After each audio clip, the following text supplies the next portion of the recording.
What is up, everybody? Welcome to Truth and Transparency. Come on in. Shake it. TikTok. Well, no need to wait. Let's just talk about it. Couple bombs for you here. What you guys are looking at, first of all, is from, this is, as you can see, is a camera. You guys see that special little guy? Well, that is on Ridge Road, right there at the corner. So this little makeshift cam.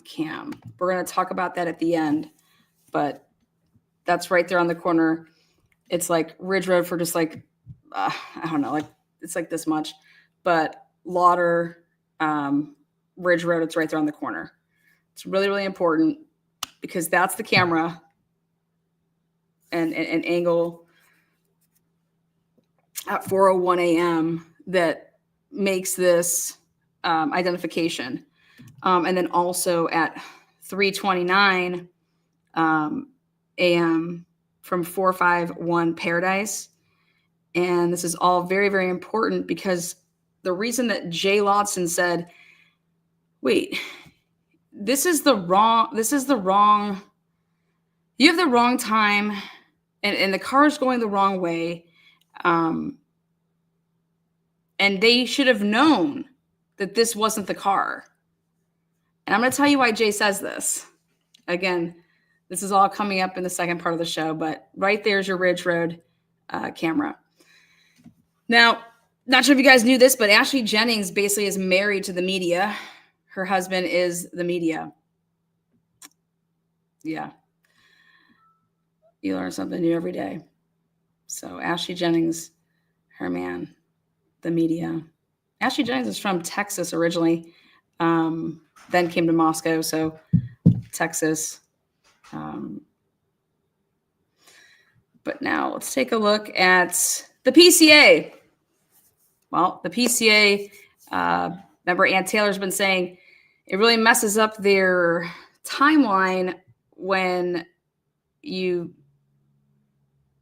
had to say at 4:12, Xana's on TikTok, and are you sure that it couldn't have been Xana, that you heard Dylan, things like that. Remember all that type of talk? Well, the state lets it out the bag that, God, I can't believe we have to admit this, but here it goes. If you go to a recent filing here by the state, I'm going to pull it up. Come on, Hector, you can get involved. Boom. The self-authentication of records, and this was 3/24, just made public, though, yesterday, day before, something like that. And in this big filing here, everybody went ahead and jumped to, let's see. Oh, this.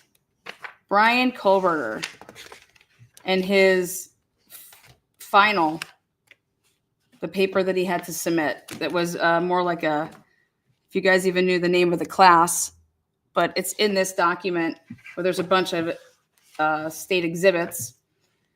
But the first one, before you even get to that point, they talk about all these records that they just wanted to have be self-authenticating records. Well, you get to the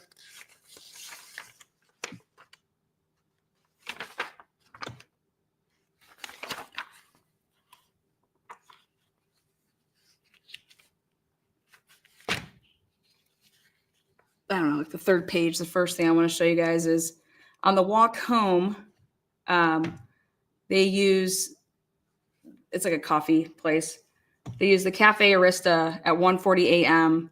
to see Kaylee and Madison leaving and walking down to the Grub truck. They also use, now I'm going to point out, the Corner Club surveillance video.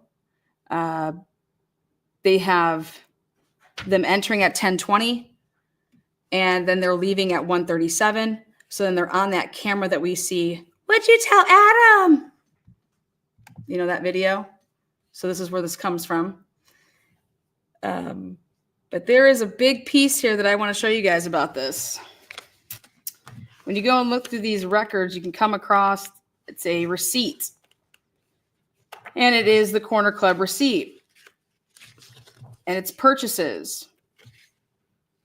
And so I noticed that in these purchases, the timestamp on the receipt shows 12:22 a.m. Is when Kaylee got the receipt. And then it's right before this. Kaylee's a girl after my own heart, man. I did the same thing, and I make it even all the time. But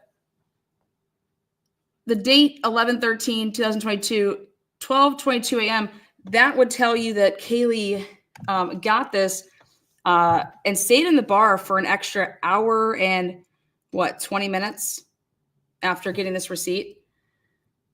So, you know, when you get your tab and someone prints it off for you, that's what this would be. And I personally believe that Kaylee bought for everybody for her and Maddie, but I could be wrong. Mark's the owner. So when this was reprinted on 11/14, it was reprinted at 9:35 a.m. He went and grabbed this receipt. But this is Kaylee's, card that went through her Visa. And 9 well vodkas, 2 add juice, and then 1 beer, like a pint. Thank you so much there, Goldie, $50 Cash App. Thank you so much. Cheers. Thank you. That's awesome. So I will zoom in just a little bit more. So this is the store copy. It's a reprint, but this is obviously always going to stay the same. But at 12:22 a.m., this was punched in to show the tip and everything. So that would mean that this is after Kaylee got the bill, paid the bill, added the tip, and then the person that works there, then you go and at the end of the night, or depending on how your boss has you do it, you could do that right then and there to close out the bill. And so what it seems like to me is that this all got done at 12:22 a.m. But the surveillance camera, remember when her parents and her sister especially was saying, she's like, yeah, I don't know, like we think something might be off with like the cameras. Maybe their cameras are off because like the time. This would mean that Kaylee, when she got her last drink, they knew that was going to be the last one. So, hey, go ahead and let me pay that. Then they're going to have that last. But they were there for an hour and 15 minutes after this was paid. Or they went somewhere else. And the Corner Club surveillance cameras are not accurate. But that's a big gap to be staying in a bar from 12:22 to 1:37 when you've been drinking and not have anything to drink. Just saying. Next. So going back to for this new official timeline. So they walked down the street and again, they're on this camera that we've all seen them at 1:40. And then they get to the Grub truck. And that camera kicks in right here at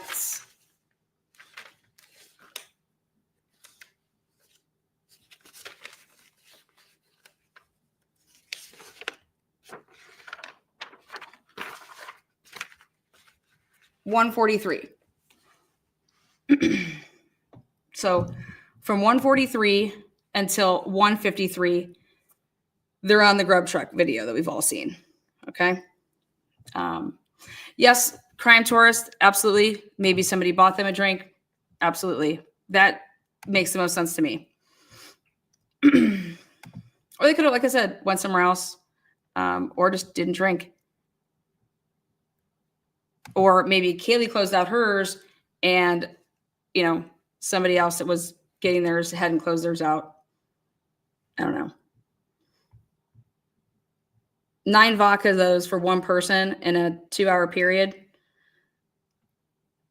That's a lot. Okay, so they're on camera. The footage is maintained 1:43 a.m. to 1:53 a.m. Then we have the guy that picked them up from the Grub truck, Eric, and he confirmed that he picks them up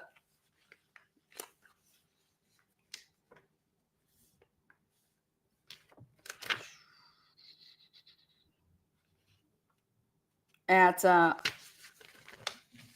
heads at 1:59. Oh, that's so nice.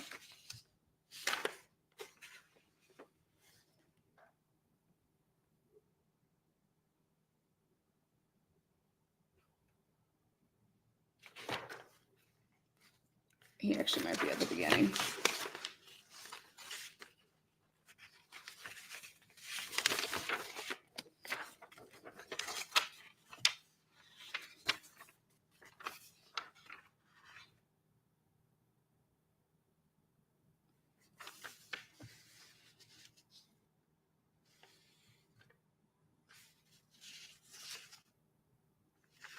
Well, we'll come back to it.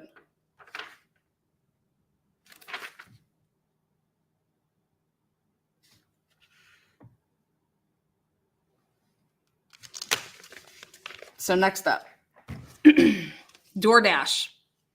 Well, let me back out a little bit.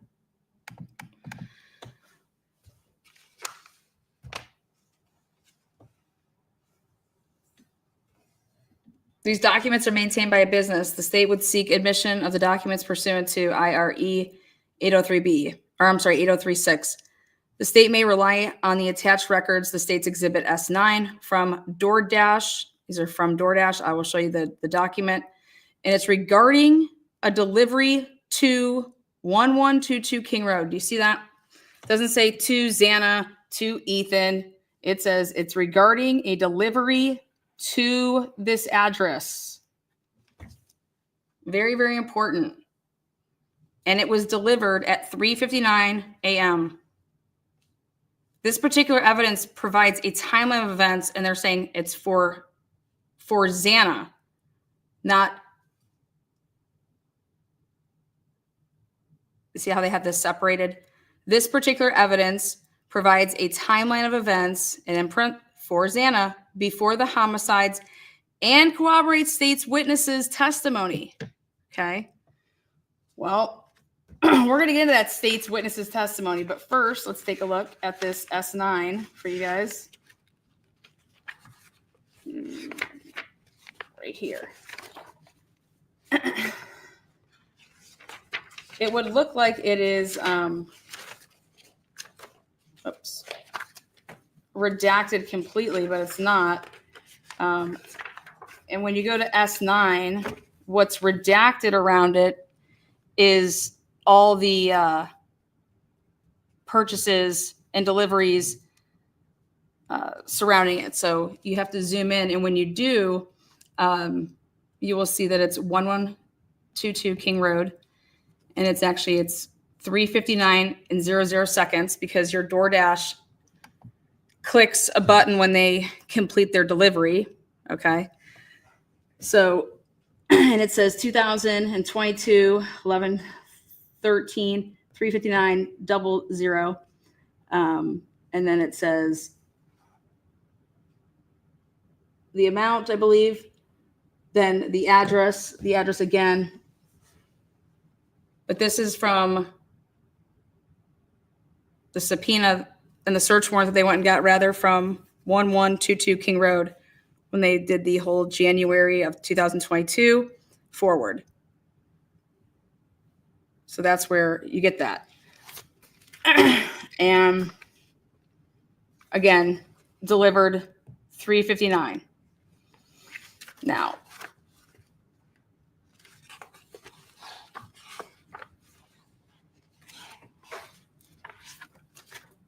Here's where the state has to go ahead and make an admission.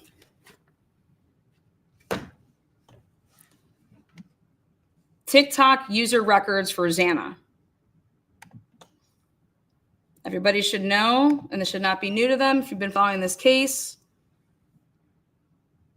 Not only did it come out in the probable cause affidavit that at 4:12 that Xana was on TikTok, according to the police, according to their sworn statements, which I will show everybody one more time.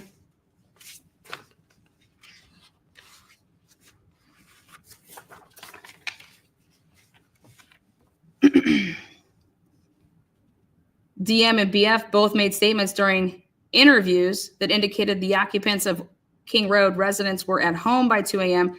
and asleep, or at least in their rooms by approximately 4 a.m. This is with the exception of Xana, who received a DoorDash order at the residence at approximately 4 a.m. It goes on to say then, now I want everyone to pay attention here. This is where I believe that the police are misleading a timeline. Because just because I got a DoorDash, even if I ordered it, it does not mean that I was up retrieving it at 4 a.m. Absolutely not. The next page, the very next page, the police say, DM stated she originally went to sleep in her bedroom on the southeast side of the second floor. She stated she was awoken at approximately 4 a.m.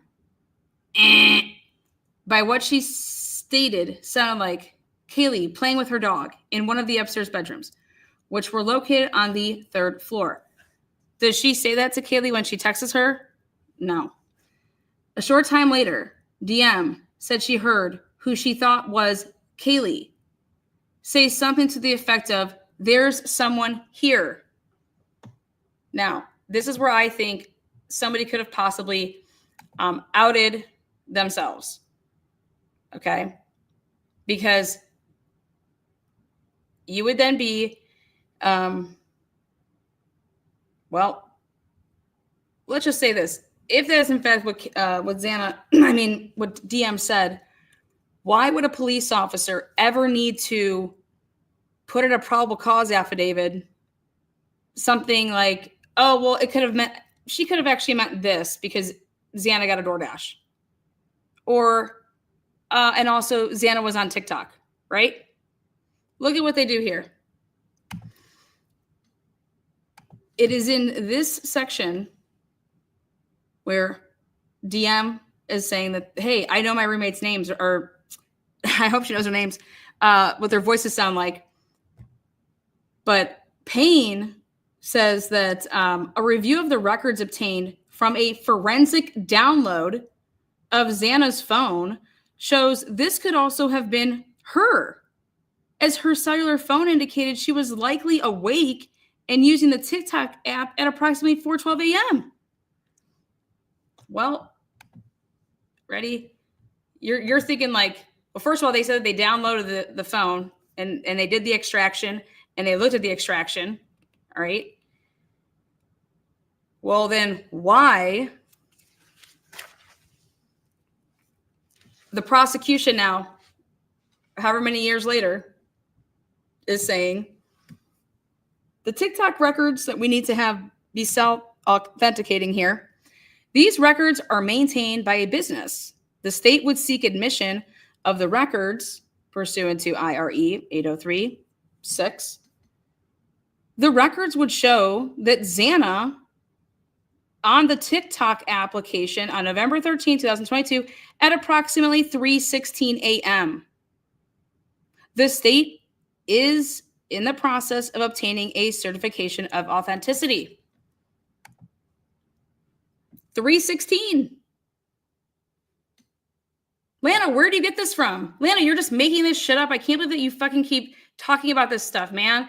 There's fucking DNA on a sheath, man. Oh, okay. You guys, here's the sworn affidavit. Here's the sworn affidavit to arrest the motherfucker. To arrest somebody. They said that they downloaded the whole fucking phone, did the extraction, and a review of records obtained from a forensic download. They didn't just say they, I don't know, looked at her phone and saw that she posted or something like that. No, a review of records obtained from a forensic download, of her phone showed that she could have also been this person that DM heard. It could have been Xana, because Xana was on the TikTok app at 412. But I'm saying to myself, why would you even need to put this in here? There has to be something. There has to be a reason, right? Because why would you weren't there, Payne? Like,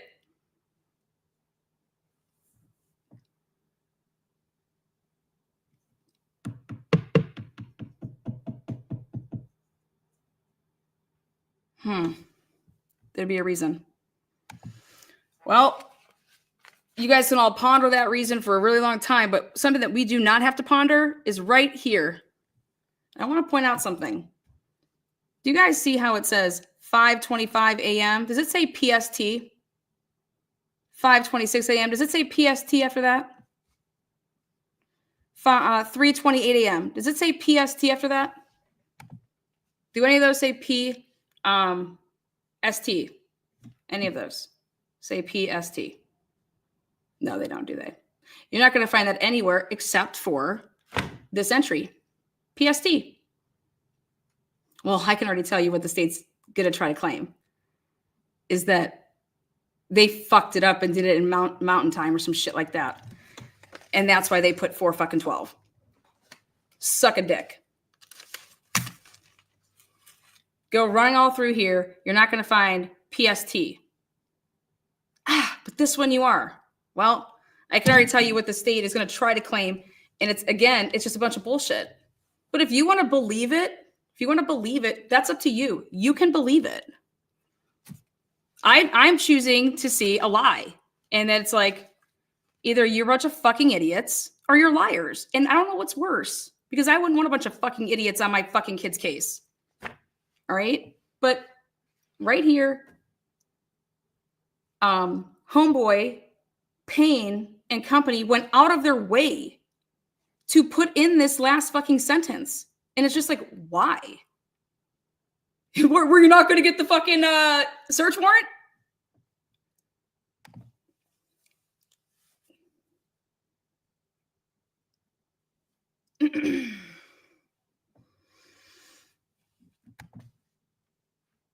It's because Kaylee's supposed to be dead first, right? Maddie and Kaylee dead first. Dylan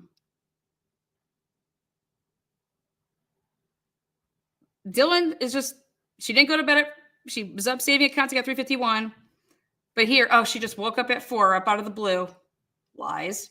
Then she says, I thought I heard Kaylee playing with the dog. And Payne just says, well, it could have also been a review of the records obtained. It could have also been a review of the records obtained. What? No, a review of the records would have shown you that Xana was on TikTok at 3:16. So now let's talk about that timeline. So, what's putting Xana alive past 3:16?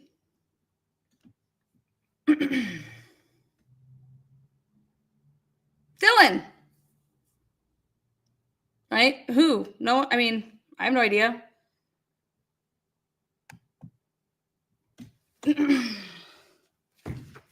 So,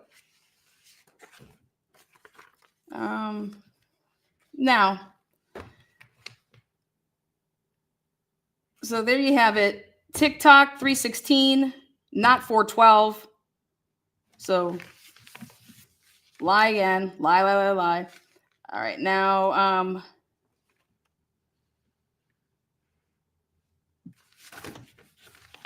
Okay, so now I want to show you.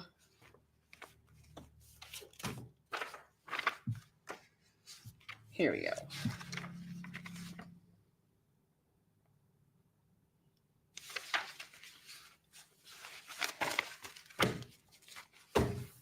I'm going to read this. So this is really, really important.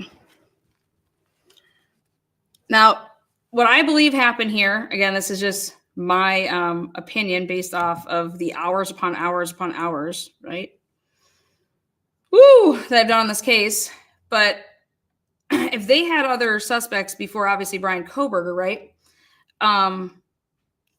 They were interested in this vehicle from jump.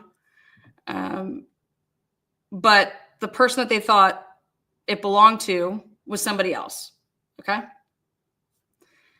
And when Ann Taylor asked a very, very important question, she wanted to know where and who and how did the 700 block, when did those cameras get in the mix?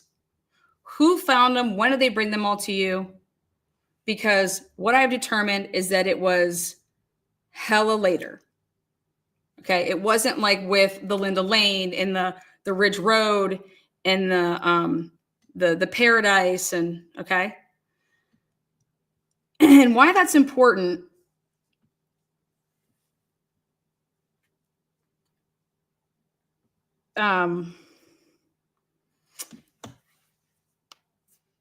is because in order for this to link to Bryan Kohberger and not to the person or people that they thought it was at one point, something would have to change it. Okay. So Ann Taylor's hang up has always been, and it should be, is that this is a fact right here, guys. There's never been an identification made off of the 1112 King Road camera, still nothing. Okay. The FBI has never even used in a report, as I'm going to show you, they've never used the word suspect vehicle. They've used the word questioned vehicle. And so Ann Taylor doing these motion in limines, Ann Taylor knows who she's up against, knows what they do, has been around the block with these people for a long time, right? And so Ann Taylor knows it's like playing your opponent in basketball. You've played them you're going into your senior year. You've played against these girls forever. Like, I know their game. I know what they do. Like you're prepared. No different. Ann Taylor knows Bill Thompson. She just knows these investigators, especially Idaho State Police, the lab. I mean, this is nothing new for her.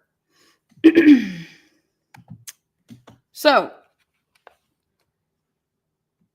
when Ann Taylor put her motion in limine in with the make and the model of the vehicle, it was very specific to we want to make sure that we're all on the same page here and that the FBI, there's going to be their Immel, who's going to be the expert that identified a questioned vehicle. He has a report. He's testifying to that report, and that's it. And that he is not going to be opining on saying anything about the vehicle that he identified, this questioned vehicle, and that he's opining anything to do with 11112 King Road. Because that's not how this happened. Okay. And so I'm going to show you right here. This is the state's response to Ann Taylor basically saying, she lays it all out. And now watch how they respond, and we'll see exactly what they are going to try to do. So, no, I do not believe that they're going to try to move the time of the crime. You mean the defense? No, the defense is going to say they have no idea what the fuck happened.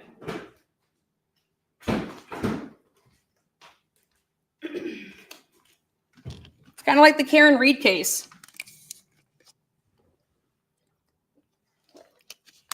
Okay, so this is the state claiming that these are the facts in this case when it comes to this car.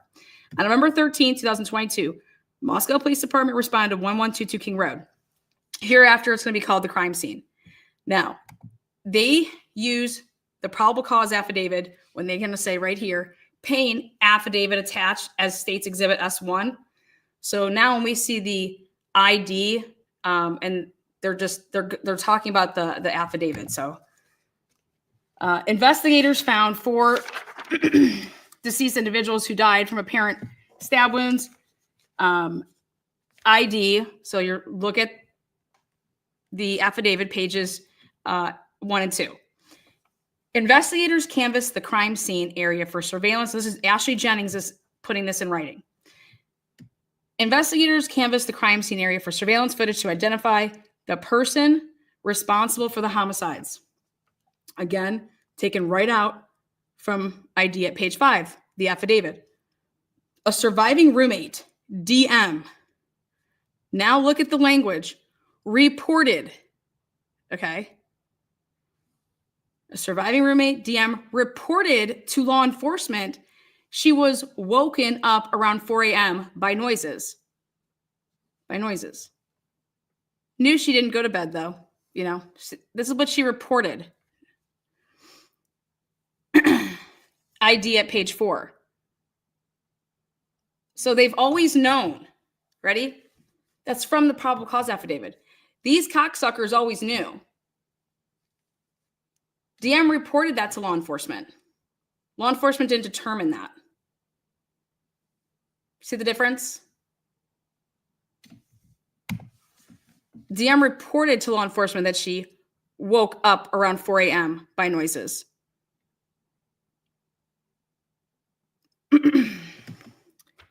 But you're not supposed to put things in a probable cause affidavit that you know are not true. Investigators were able to obtain surveillance footage from 1112 King Road. That's the house next door. A residence immediately to the northwest of the crime scene. Again, taking it straight from the probable cause affidavit. That video surveillance. Now they're going in a very interesting order here. That video surveillance picked up audio of quote unquote voices or a whimper followed by a loud thud. End quote. Again, straight from the probable cause affidavit. Then, in addition, a dog can be heard barking starting at 4:17 a.m.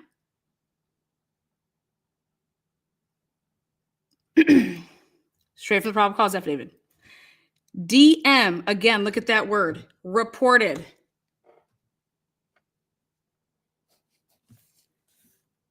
Around this time, she saw an unknown male in the residence walking towards the rear exit of the residence.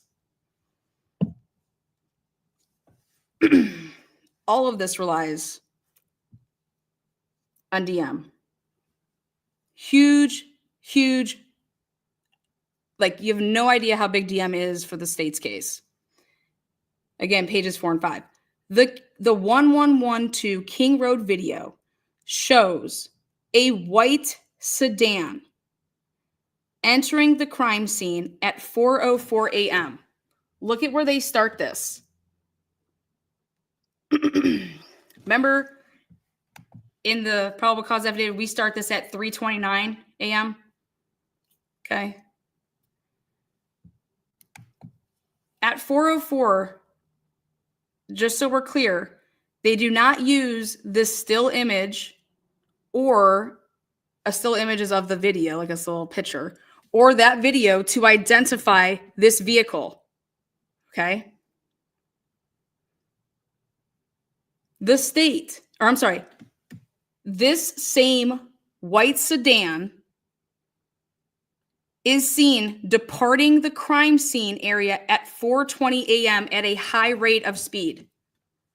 Again, at page 6 of the affidavit. There is nobody from the FBI that is going to be getting on that stand and saying anything like that. I will prove it to you here tonight.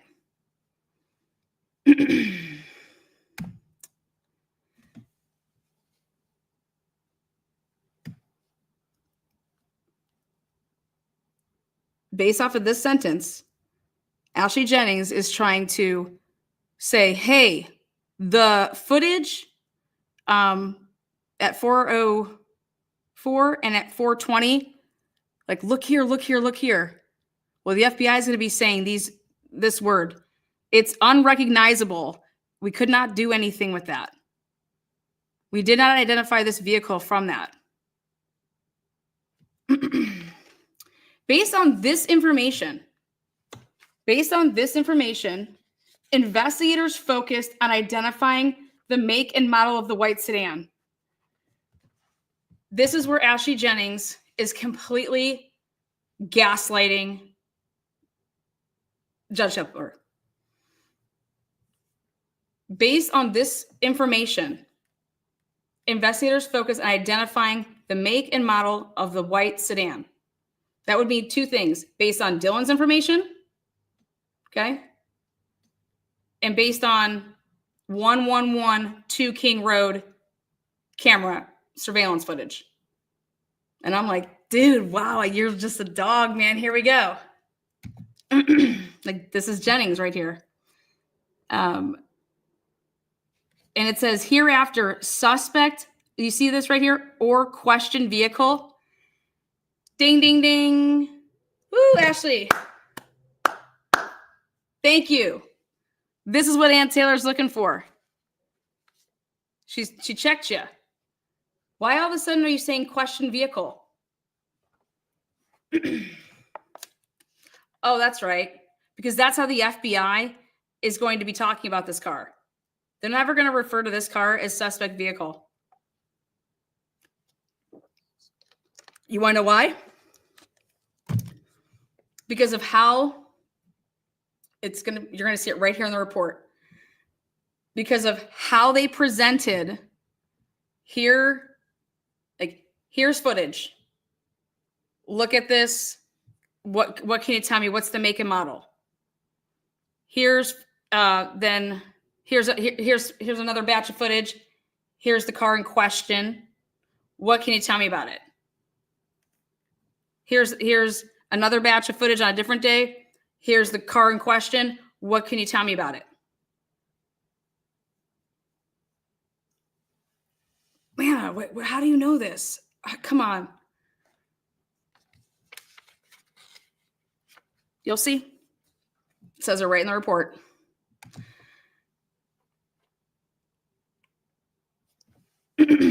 But how one would see this is, based on this information, investigators focus on identifying the make and model of the white sedan, hereafter suspect or question vehicle, seen on the 112 King Road surveillance.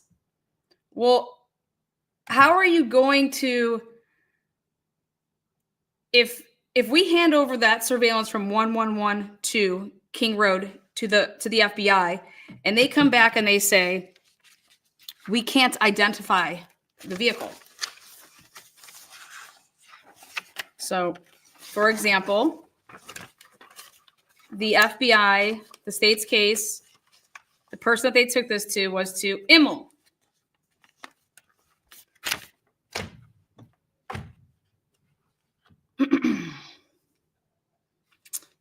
Date, items received. He received a batch of shit on 11/19, on 11/21, on 11/23, on 12/7, and on 12/20. This is the first page of his report. So again, date, items received. And all they say is they're labeled as this: HQQ underscore, and then that. 7 MP4 video files. Well, we got a little clue there. Balcony video depicting questioned vehicle. Do you see that? Not suspect vehicle.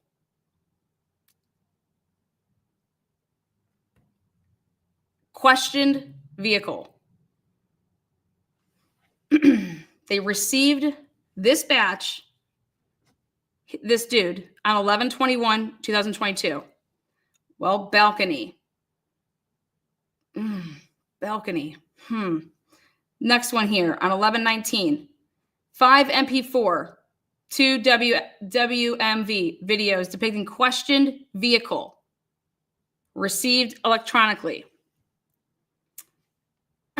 So what I was able to do is go through, and we're dealing with on 11/19/2022 and 11/21/2022, we are dealing with 1112 King Road, the neighbors. And how do I know that? Well,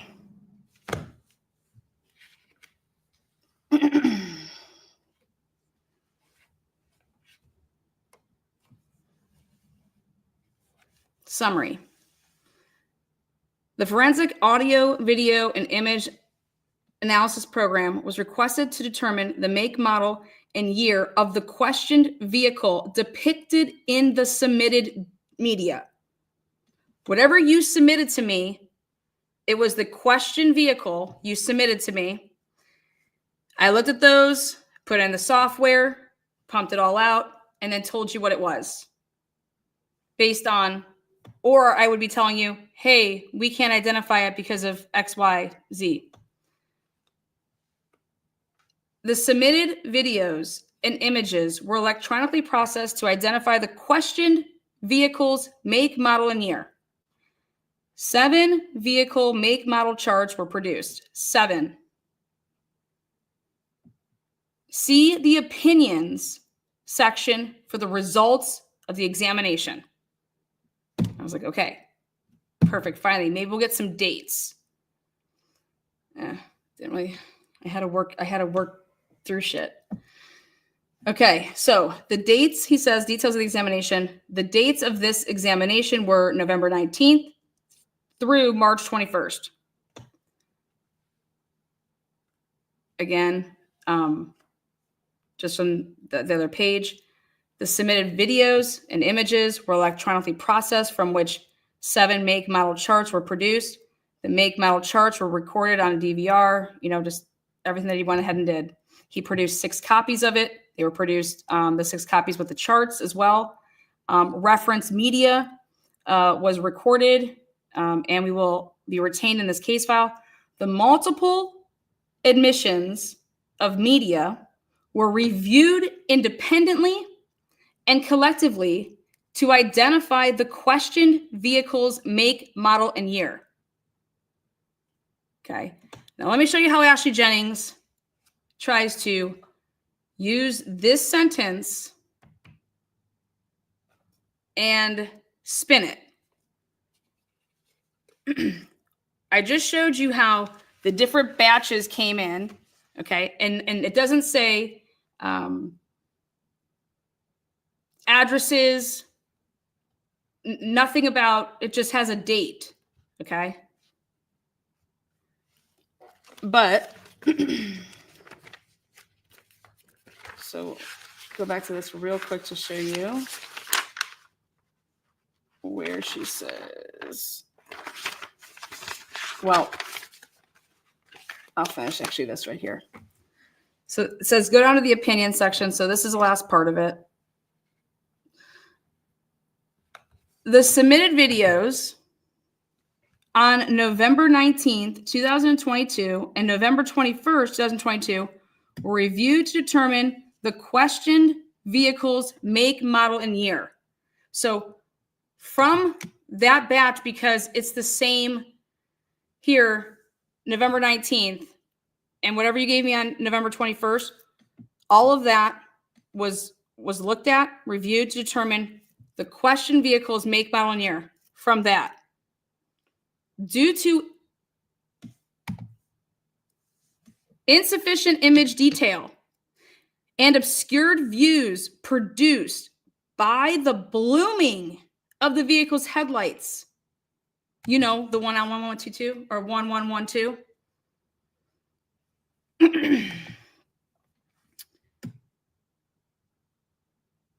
The make, model, and year could not be determined.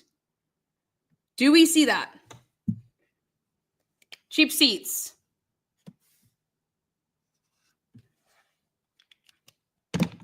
Boom. Now, the submitted videos on November 23rd, 2022.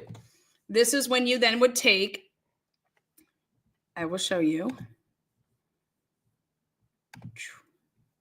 because I will print this.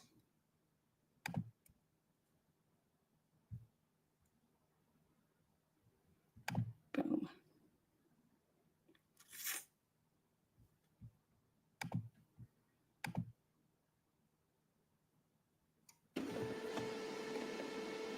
Then you take the emails, because the next thing we're going to show you is the submitted videos or videos on November 23rd, 2022 were reviewed to determine the question vehicle's make, model, and year, again, from that batch. And this is what Ann Taylor tried to break down for good old hip hooray. And so the vehicles from November, whatever was sent to him on November 23rd, 2022. Oopsies. This is the email at Jacobson, Anthony Emmel, subject, attachment, 329, like 0329. And it says a dash line, 1125 Ridge Road screenshot. Then 329 dash, again, address then. So that's like 3:29 p.m. 1125 Ridge Road MP4. Then 4:01 a.m. 1125 Ridge Road screenshot. And then a Ridge Road MP4. Date November 23rd, 2022. So then you go and look at Homeboy's report and you say, oh, Lana, that's how you figured it out. Yeah. I took Homeboy's report, looked at the year, the date again, and I saw the submitted videos on November 23rd, 2022 were reviewed to determine which ones were on those, okay, which would be 451 Paradise and 1125 Ridge Road. Right there. Got a great one. Attached that shit. Signed it, Ed Jacobson. Sent it to his buddy at the FBI because he's in the FBI. Sent it to Emil because that's what he's doing. And from this camera, these two cameras, he's like, oh, okay, from what you sent me there,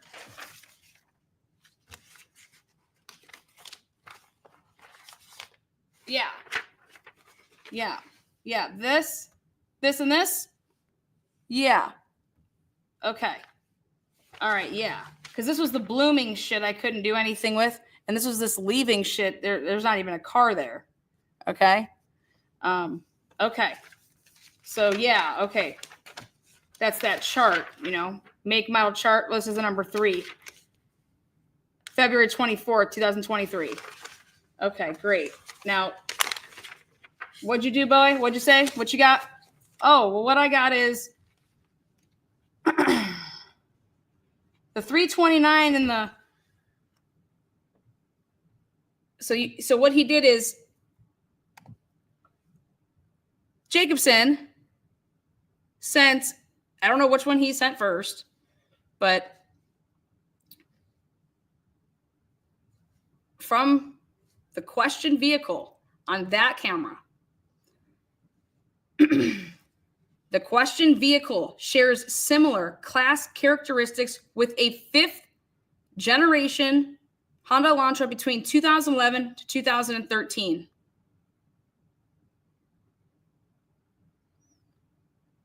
The similar class characteristics include, but are not limited to, the overall body shape, window configuration, side trim, headlight shape, front grille configuration, and rear license plate position.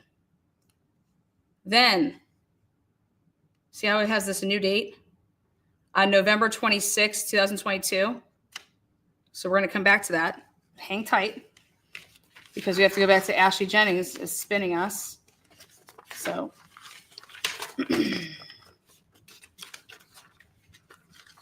Ashley Jennings, here she goes. Here she blows. So we'll open this up like so. Whoopsies. All right. So nothing has anything to do with 1122, okay? Based on this information, investigators focused on identifying the make and model of the white sedan, hereafter suspect or questioned vehicle seen on the 1112 King Road surveillance. No, they didn't. That is not true. I just showed it to you guys, okay? The suspect vehicle, again, don't know why you're saying that word. It's the questioned vehicle, but the suspect vehicle is seen on the 1112 King Road surveillance prior to the homicides. No, it's not. The suspect vehicle is seen on the 1112 King Road surveillance prior to the homicides. Nobody is testifying to this, Ashley. Suspect vehicle makes 3 initial passes by the crime scene before entering a 4th and final time. So 3:30, that loop, like when it enters with the loop, and then when it's leaving at 3:33, nobody identified shit from there. And here's Ashley Jennings having to appease the media, say hi to her husband.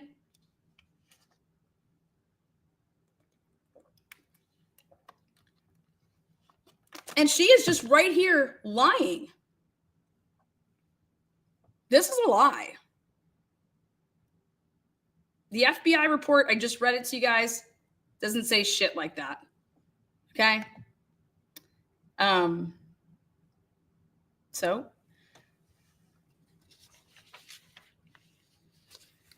but she's like, but I just took it all from page 6 of the affidavit. Well, thank you so much for saying that, Ashley. Thank you. Thank you for already telling me what I already knew, which was your PCA is a fucking lie. Okay. Video surveillance capturing the suspect vehicle was collected at additional places near the crime scene prior to the homicides. 1311 South Main Street, also known as Sunset Mart, is 0.6 miles from the crime scene at 3:28 a.m.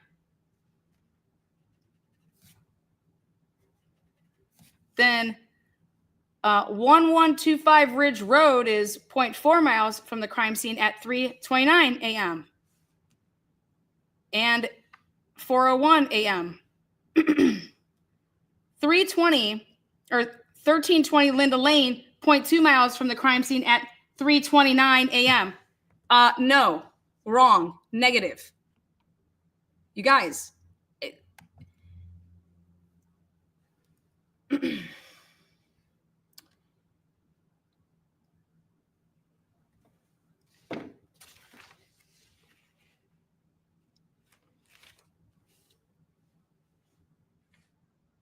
Ann Taylor's going to handle this on cross-examination when when she asks, you didn't make any identification from the 1112 cameras, correct? He's going to say, I don't know what cameras were what. I was just sent groups. Like on this day I was sent these. On this day I was sent those. And I looked at those, and that's what the question vehicle was. And then I was sent this on this day, and that's what the question vehicle was.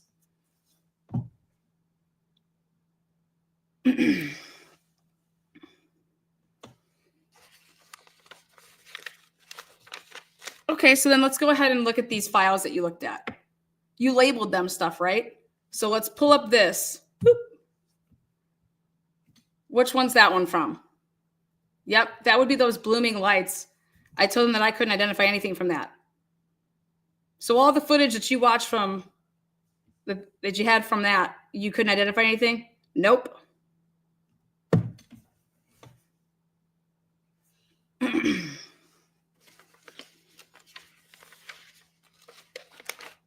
That's what my report says. Okay, well, let's see what else your report says. Well, we'll continue with Ashley here for a second. 4-5 Paradise. So Ashley's over here trying to tell us that every sighting that you see here is the same car. That's number one that she's trying to do. Do you guys see that? This is all the same vehicle. And she says, look at the FBI report of Special Agent Rob Hill. Where does she tell us to look at Immel's report? That has Immel was the person that identified the vehicle. Do you guys see that? In her first 2 pages, which is just nothing pretty much on that side, right here, she tells us to go to Rob Hill's page 1 through 10, attached as the state's exhibit S2. Google Maps. Google Maps. 5 pages attached as state's exhibit S3. Investigators were able to review those videos and determine the route of travel. Excuse me?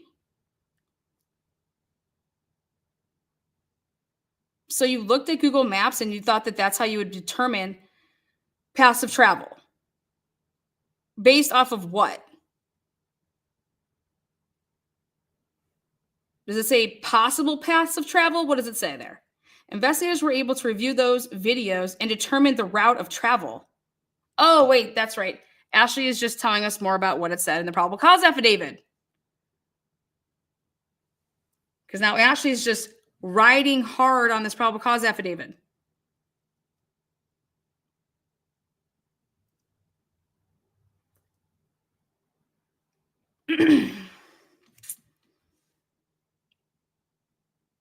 Investigators provided video footage to the FBI to determine the year, make, and model of the suspect vehicle on the 1112 King Road surveillance. Payne with his affidavit at page 7. What? Do you guys see how she... Do you guys see... Okay, so she's bringing up this affidavit again. So, like, when people are like, Lano, who cares about... They're relying on this. They're relying on this. And now it's going to come and bite them all in the ass. So she's even proving that, yep, look at, Payne said it right here. This is what we did. And what was that? You determined the make, model, and year of the suspect vehicle. They weren't even on the 1112. I just showed you guys a report from the FBI. They flat out told them, no, we cannot determine, okay? We have no idea what that car is.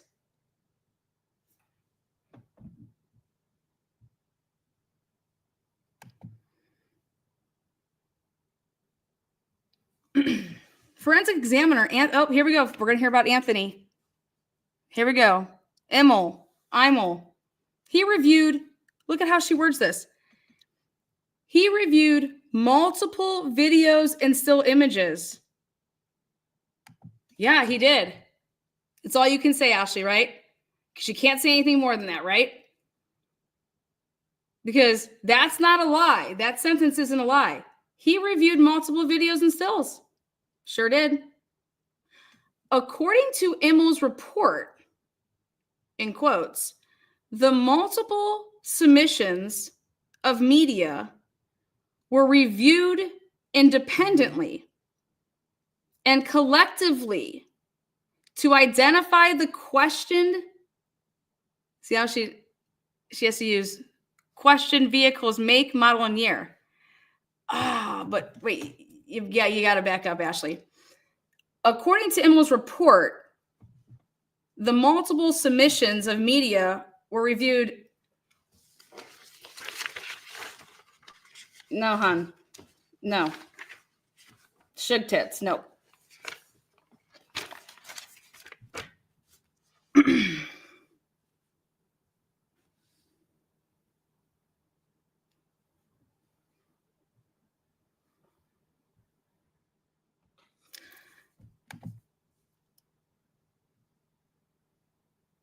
The submitted videos and images were electronically processed to identify the questioned vehicle's make, model, and year.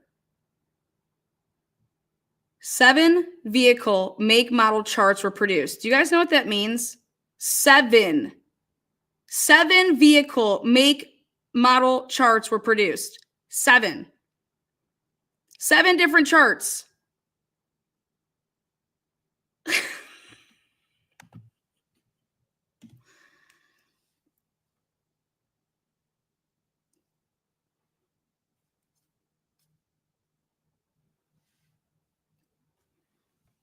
The submitted videos, and then it says, hold on, I forgot the most important part. 7 vehicle make, model charts were produced. See the opinions section for the results of the examinations, because there was multiple examinations, because multiple things were produced, and it wasn't like, here, look, it's this stuff was only considered. Then this during that submission. Then whatever this submission was, there was opinion rendered on that, an opinion rendered on that.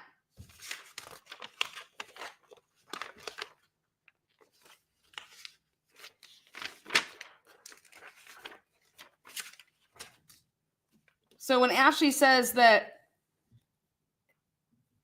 how does she word hers? She says, the multiple submissions of media were reviewed independently and collectively to identify the questioned vehicle's make, model, and year.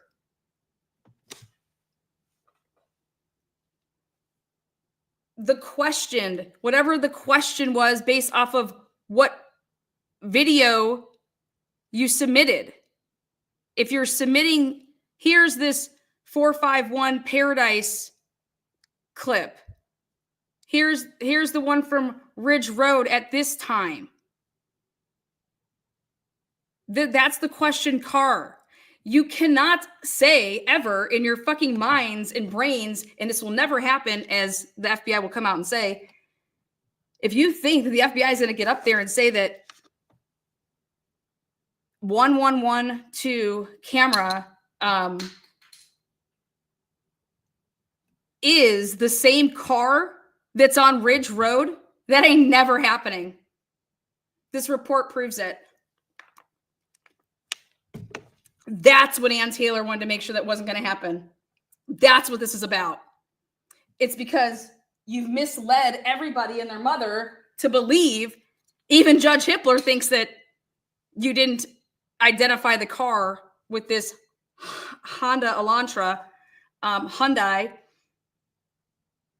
Judge Hippler put it in an order saying that even though Ann shows him all this, I don't know if he can't read, but in the FBI, I mean, the report's right here. 1112 had nothing to do with ever being identified. Didn't happen. It didn't happen. It didn't happen.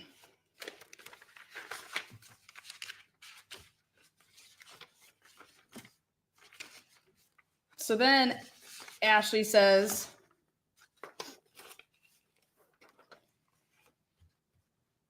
she sneaks this in here. Ready? This is her way of sneaking this in. FBI report of special MOs attached here, S4.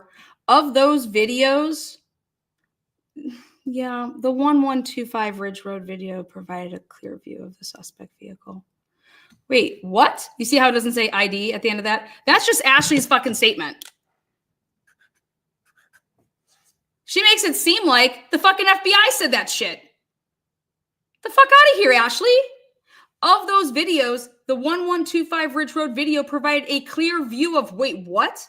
Of the suspect vehicle? You mean of the vehicle that's on the 1125 Ridge Road camera at 4:01 a.m., right? Going which way, Ashley? Because we're about to show you how some crazy ass shit when I pull up this Google Maps is. This is fucking crazy. Of those videos, of all the videos, 1125 Ridge Road video provided a clear view. It's not of the suspect video. It's not of the suspect vehicle, Ashley. Okay, it's not. It's of the video. 1125. That's your Hyundai Elantra. That's where your homeboy is saying you got your 2011 to 2016. Ashley, do you have any idea where the 4:01 comes from? 4:01 a.m. You know, your boy Hill says that the Elantra, when it made that 356 swoop, it went west out of Taylor. The 4:01 pick here, this pick has a car coming south down Lauder, then east for a hot second, okay? And it's like, wait, how is that vehicle that left west and is going back through like Walenta and all that shit?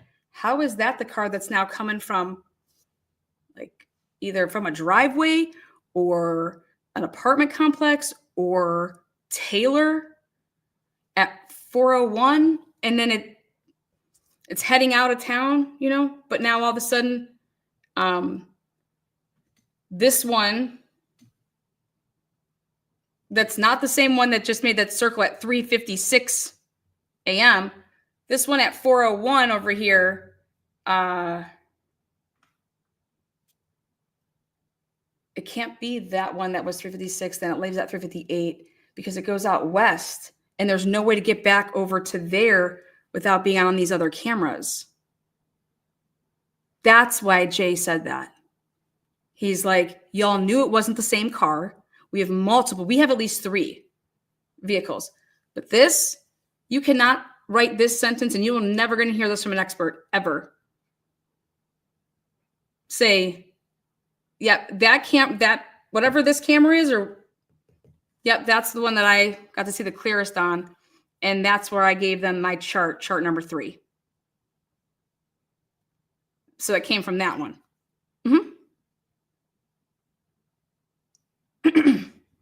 Oh, make model chart number 3 attached as exhibit S5. Emma was able to compare this video to the video from 1112 King Road. I'm looking, right? So here we go.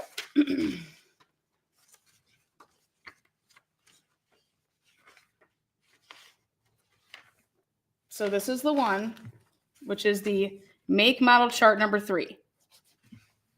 This. Okay.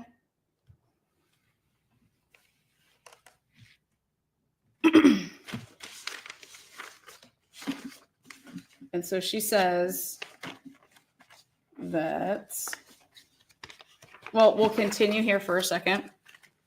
And we'll let him finish what he said he did. This is something that's interesting. So November 23, I don't have an email after that, but the similar class characteristics include, I read all that, then it said, now, on November 26, so for some reason, on November 26, 2022, after reviewing expanded known information to include the rear bumper reflector and the shape of the front fog lights on the Hyundai Elantra, the question vehicle's year was expanded to the 5th generation between 2011 and 2016.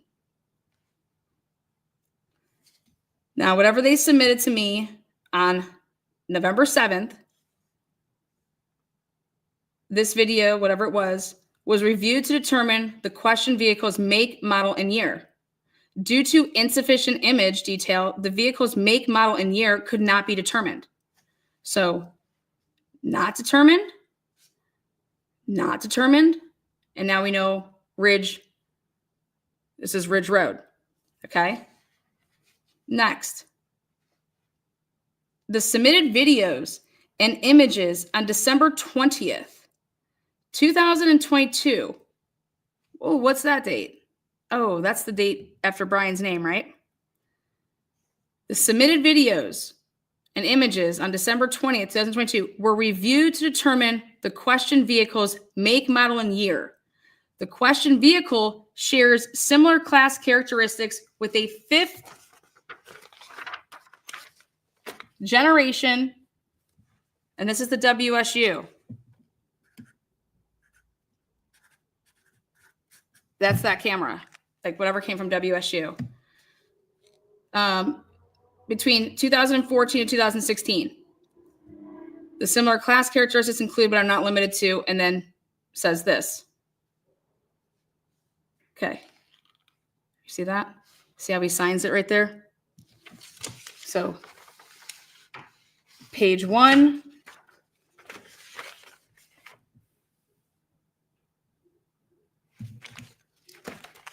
Page 2.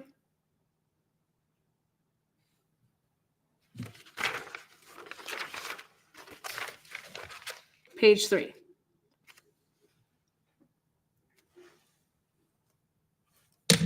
Now this is where it gets wild for me. So Immel's report is 3 pages with this pic.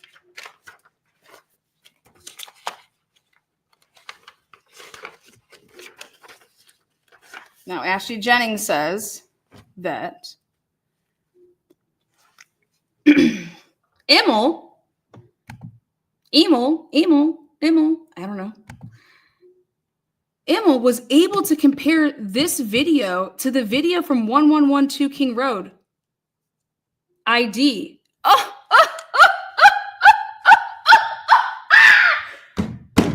Ashley Jennings says that came from the fucking PCA. Right?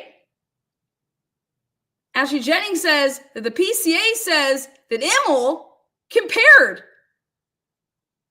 I just read top to bottom his 3 pages of his report.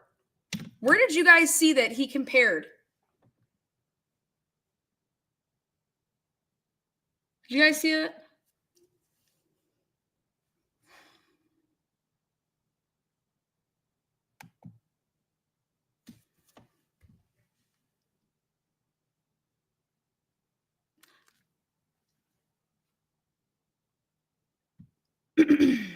The video was captured at 4:01 a.m., approximately 3 minutes prior to the suspect vehicle entering the crime scene at 4:04 a.m. It's like, wait, what are you talking about? Yeah. Make model chart number 3, attached as Exhibit S5. Yep, sure, just looked at it. Emma was able to compare this video to the video from 11. Do you understand that that's a lie? Do you understand that this is a flat out motherfucking lie? And guess where she's getting that from? She's saying that came from the probable cause affidavit.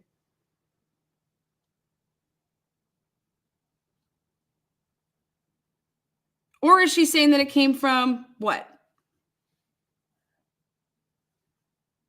What else did she last cite? I have her last citing Payne's probable cause affidavit, right?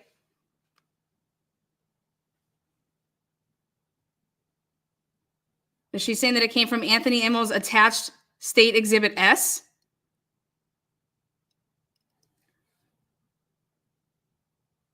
You guys, wait, is she saying that Immel's, so make model chart number 3, and it has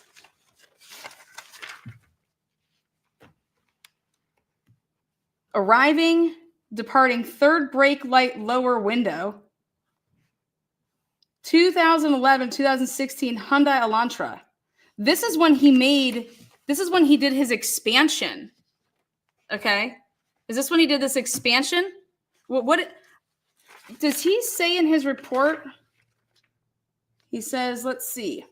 Where is it written in here that he says, go to my pictures? Let's see. Nope. He just says 7 vehicle make model charts were produced. You guys can read this thing backwards, frontwards, sideways. And after you read his entire report, you're going to see, okay, that nowhere in there does he say what she's... I want to know where she gets this quote from.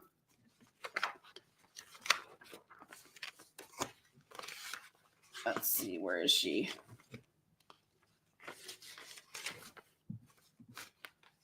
Ready? She says,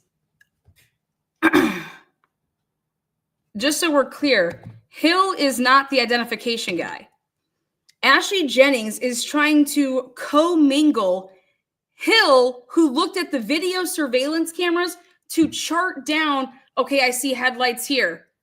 Write down that time. I see people walking. Write down that time. Okay? That's what Hill did. Immel is the guy that was, during the course of the investigation, he was the one making the identification. So here, Ashley Jennings now says, oh, well, Hill's report at 8 and 9 regarding the questioned vehicle, the vehicle on the 112 King Road surveillance, Immel's opinion is the questioned vehicle shares similar class characteristics with a 5th generation Hyundai Elantra between 2014 and 2016. The similar class characteristics include, but are not limited to, the overall body. Excuse me? Hill report at page 8 and 9. Well, Hill's report, 8 and 9. 2 of 15, 8. 8.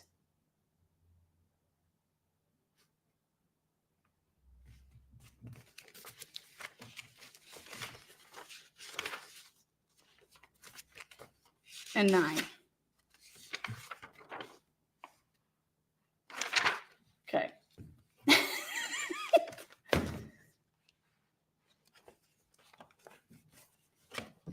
It's very interesting what page it comes to, though. This is page 8 and 9. 8 and 9. You guys see? 8 of 15. Surveillance review. So 8 and 9. What the fuck is she talking about? She doesn't even want me to go talk about this shit. Because I'm about to blow this right out of the water. Are you talking about, like, go for us to go look here to show us what? Summary: a vehicle matching the description of vehicle 1 travels south, then east on Lauder Ave. Do you want me to show you where that puts that vehicle? Do you want me to show you where this vehicle just poof out of nowhere comes from Lauder Avenue? Because you say that this vehicle at 358, a vehicle matching the description of vehicle 1, travels west on Queen Road, turns north onto King Road. Headlights can be seen shining on trees to the west of the intersection of King Road and Taylor Avenue, indicating the vehicle turned west onto Taylor Avenue. That means west onto Taylor Avenue is going back up and around towards Walenta. Okay? Then, just, I don't know, 40 seconds later, headlights are seen traveling, like I said, south on Walenta, but so could that be that vehicle? But it's heading south on Walenta. Then you're going to sit here and say that headlights are seen traveling north on Walenta Drive behind 1119 King Road. And you're going to sit here and try to say that somewhere between this and this car turned around because so that it becomes the north car? Because then wouldn't you have it on Taylor then? Because then it has to come down Taylor to then make a right off of Taylor to Laud Ave. And that's why when it would be saying that it's heading a vehicle matching the description of vehicle 1 travels south, then east on Lauder Ave.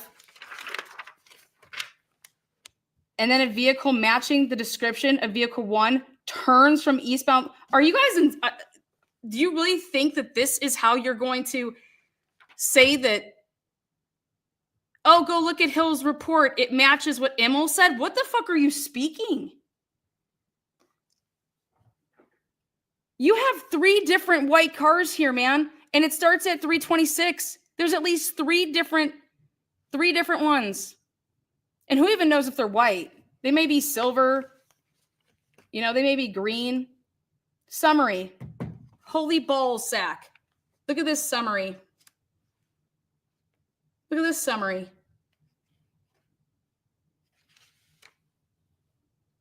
There is no words for what she's about to say right here and put it on. The question vehicle shares similar. This isn't said in any of that shit. I just read pages 8 and 9. This is what she's handing over to the judge.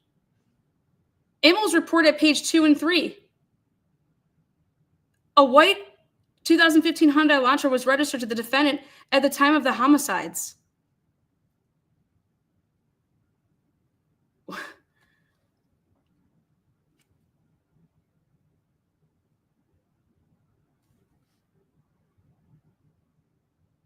Washington vehicle registration records attached.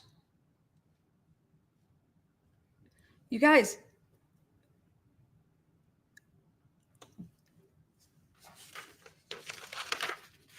Argument. The state's expert regarding vehicle identification, Anthony Immel, should be allowed to explain to the jury his opinion that the suspect vehicle on the 1112 King Road surveillance shares similar class characteristics to a 5th generation Hyundai Elantra between this and this. What? He said it's between this and this, number 1, and if you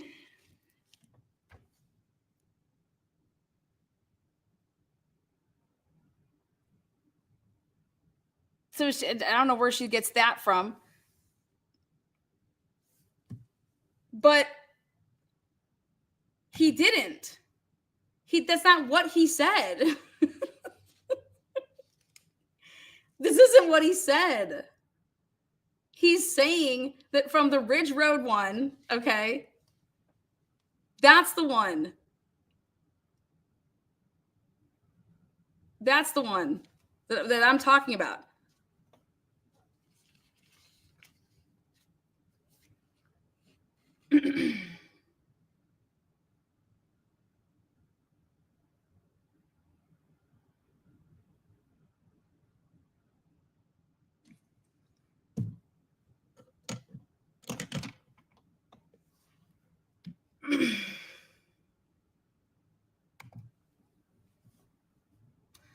The suspect vehicle was identified from surveillance footage from the area of the crime scene.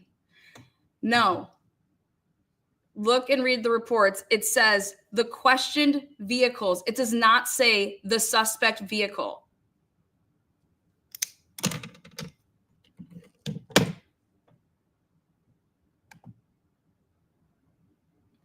The defendant claims that the suspect vehicle was not identified from surveillance footage in the area of 1122 King Road.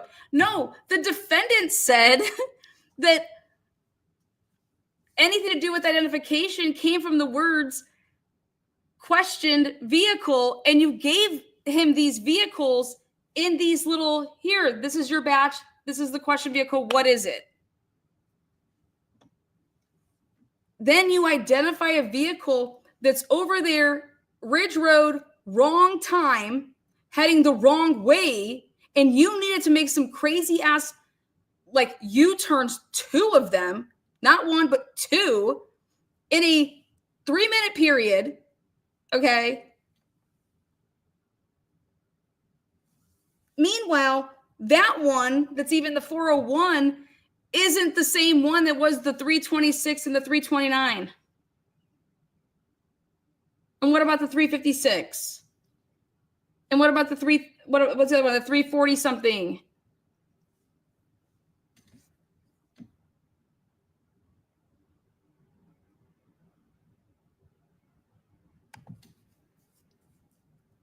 So Ashley thinks that Ann said the defendant claims that the suspect vehicle was not identified from surveillance footage in the area of 1122 King Road. Well, that's exactly what she said. Defendant's motion at page 2. This is simply not true. Ashley says this is simply not true. As stated in Emel's report, the 3-page report I just showed you guys, multiple submissions of media were reviewed independently and collectively to identify the questioned vehicle's make, model, and year. Do you see how she just did that? Yeah, from 1125.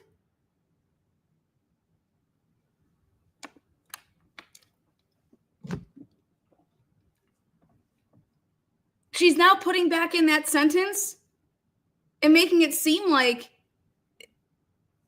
just shoot me.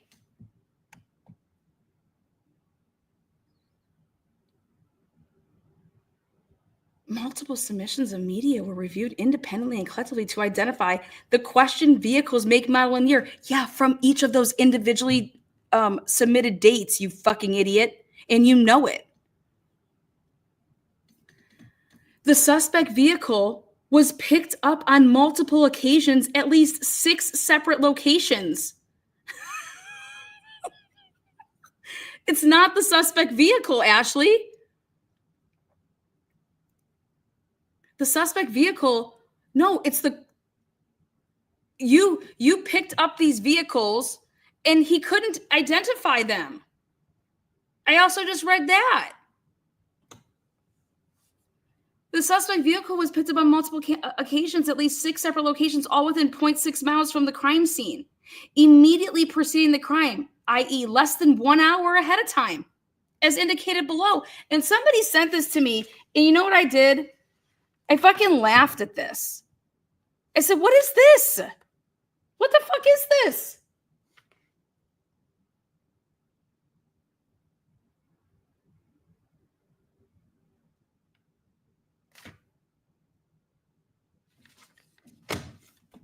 The video captures footage in the middle of the night from approximately 3:35 a.m. to 4:07 a.m. What? Now, pay attention to this. Why is she changing? It was 3:20. Look at what she's doing now.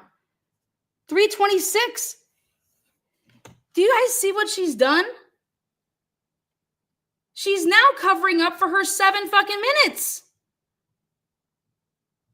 She just wants to now forget all about the most important video. Now she's just talking about 3:35 a.m.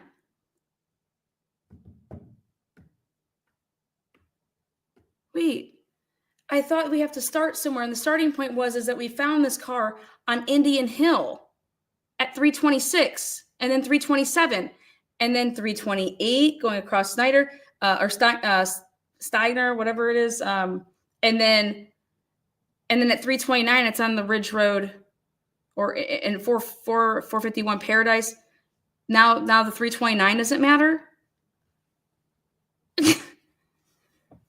The videos capture footage in the middle of the night from approximately 3:35 a.m. to 4:07 a.m. I'm dead. She's literally chopping off the first part of it now.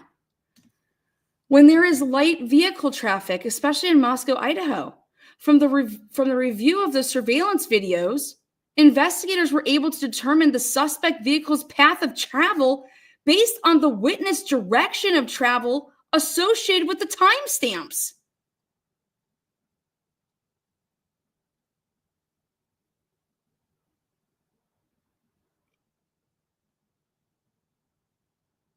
What Ashley's also not considering is that we have body cam of officers and there's a white car in the back of it. We have the Exxon Mobil gas station and there's a white car on it. All problematic at very crucial times, because the one that's on the Banfield back of that one, that's at 3:01-ish, something like that. AM. The one that's on, the Nancy Grace, when she's like, Harrison, who would ever be out speeding at that hour?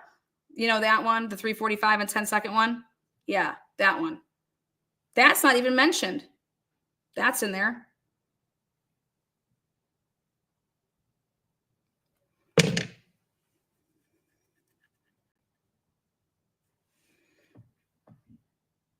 I believe that the Ridge Road one that's going at 401,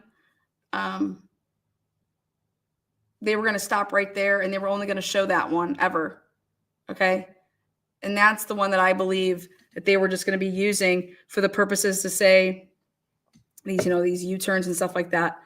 But they were never going to be using the Indian Hills one. They were only going to be using this, this 401 to 420.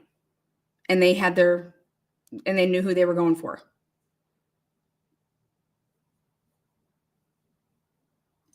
Then they had to make additions. That's what it looks like.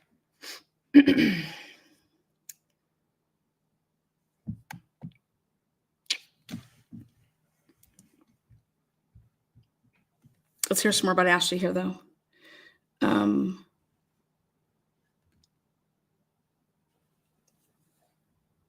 From the review of the 112 or 1125 Ridge Road video, which admittedly provides the best view of the suspect vehicle. No, it's of the fucking question vehicle, Ashley. It's of the question vehicle.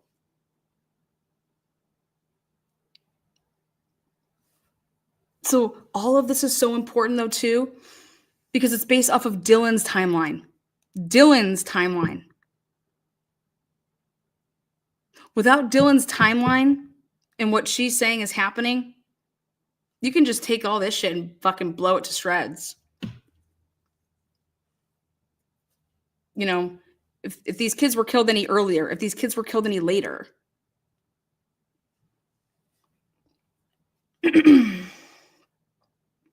But right here, Ashley says, well, yeah, admittedly, yes, Ridge Road, it provides the best view of the suspect vehicle.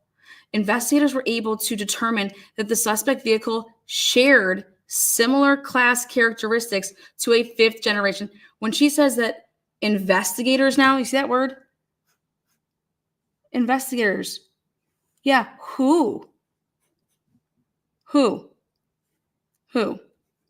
Because I know. Do you think the FBI? What do you think the FBI is going to say? How do you think the FBI is going to word this? Who?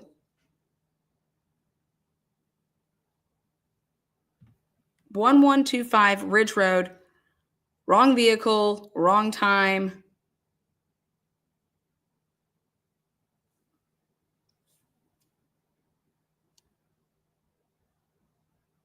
I can tell you right now that the 401 car is not the same car that's making any of those other previous swoops. And they know it. We're able to determine that the suspect vehicle shared similar class characteristics to a fifth generation Honda Elantra between 2014 and 2015. The video was taken at 4:01 a.m., approximately 0.3 miles from the crime scene.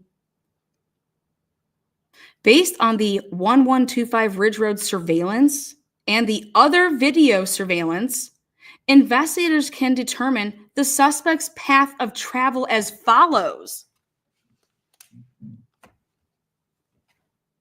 4:01 a.m. Starting just poof right here. Well, where was it before 4:01? How did it get here? You had it leaving out after the 3:56. It come up and around and it leaves and goes and leaves here at 3:58 and goes this way. How in the fuck did it get over here? It comes out and goes west on Taylor to then go back this way. How does it get over here and not possibly get on the 451 camera here? Or have it coming this way? The vehicle at the 356, when it loops and then comes back down and leaves, in order for it to be over here, because it says that it traveled, why are you starting it here, Ashley? They tell you that it's coming down, heading south on Lauder, and then east, okay? And then comes this way, because this part is Ridge, and then it is Walenta. And then it goes, you go like this to Walenta. Ashley, where does this white Hyundai Elantra just appear? How did it get over here? How is this vehicle the one that left at 3:58 this way? Are you guys on fucking crack?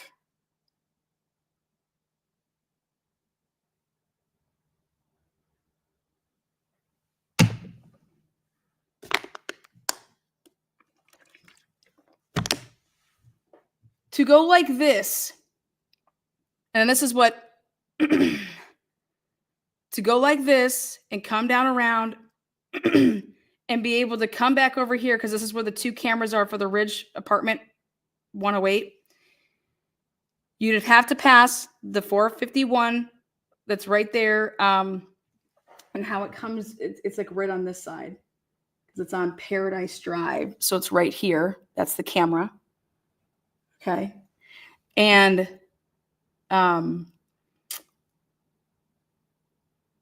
so,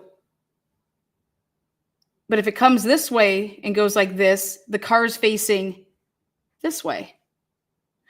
Here, Ashley says, hey guys, this is it right here. Hello, we got the path of travel. We figured this all out, okay? Let me tell you what's another thing that's wrong about this. Here's the vehicle here, guys. It comes, she doesn't want to talk that it comes down, you know, it heads south on Lauder, and then because it goes like this, so then it goes east, and then it comes on. Why doesn't she want to talk about that the 451 camera here, it doesn't catch it when it's going back this way? 451 camera, 451 Paradise, okay? It would catch this car coming back, would it not? Just like it's been doing? But better yet, it doesn't catch it when it leaves here to go this way, right? You're going to have to go. So it's going to pass it one time, comes back down here, then miraculously does something, but you have to do all of this in 3 minutes so that you can possibly be back facing this way and coming down. Where does this car come from? Comes back out around here. What goes this way, out, down, around this, then comes like this, comes back. There's no way that you would make that in 3 minutes. I've been there. Fuck, if you don't believe me, damn, use Google Maps. This is absurd. This is absurd because Ashley's now like, here. This video was taken at 4:01 a.m., approximately 3 miles from the crime scene, or 0.3 miles from the crime scene, based on the 112.5 Ridge Road surveillance and the other video surveillance. Investigators can determine the suspect path of travel as follows. Just like this. But doesn't get seen on the camera that they've been using all night. And this car just ends up somehow over here. Meanwhile, this vehicle left up out of here at 3:58 to go this way.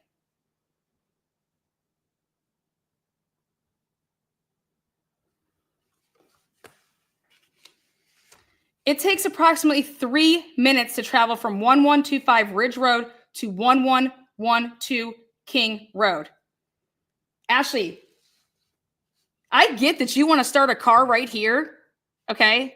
And you want to say, go. Yep, it can make it there in 3 minutes. Well, it didn't get seen on this camera, okay? Odd, right? But let's back up. How did this car get here at 4:01 a.m. when you have a car that's leaving here because it comes through to do its loop and do all this shit at 3:56 in like 50 seconds? And then it does its loop around to come down around and then pulls past, there's the 1112.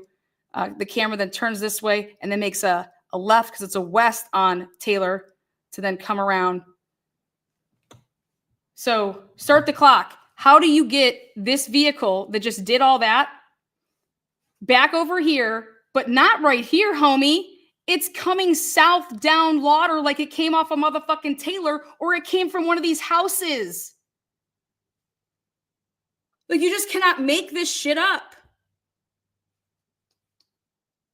You cannot just put a car right here and not talk about the fact that where it came from. And this is what the defense has been saying. You have whatever vehicle you have here. Yeah, sure. That's your killer. You have a totally different car at 358. You have two vehicles.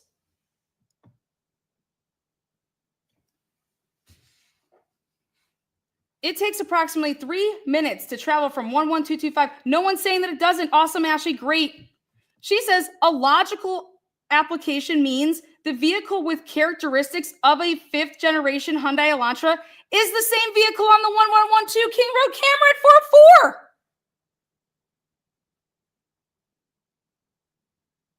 Well, which one is it? Is it the one that left at 358 this way? Or is it this one that just miraculously appears somewhere over here at 401? Which one is it?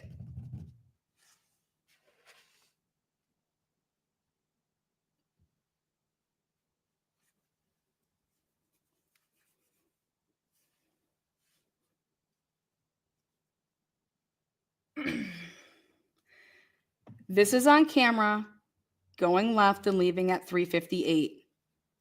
Going this way, okay? It does not come back across this way in Alert Linda Lane, okay?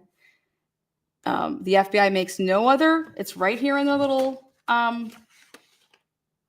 this is why she goes to, turn to page 8 and 9. And I said, wow, I can't believe that you're going to mention 8 and 9. I said, that's where I was going to take your ass. 8 and 9. This is exactly what I'm talking about. At 3:58 and 23 seconds, a vehicle matching the description of the vehicle 1 travels west on Queen Road and turns north onto King Road. Headlights can be seen shining on the trees to the west of the intersection of King Road and Taylor Avenue, indicating the vehicle turned west onto Taylor. Just so you know, when you're looking at the map, this is east, this is west, and then it goes west around to Olenta, like up that way. This is all at 3:58 and 23 seconds. Then the FBI is just watching camera, and they're saying at 3:59 and 4 seconds, headlights are seen traveling south on Olenta, which means this way back up. And right here is this 1119 house and the porch of 11112. It's a running camera. And so when the car's going like this, it can see headlights and then it's traveling up. And so one can assume, if you want, that when this vehicle left up and went west, then when it's coming up and around, that it's this headlight seen traveling south. Okay. Then 50 seconds later, headlights are seen traveling north now on Molenta. And so one would have to ask themselves, either this is a vehicle that is not like, this is just another vehicle that's coming back down this way. And then there's no other mention of anything until the 4:01 and 30 seconds, which is a vehicle matching the description of a vehicle 1 travels south, then east on Lauder Ave.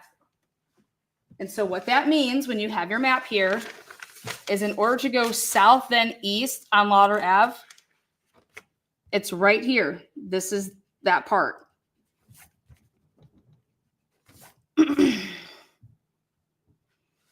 This video was taken at 4:01 a.m., approximately 0.3 miles from the crime scene. Based on the 1125 Ridge Road surveillance and other video surveillance, which investigators can determine the suspect's path of travel as follows. And so she says, look at this, which this is the 401, but she's starting right here at the bottom when you're about to turn onto the ridge. So here's the going south on Lauder, then you go east like this, and then you go down to go on ridge like that. But the vehicle, because it's seen on the camera, sees that it came down and around like this. Ashley Jennings just starts the motherfucker on Ridge Road.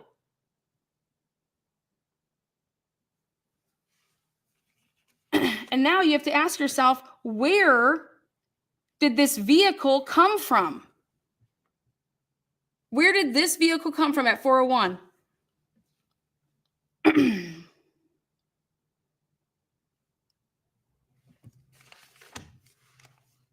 Because the next spot that she tells us to turn to is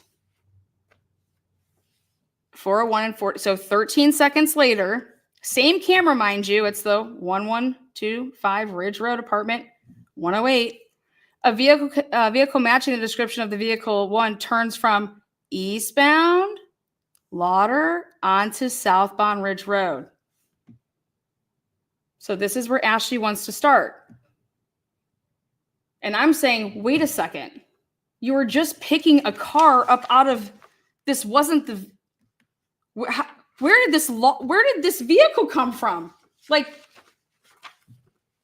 you were just watching this other vehicle and it's just like, wow. You don't think, Ashley Jennings, that you have to explain that you're saying that this car that left at 3:58 and some whatever seconds, this is your car, suspect vehicle one. How does it get over here to do all of this when there's no FBI movement on this vehicle doing anything? It doesn't come across this way. What it would show anybody is this vehicle that made this loop, okay, and did whatever, leaves. And if it's going this way and you don't have any proof to put what cameras it's on or anything like that, how you can just say that it's this vehicle over here, and yet you don't understand, how do you get over there? You can't just go across the fucking trees in the houses. You just can't do that. Okay? And that's where the defense has been since day one to say, oh my God, this isn't the same vehicle as that one that just was 2 minutes ago.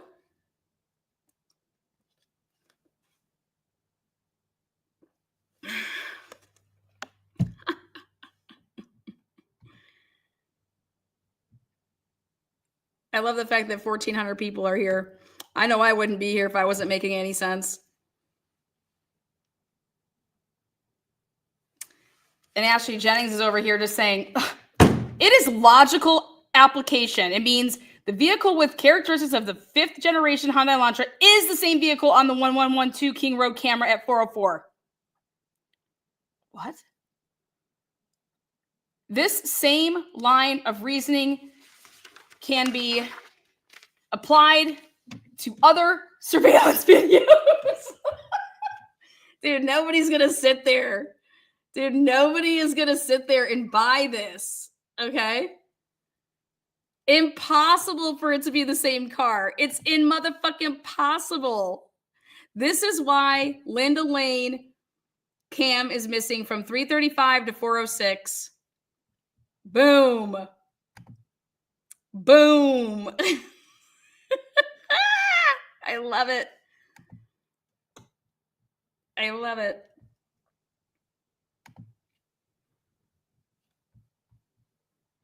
I love it. That's the most amount of sense that anybody's ever talked about this case to you in 3 fucking years.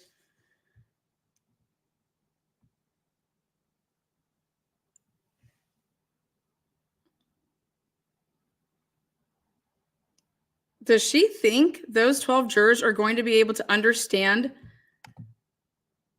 this without you spelling it out? Like, seriously, what is she on? Who? Ashley Jennings? Dude, it's all lies. It's all bullshit. This is all fucking lies. And they're dying on this hill.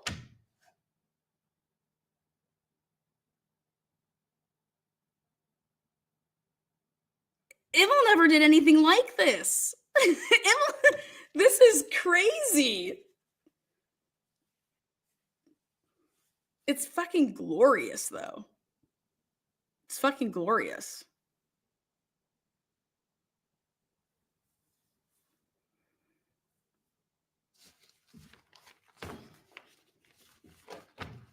Give a shout out to all those Idaho people that are watching me. Facts be damned. Facts be damned. Farmer.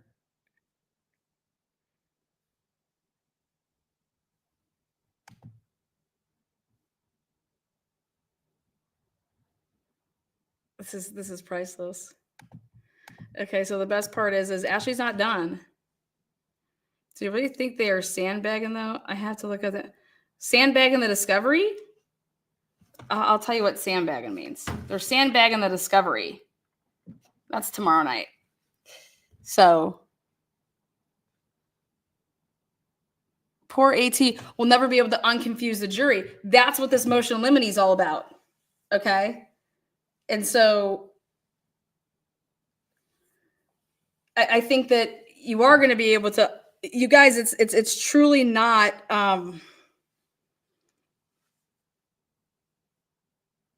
Ann Taylor's on it. I can tell by the motion in limine. She wanted to clarify some things, and she got Ashley Jennings to literally pump out this whole fucking document. Okay. And then Ann's over here like, who does she think's testifying to this? That's what Ann's thinking to herself right now. Ashley, you're writing all this shit, but who do you think is testifying to the shit that you're writing in here? Because the FBI is not testifying to this. The FBI is not testifying to your fucking fantasy world. Okay?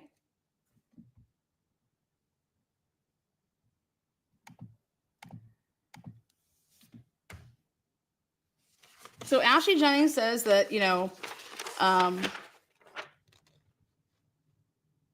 this same line of reasoning can be applied to other surveillance videos. I don't give a fuck.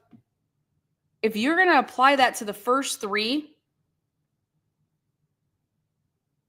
the last one, the Big Daddy one, it's not copacetic with the first 3. That's the problem, Ashley.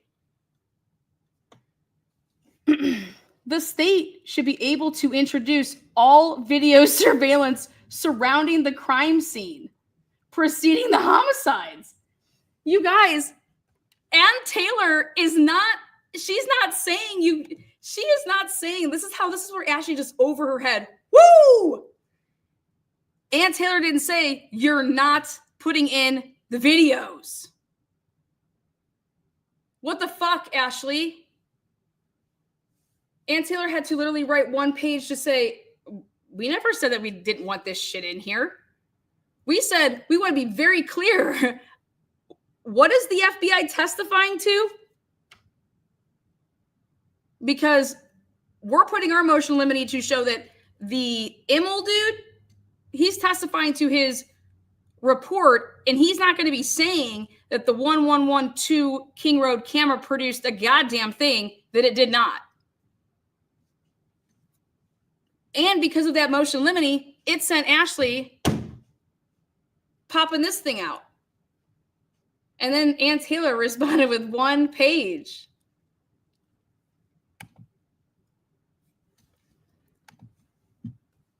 So the state's expert should be able to opine based on his analysis and the surrounding circumstances that the surveillance is picking up on the same suspect vehicle. Wait, Ashley, your expert has to give his opinion in his fucking report that you have to disclose.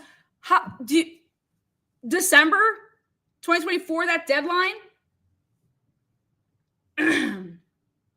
You disclose your report. You disclose your opinions. You show all the shit that you used to come to your opinion, your expert opinion, which Immel's expert opinion is the identification of vehicles based on what you supply.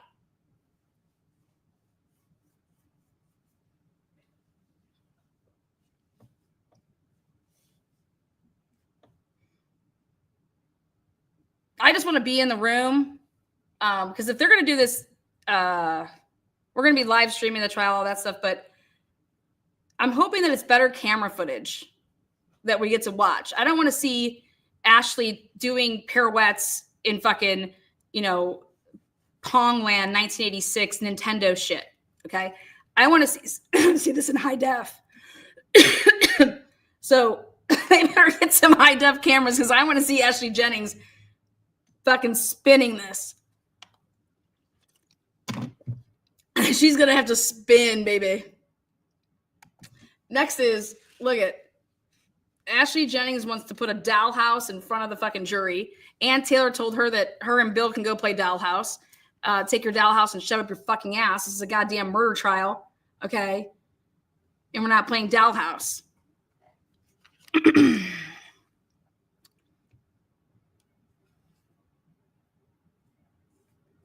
you guys know about that yet?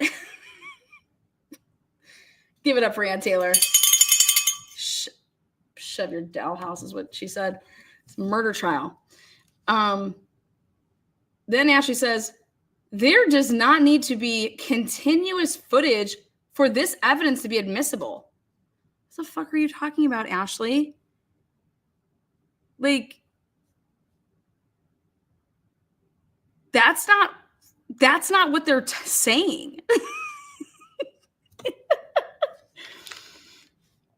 Defendant argues there is no continuous footage linking the vehicle at the 1112 King Road footage, and that from Ridge Road, period.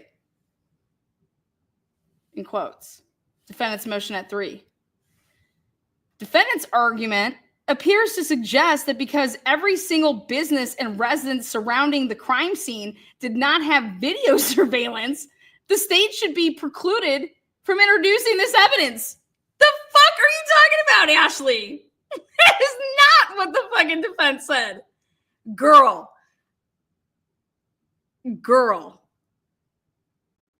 Dead, Ashley.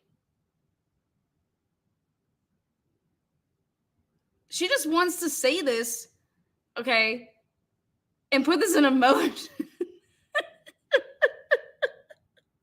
She just wants to say this and put this in a motion and make it seem like Ann Taylor's really saying this.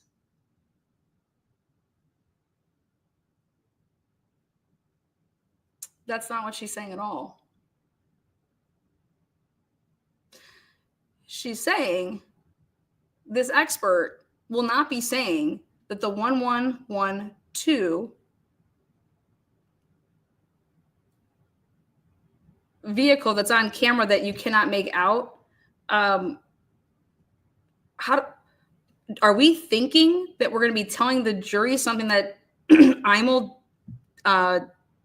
didn't put in his report? Let me make sure I get this. So, like, I just want to make sure I have it all. Just so I have it. Then she says, this is illogical. No shit, Ashley. I think that's illogical too. This is illogical. As argued above, the state should be able to introduce all captured video surveillance surrounding the crime scene preceding the homicides. Preceding the homicides. Well, Ashley, you're going to have a really big wake-up call, honey. Because what Ann Taylor's basically saying is that those 3 loop-de-loops cannot possibly be connected to the 401. But I guess you're just not there yet. Maybe tonight's episode helped you, though. I mean, how damn dare Ann Taylor think that we can't show those videos? You can show them, I guess. I don't see the relevancy in them, but go ahead. We're going to argue. I mean, I'm sure Ann Taylor has just a stiffy argument here. But it's your case in chief that you think that Bryan Kohberger was circling that house and trying to get on every camera possible before he went and committed a quad hom. But then in the next breath, you talk about what a stellar student, and this is why the crime scene wasn't contaminated, because he knew how to commit the perfect crime because of a class final exam paper in a 300 level course into sales that anybody could take, by the way.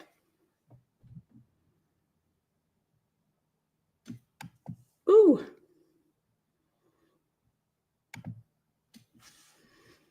The state's expert should be able to opine based on his analysis and the surrounding circumstances that the surveillance is picking up the same suspect vehicle. It's not. Which ones do you want him to say did this? You guys saw his report. Is Ashley not reading his report? Ashley, what surveillance cameras do you want him to opine this in? The videos that you gave me on, let's see. What day? What's this day? Oh, Ashley. Oh, whatever ones you gave me on November 19th and November 21st. Yeah, those ones. Yep. Due to insignificant image detail and obscured views, I couldn't make it out. Then whatever ones you gave me on December 7th, due to insufficient image detail, I couldn't make that one out either. Then whatever one you gave me on December 20th, I think those were the WSU ones. Yep. I opined that was the 5th generation Hyundai Elantra between 2014 and 16, not 15, Ash. And that's from the WSU camera footage of the car that you said, is going the other way out, where that exculpatory evidence happens to fall between 247 and 254, right?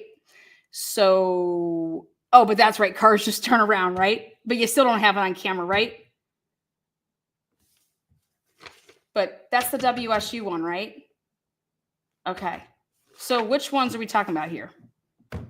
What videos do you want him, all these videos, do you want him to be opining on?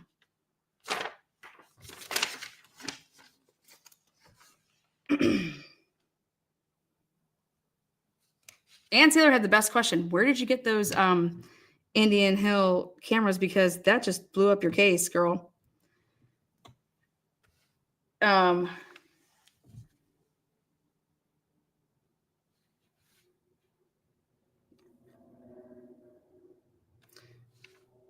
Ready? This opinion would not be speculative, as argued, but instead based on logic. You guys understand that out there? This opinion would not be speculative, as argued, but instead based on logical, educated inferences from review of the surveillance videos, including observed traffic flow. Who observed traffic flow? What the fuck does observing traffic flow have anything to do with identifying a vehicle?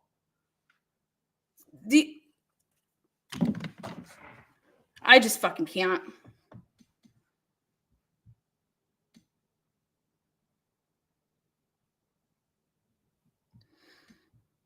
You got to get them there. You got to get them there. The state has to put them there. I'm with you on that. It's 2025. It's 2022. It's 2017. Circumstantial. Most cases are circumstantial. Bella likes to remind me all the time. Absolutely. Okay. But all I see is on this channel, I just keep blowing up this circumstantial evidence. And let's go back to what else did she say though, really quick? The identification of the suspect vehicle is relevant and admissible. No, first of all, Ashley, it's the identification of the questioned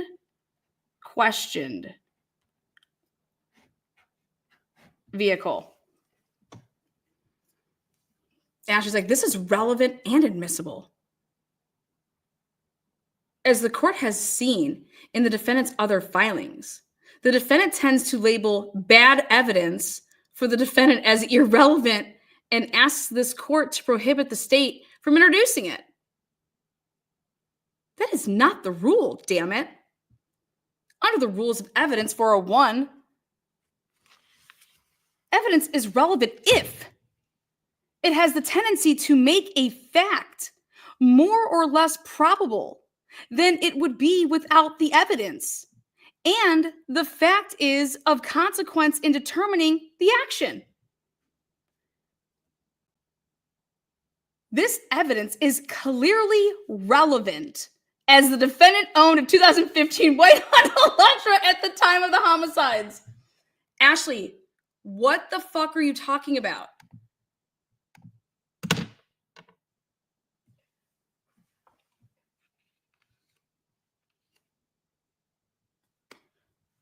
This is me. What? This is about the car on camera. Like, what the fuck? This is about what cameras you're talking about. This is what the person, the expert said. Okay. This is about expert disclosures.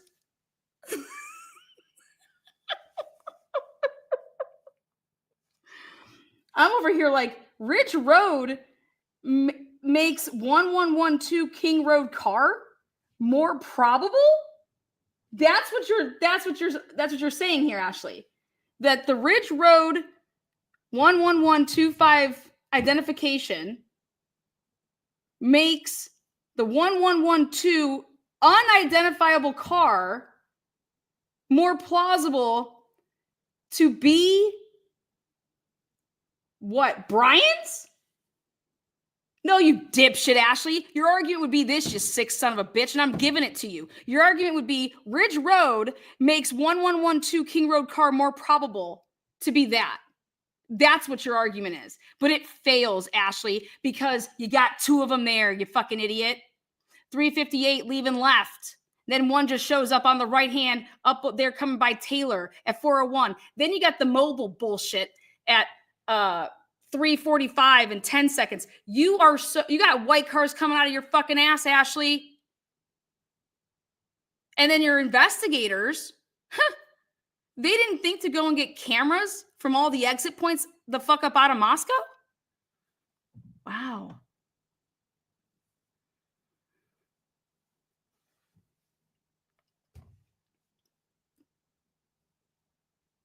Ashley, none of what happened, according to actually your own argument, when you say, hey, the 401, and you break it down and you say, look I mapped it out, 401, here's the vehicle, and this is what it does, and it goes back around this way to Rolenta, and then poof, it's there at 403 or 404 coming into, King. Then I have a question. then why does anything else matter? Why does 327 to 401, why does any of that matter?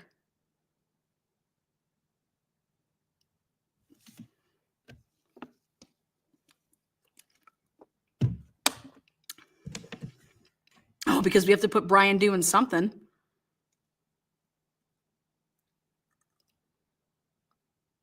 Because we lied on the probable cause affidavit, didn't we? Yeah, dog. Now we can get to the good shit. We lied our dicks off in that probable cause affidavit. And we had that car, and we had to put that car coming over here. Okay?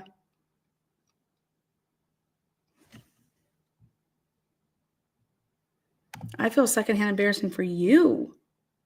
Because I would never watch anything that I didn't enjoy. Girl, go get laid, baby girl. Go on with your bad self.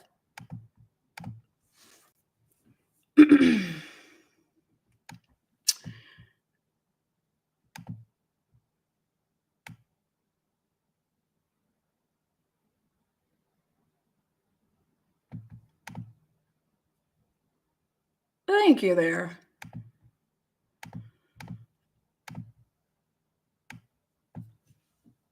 Defendant argues, pursuant to Idaho Rules 403, this relevant evidence should be excluded.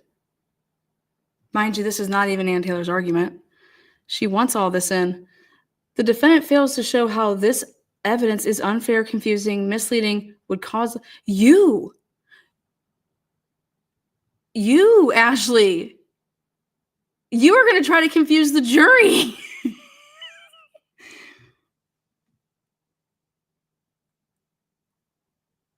No, I'm loving this. I'm embarrassed for Ashley. Oh.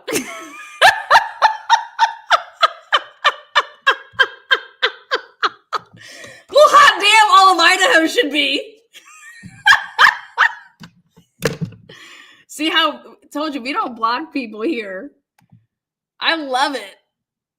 I'm like, I just pulled a turtle boy there. Fuck, you think I'm here to suck Karen Reed's dick? You think I'm here to suck off Ann Taylor?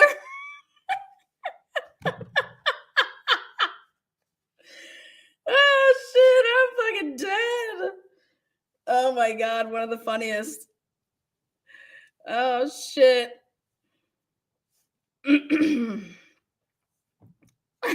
Go on with your bad self. I'm not here to suck off Ann Taylor. I'm here to tell fucking Idaho they suck at their job. It's the same shit that they did in the Moore case when you got fucking shit bags working for you. Shit in, shit out. You know? Garbage in, garbage out. There's hella white vehicles, and it's... I mean, this just can't get any fucking simpler.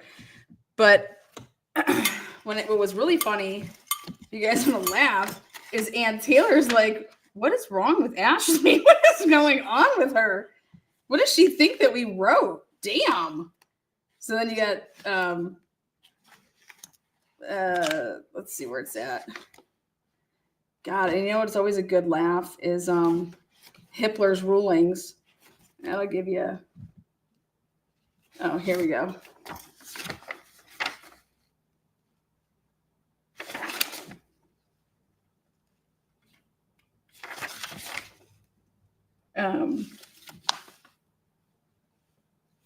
Where is it?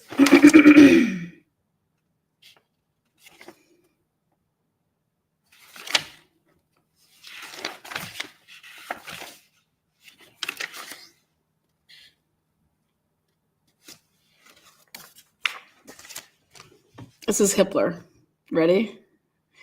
This is his ruling back with the Franks, right? Defendant has not met his Franks burden on issue for the vehicle identification. In issue 4, defendant takes issue with Exhibit A insofar as to describe the suspect vehicle captured through various surveillance cameras. Okay?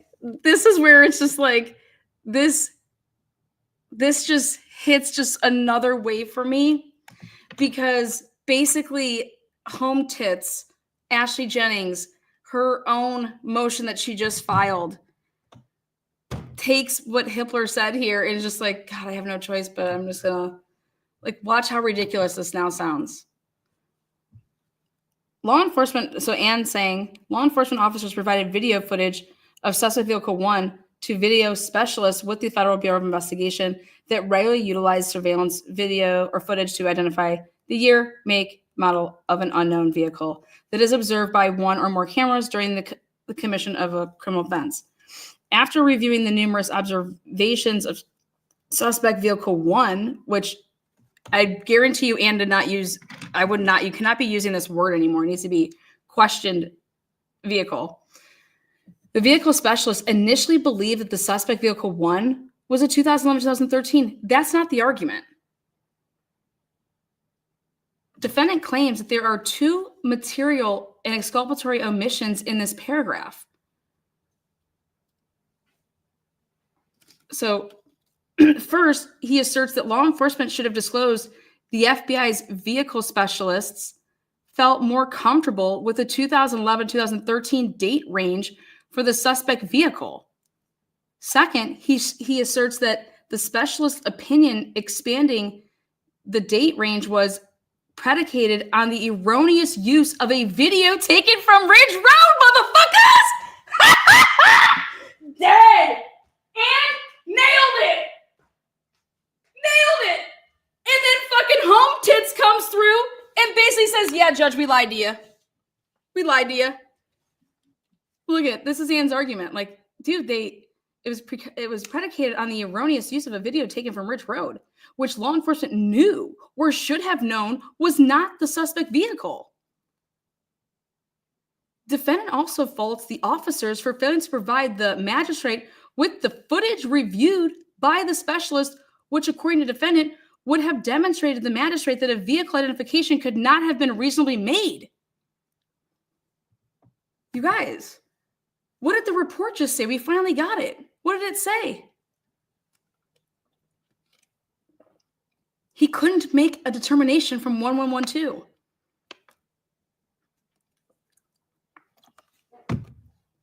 They lied. They fucking lied. Now here's Hippler. The court finds the defendant's challenges are unsupported. Fucking dead, dude. This case is going to be in fucking appeals for a long time.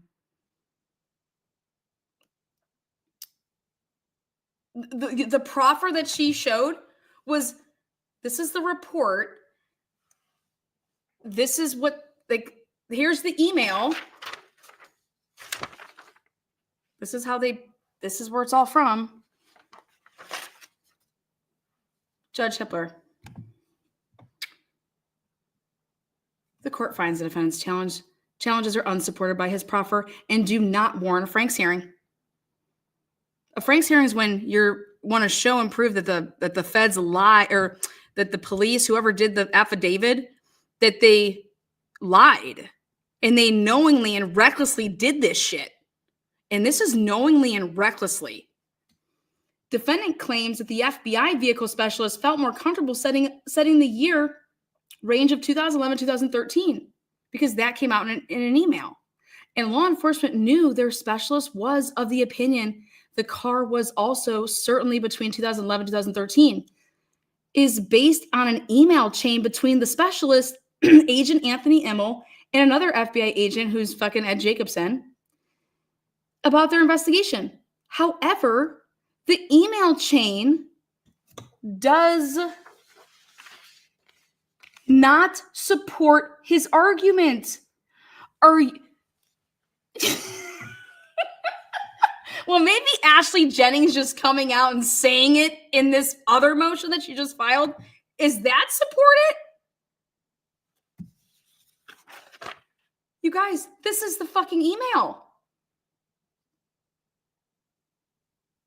Special Agent Immel did not make a vehicle identification, was not made from this footage. Rather, as noted in emails between Mr. Immel and FBI Special Agent Ed Jacobson, it is clear that the identification of the make and model of the vehicle in this video was made via a separate video taken at Ridge motherfucking Road.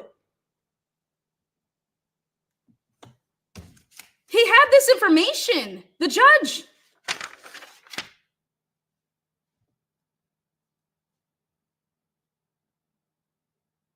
What the email chain shows is that on November 26th, 2022, he doesn't even want to mention November 23rd, Agent Immel directed the FBI to open up their search to 2011-2016. Exhibit D9 at Bates 15.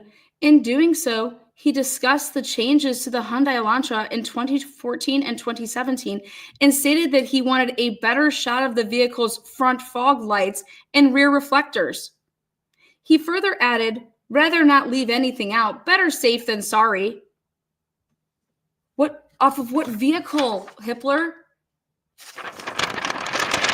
Ridge Road.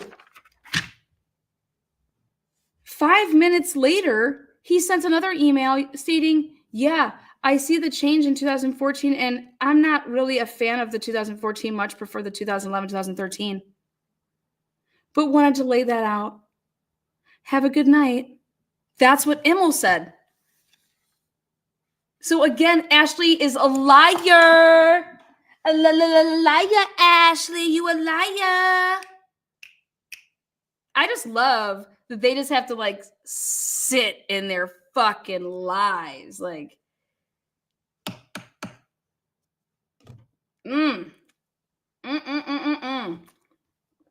Ashley, you're a human shitbag. I would never play Dollhouse with you, Ashley. Don't ever ask me to play fucking Dollhouse. You got me?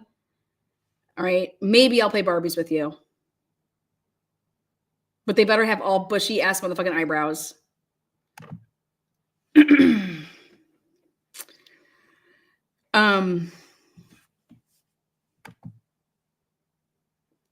Moving on.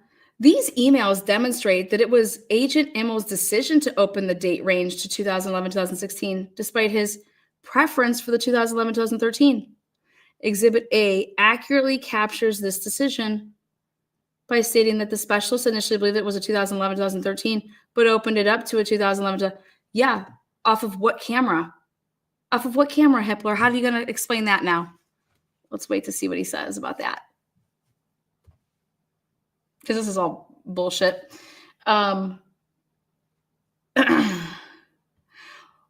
While Exhibit A did not call out that Agent Immel preferred narrower time frame, defendant has not shown this omission to be exculpatory and material. I just showed it. I just fucking showed it. You got this, what? This is the car, 4:01 a.m. on Ridge Road? Well, where the fuck did that car come from? Because the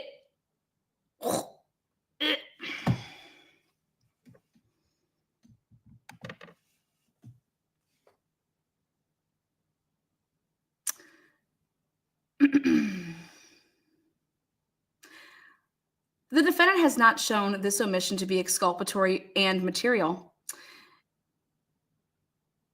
Exhibit A is replete with evidence linking defendant's vehicle and cell phone to suspect vehicle 1. Look at you. God, how horribly is this going to age? It's already aging horribly bad. Do you see what Judge Hippler just wrote in an order? In a court order here, in a decision, he said that Exhibit A is replete with evidence linking defendant's vehicle and cell phone to suspect vehicle 1. The fuck? How? Oh, off them lies. Considered as a whole, it cannot be reasonably concluded that Agent Immel's preference for a narrow date range would have derailed the magistrate's finding of probable cause had it been included.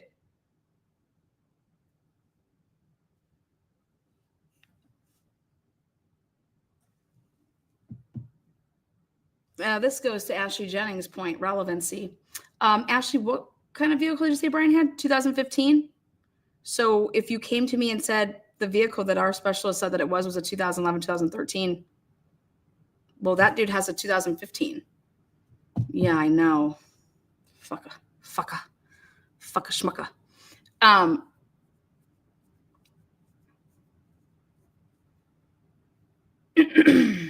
What else though about this car?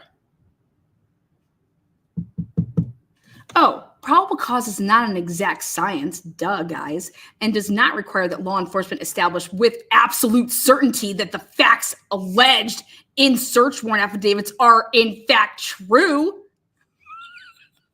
God, fucking ain't gonna fool me, man. Simply because Agent Emmel may have felt more comfortable with earlier years within the range he provided does not mean he felt uncomfortable with the later years.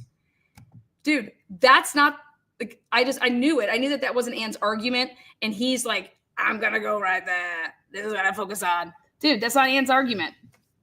I pegged you, hip, hooray.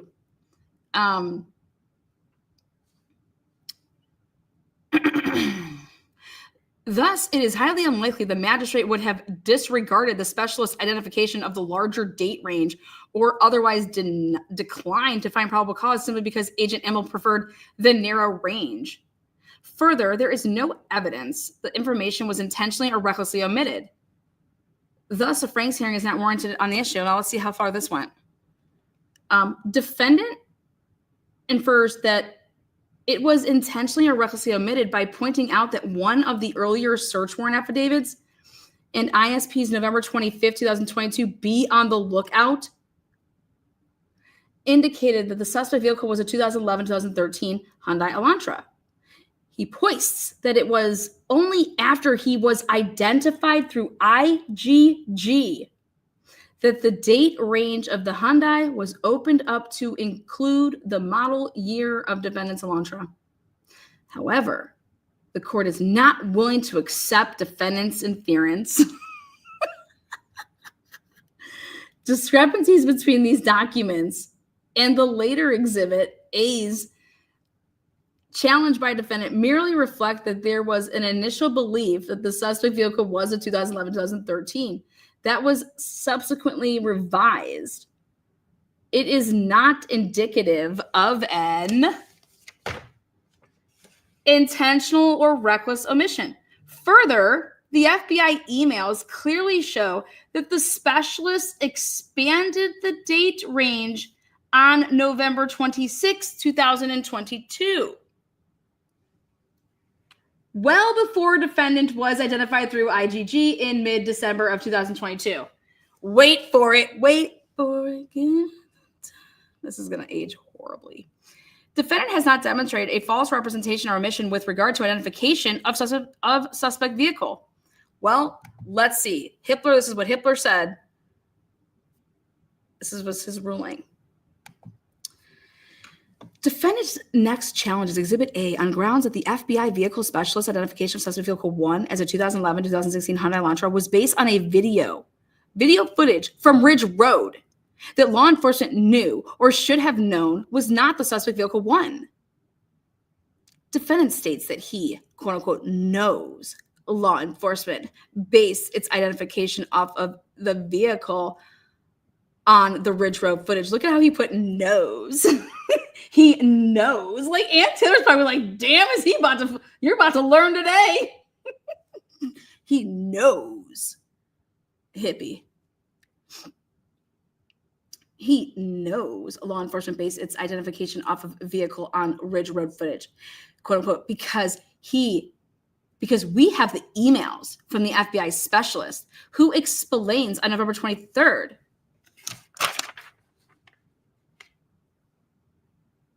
November 23rd, 2022. This email right here, this puppy. He knows, because we have the emails from the FBI specialist who explain on November 23rd, 2022, that their team is mainly looking at the window configuration, something these other images do not. But later that day, an FBI agent sends them images from this video, calling it a great one. Got a great one. Now, however, defendant's proffer does not show the FBI specialist identification was, in fact, made on the Ridge Road footage. What the fuck are you smoking, Hip? Damn. Are you kidding me? This is fucking wild. This is insanity.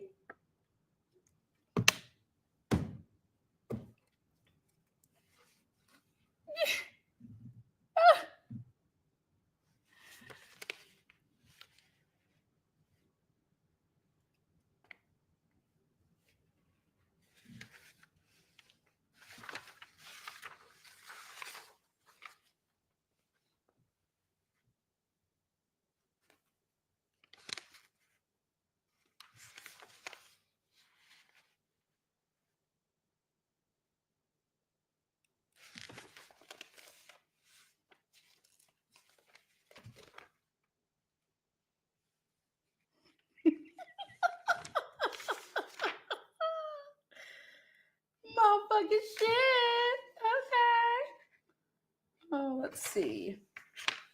Where does she just come out and say it? I think it's right here.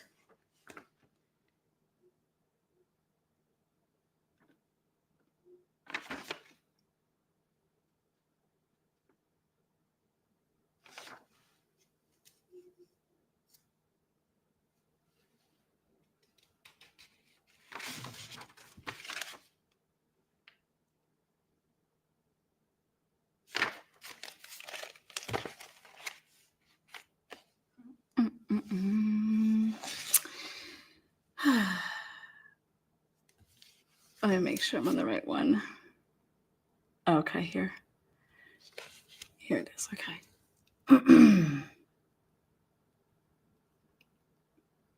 However, defendant's proffer does not show the FBI specialist identification was, in fact, made on the Ridge Road footage. Lies.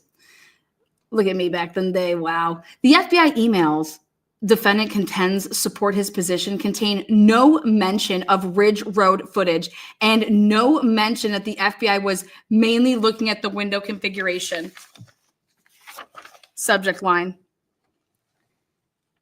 329-1125 Ridge Road. Screenshot. 329-1125 Ridge Road. MP4. 401-1125 Ridge Road. Screenshot. 401-1125 Ridge Road. MP4.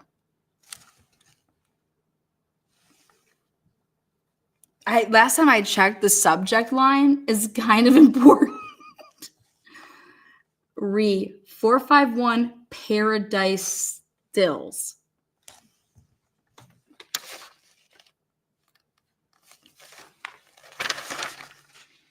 The FBI emails defendant contends support his position contain no mention of Ridge Road. I just fucking can't. And no mention that the FBI was mainly looking at the window configuration. See Exhibit D9. Defendant asserts that the email stating got a great one attached images from the Ridge Road footage, but there is nothing in the proffer establishing that the images were in fact attached, and importantly, what those images were. His fucking report says it all.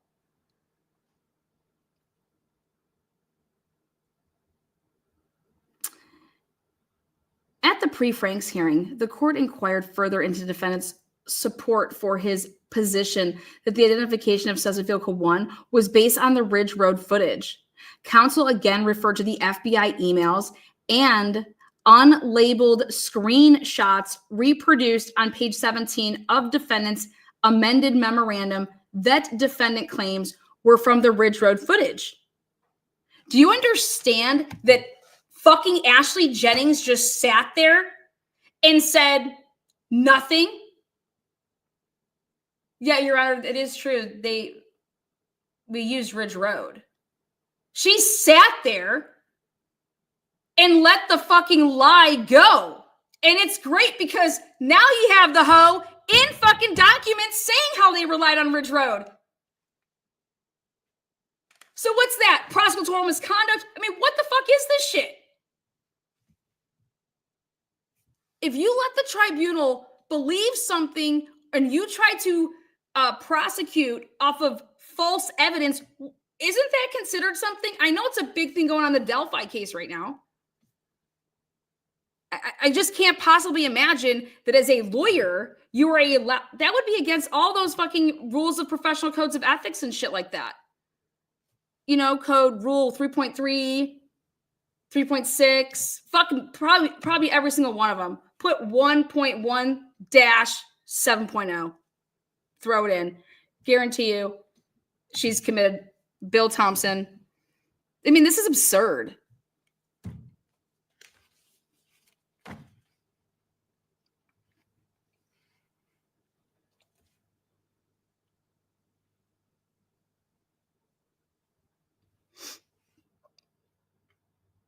Defendant's amended memorandum that defendant claims were from the Ridge Road footage. This is insufficient to establish beyond speculation the Ridge Road footage was the basis for the identification. Hey, who's watching out there? I know all you motherfuckers are. Here.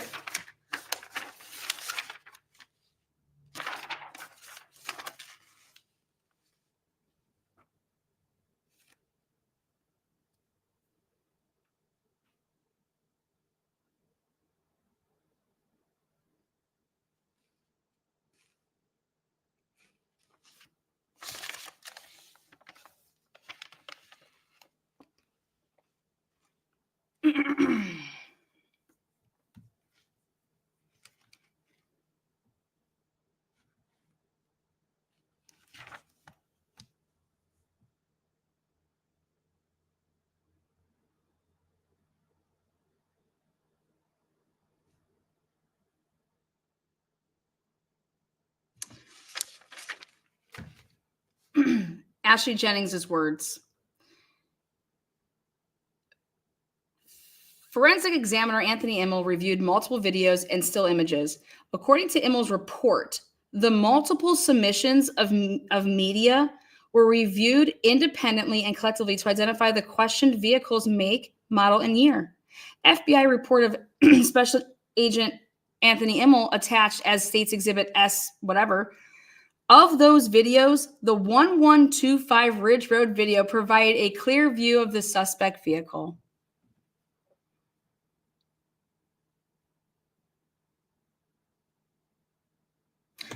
This video was captured at 4:01 a.m. Is that right? This is going to be a motherfucker, man. Woo-wee! There was no insufficient evidence. Everybody knows. And now if you didn't know, now you know. 1125 at 4:01. That's your puppy. That's your daddy. And that's not the car that was coming out at 3:58 a.m. You got about at least 3. Even assuming it were. However, defendant has still failed to carry his burden under Franks because the vehicle identification came from the FBI, which was disclosed to the magistrate in the Exhibit A's. There is a presumption of reliability.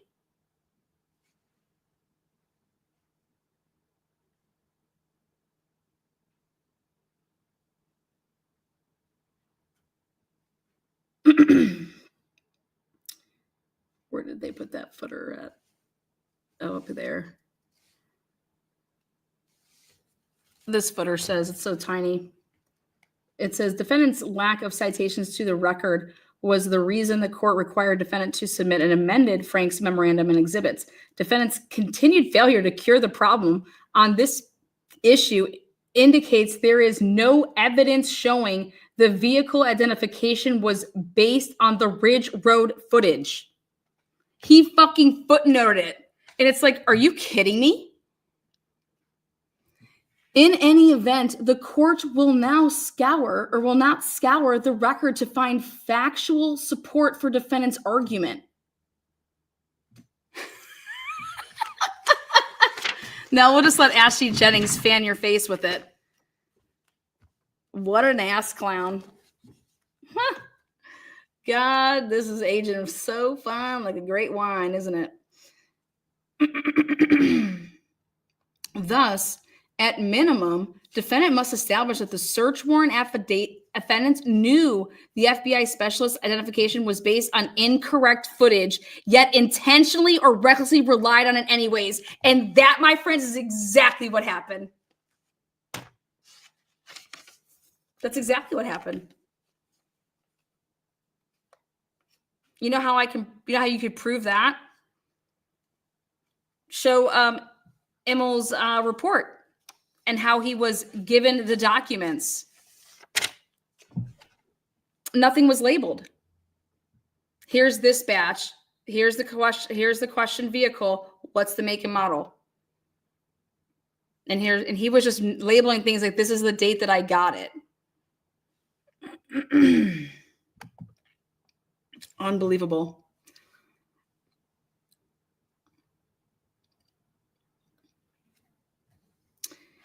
There is no evidence to this end. Assuming the Ridge Road footage was in fact not of suspect vehicle 1, the Afghans were not part of the FBI email chain, which allegedly evidences the use of the Ridge Road footage to make the identification.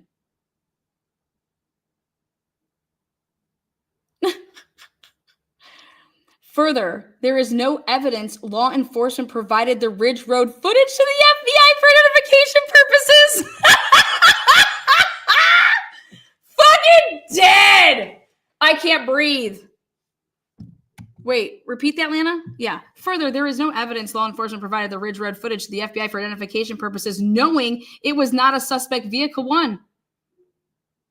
Yes, they did. A Frank's hearing is not warranted. This is fucking crazy. Defendant has not met his Frank's burden on issue 5, misleading timeline.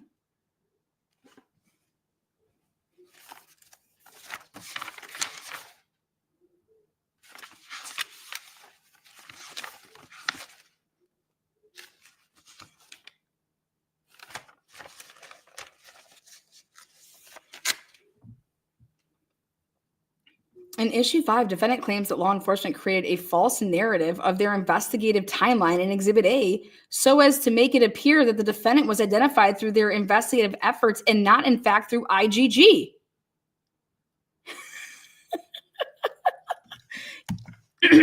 Well, I hate to break it to you guys, but Ashley Jennings and Bill Thompson came out, and in the first sentence, they said that investigative genealogy is how we got to Bryan Kohberger. So, in other words, he argues that law enforcement, having already identified defendant through IGG, tailored their Exhibit A to support probable cause for an already identified suspect, not an unknown suspect. Defendant provides 2 examples of what he contends are misleading timelines about his identification, but these examples fall far short of the Frank standard. First, defendant notes that in Payne's affidavit A, Detective Payne states that on November 29, 2022, officers from Washington State queried white Elantras registered at the school and pulled up a 2015 white Elantra and Pennsylvania plate that was registered to defendant.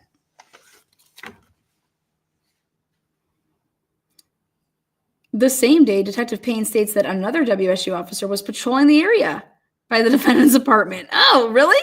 and located a 2015 white Elantra with Washington plates. No way. He ran the plate and it returned to defendant. Defendant points out that Detective Payne was not even aware of the WSU officer's findings in this regard until December 20th, 2022, after defendant was already identified by IGG. However, he contends Payne's Exhibit A makes it appear that defendant was identified in part through the WSU queries. And this is where it's all going to come full circle with, okay, how are you going to explain all of your case to the jury, right? Which is where we're at here with these motion and lemonies, and this is why it matters. I said that's exactly what Payne did. That's how we all thought, that's exactly what happened. Here, second, the defendant takes issue with Detective Payne's focus on suspect vehicle 1's lack of a front license plate. In Payne's Exhibit A, he discussed his review of surveillance footage, noting a review of camera footage indicated that a white sedan, hereafter suspect vehicle 1, was observed traveling westbound on Steiner Avenue at Idaho State Highway 95 in Moscow at approximately 3:28 a.m.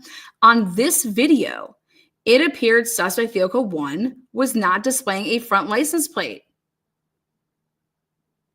And it's like, what the fuck? What does that have in it? This is why this all matters. You need all these little pieces of these because to make all your little bullshit. But thank God for 401, and thank God that there's multiple vehicles.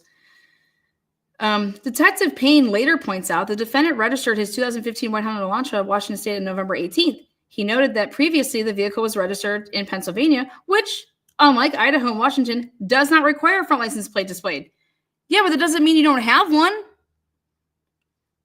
Defendant contends that although Exhibit A makes it appear that law enforcement was focused on the lack of a front license plate early on, it was not until after he was identified through IGG that it became an object of inquiring.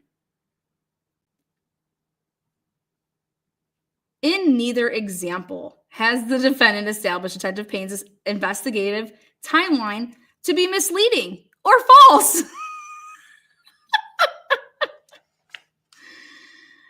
Much less intentionally or recklessly.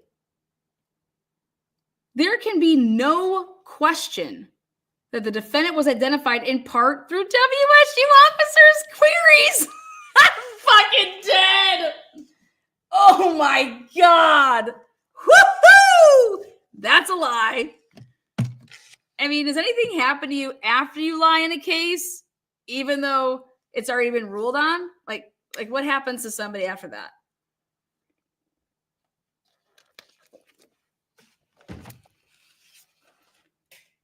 Hippler says, there can be no question that the defendant was identified in part through WSU officers' queries and through the suspect vehicle's lack of a front license plate.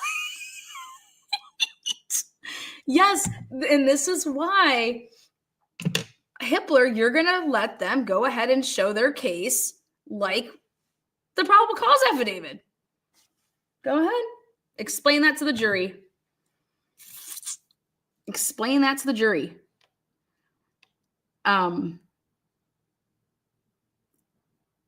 Look at him. There can be no question that the defendant was identified in part. And the other part was like, as observed surveillance videos from the night of the murders. The fact that law enforcement had additional DNA evidence tying defendant to the crime does not render it improper for law enforcement to rely on independent evidence accomplishing the same. Oh my God, that's so priceless. Oh, that's the stinger right there. Ooh, perfect. Well then, just like your order, let them show how everything panned out. It would arguably be irresponsible for law enforcement to rely solely on DNA evidence without making an effort to corroborate it, particularly given the novelty of IGG. Defendant has not established there is anything wrong with this approach. God, wow. God, This is what mainstream media won't tell you. There is nothing wrong with this approach. Indeed, what is important to probable cause is the totality of the evidence. Once all gathered and examined in the light of what the collection of evidence shows, not looking at it in isolation as each piece of evidence was separately gathered. Moreover, had law enforcement indicated in Exhibit A that the WSU query and lack of a front license plate only came across its radar after the defendant had been identified through IgG, defendant has not explained how this would have eroded probable cause. What are you talking about? Wait, what?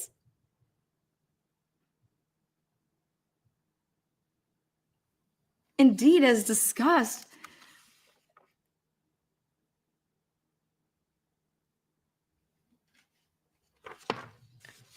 wait for it. Including the IgG evidence would have provided more, not less, probable cause supporting the search warrants. Exactly. So why wouldn't anybody ever use it? Because we're going to get there. Defendant has not met his burden on issue 6, the dog barking. In this issue, defendant challenges omissions pertaining to the barking dog referenced in Payne Exhibit A. It states that at 4:17 a.m., a security camera located at a nearby residence on King Road picked up distorted audio of what sounded like voices or a whimper followed by a loud thud. A dog can be heard barking numerous times starting at 4:17 a.m. The only other information in the Payne Exhibit A pertaining to a dog refers to the fact that Kaylee Gonzalez's dog Murphy was found in her bedroom by first responders.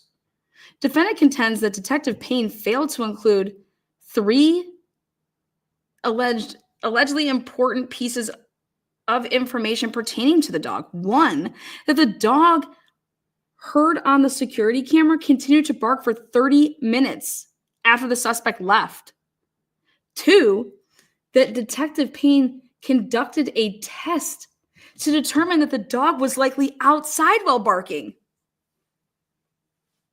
My God. And 3, that Murphy was found without any blood on him, even though the bedroom doors were open where the descendants were found. According to the defendant, this omitted information would have revealed that whoever was in the house brought the dog back inside after the suspect left.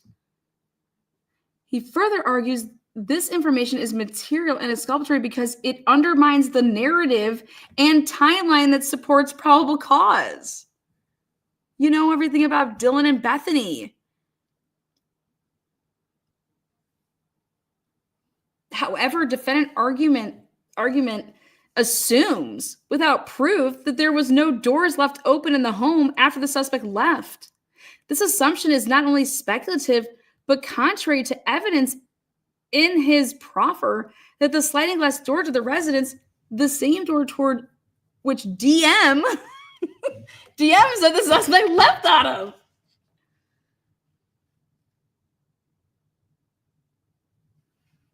Thus, if the dog heard barking was in fact Murphy, it could well have been back inside. Duh. This same security camera shows the suspect vehicle departing from the area of 1122 King Road at 4:20. Exhibit D13 is a police report authored by Detective Mowry describing the test he and Detective Payne performed to ascertain whether the dog heard on the audio was inside or outside. Exhibit D15A is a police report indicating Murphy did not have blood on him, and Exhibit D15B is a screen capture of Officer Noonan's body camera when he arrived at the house, showing the Murphy lying on Miss Gonzalez's bed with no blood on him.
Defendant claims that Sergeant Blaker attributes discovering the knife sheath to Idaho State police officers rather than Detective Payne. However, as the state correctly notes, defendant's challenge is nothing more than a quibble over semantics. Who was the one that found the sheath? Well, Sergeant Blaker stated I was later advised by ISP investigators they located a tan leather knife sheath lying on the bed next to Mogan's right side when viewed by the door. In fact, it was Detective Payne who was the first investigator to discover the knife sheath. He said that in his grand jury transcripts. Once discovered, Detective Payne notified ISP investigators who then collected and booked the sheath into evidence. At best, Sergeant Blaker's use of the word locate is ambiguous as to whether it meant discovering or collecting. Under no reasonable reading could it be characterized as a misrepresentation, let alone an intentionally or recklessly false one.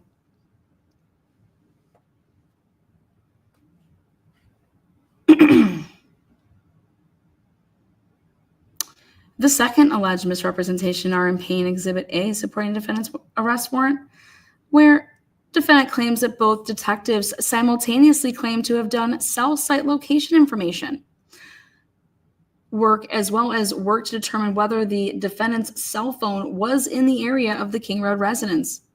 Defendant notes, however, that both detectives admitted on the stand at subsequent hearings in this matter that it was actually the FBI cast agent Nicholas Balance who performed the location work that the detectives then used to complete their respective affidavits. That agent Balance was the individual who actually did the location work, does not render the detective's statements intentionally or recklessly false or even misleading. Well, timeline. Yeah, when did Nick do this?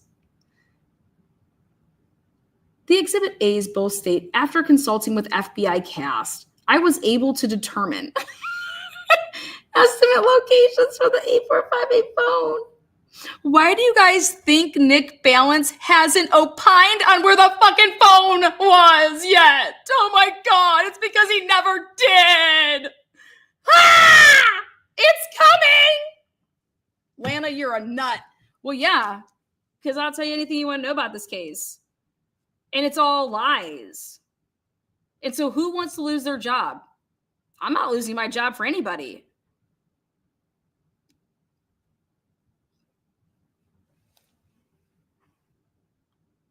Think about what I just told you guys the other night when I was reading off what Nick Balance hasn't turned in yet, what Nick Balance hasn't opined on yet.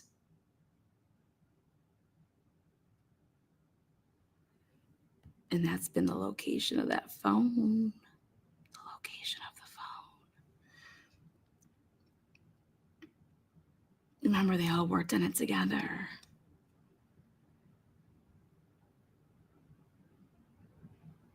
Records for the 8458 phone showed the 8458 phone utilizing cellular resources that provided coverage to the area of 1122 King Road on at least 12 occasions prior to November 13th. All of these occasions, except for one, occurred in the late evening and early morning hours of their respective days. That's going to stay in there too.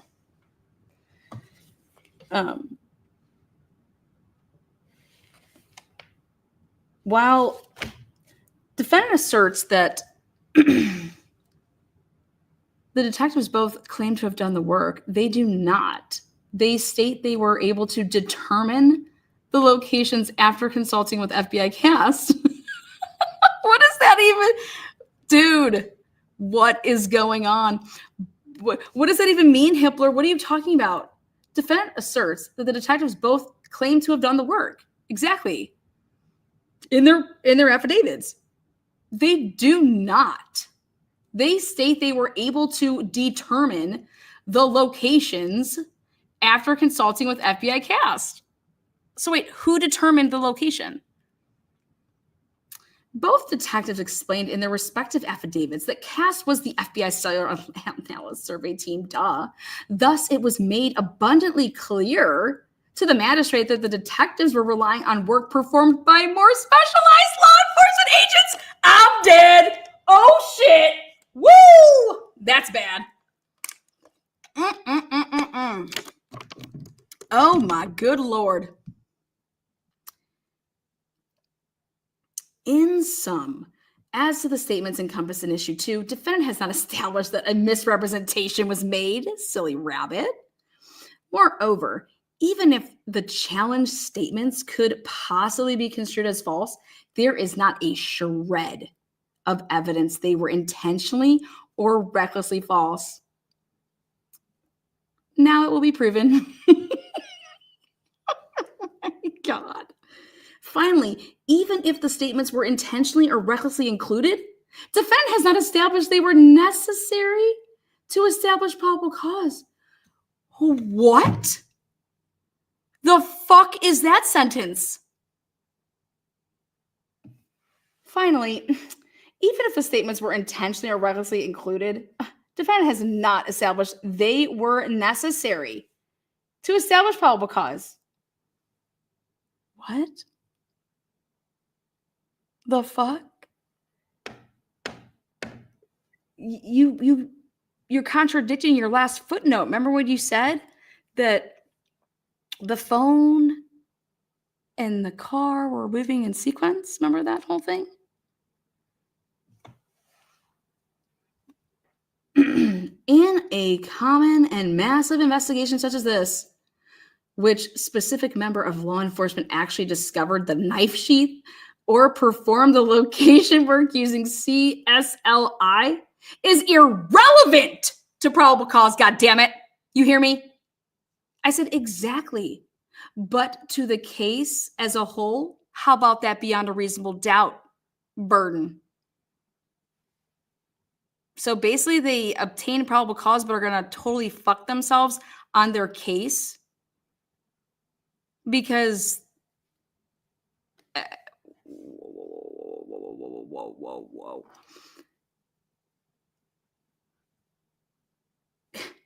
What is important, you guys? You listen up.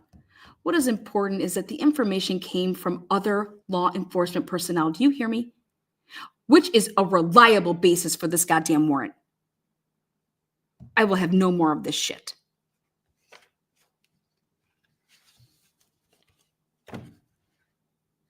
Defendant makes a cursor allegation within issue 2 regarding an email Agent Balance sent to Detective Payne, identifying the dates and times of prior occasions that the defendant's cell phone was using cellular resources consistent with being in the area of 1122 King Road. Defendant contends the dates in that email were different than those in Agent Balance's cast reports. Oh, and still does. However, defendant has not identified a search warrant affidavit that included these allegations. These alleged inconsistent dates. It's coming.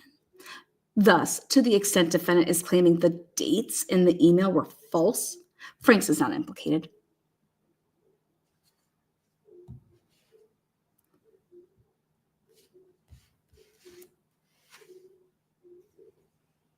There is not a shred. You hear me? There is not a goddamn shred of evidence.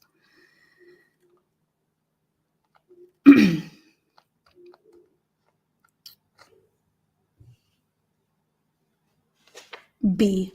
Defendant has not met his Frank's burden on issue 3 or 10, the eyewitness statements.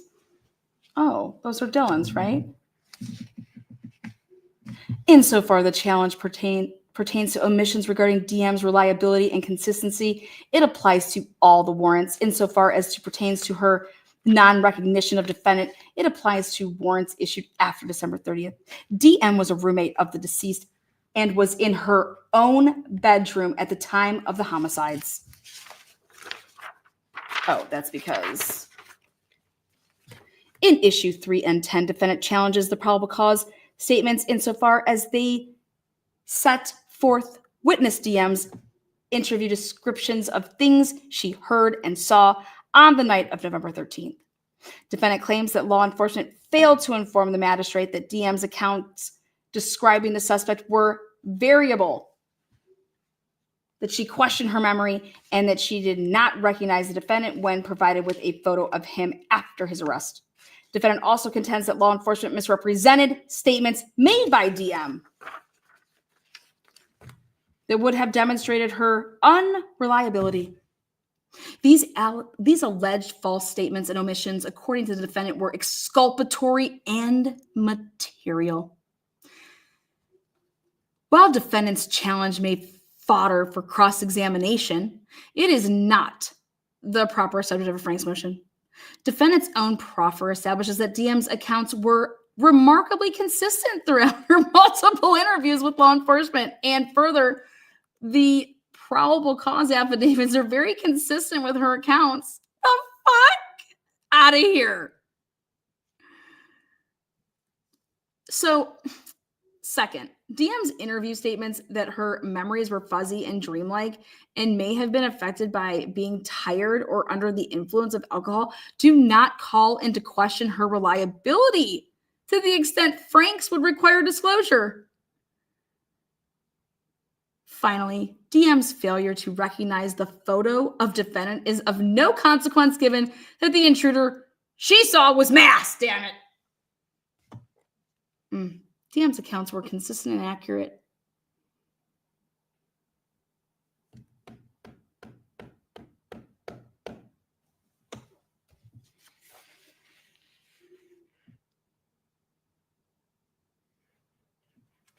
At approximately 4:17 a.m., a camera on 1112 King Road picked up audio of what sounded like a struggle coming from off camera.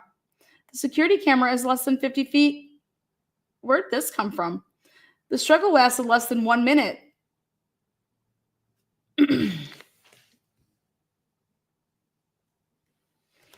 DM stated that she opened her door for the third time after she heard crying and saw a figure clad in black clothing and mask that covered his person's mouth and nose walking toward her.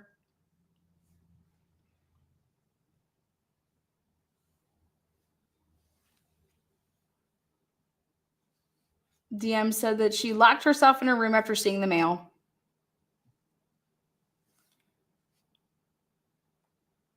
When these Exhibit A's were submitted in support of search warrant applications, DM had sat for at least 3 interviews at that time with law enforcement. 2 on November 13th, 1 with Officer Noonans and later with Detective Mowry, and 1 on November 17th. She had another one. Why aren't they talking about that? Her description of the intruder was notably similar during all 3 interviews. White, male, skinny, slim, lean body types. Slightly taller than DM, 5'10", wearing all black, wearing a mask that was covering his forehead and mouth, a voice that she didn't recognize saying he was here to help, and the intruder walked out or toward the back sliding door without saying anything to her. While she did not tell Officer Noonans that she noticed the intruder carrying a vacuum-type object in his hand, she did convey that information to Detective Mowry later that day, as well as Detective Gooch a few days after that. She also told Detective Gooch that she remembered the suspect's eyebrows were bushy, but could not remember their color. Now we come to find out that that was all suggestive because it was asked. DM likewise told Detective Mowry she could not remember the color of his eyebrows after being asked. More importantly, not only are DM's statements consistent with each other with regard to the intruder's description, they were accurately included by law enforcement in the exhibits. There is not one statement in the affidavits regarding the intruder that cannot be traced directly to DM's words. Wait, what? There is not one statement in the affidavits regarding the intruder that cannot be traced directly to DM's words. Consequently, defendant has not demonstrated an intentional or reckless false statement or omission of a material exculpatory fact with regard to law enforcement's recounting of DM's description of the suspect.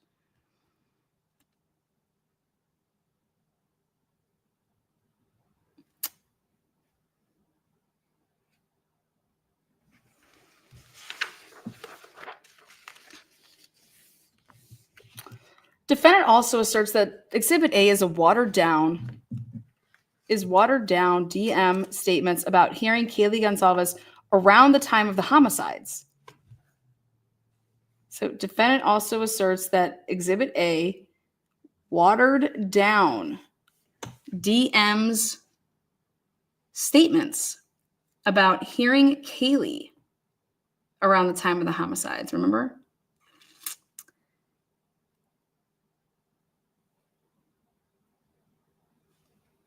According to the defendant, DM was unequivocal in her 3 interviews when she reported that at approximately 4 a.m., she heard Miss Gonsalves walk upstairs with her dog before running back down the stairs saying, "Someone's here." You see that? So at 4, because she wasn't asleep, because at 3:51 a.m., she was saving a number in her phone, a contact, right? So 3:51, DM's not asleep.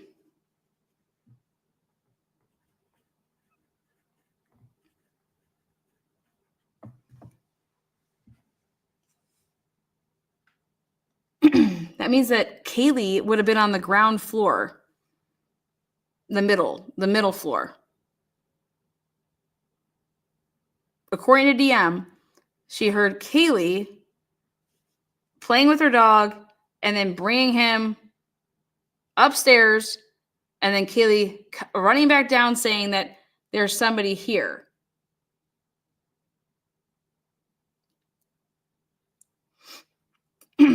In draft email A, however, law enforcement represented that DM said she heard who she thought was Kaylee say something to the effect of, "There's someone here."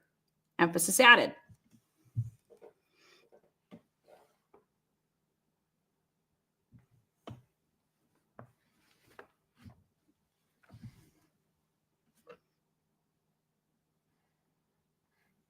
Defendant argues the addition of the word thought is false. And it sure fucking is. You want to know why it is? Because we just showed it tonight. Because of what? TikTok. TikTok is now at 3:16 a.m. So is this something that happened at this time?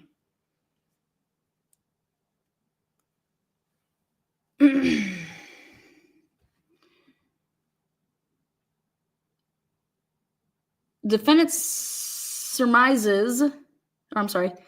argues that the addition of the word thought is false, and further, defendant surmises it was intentionally false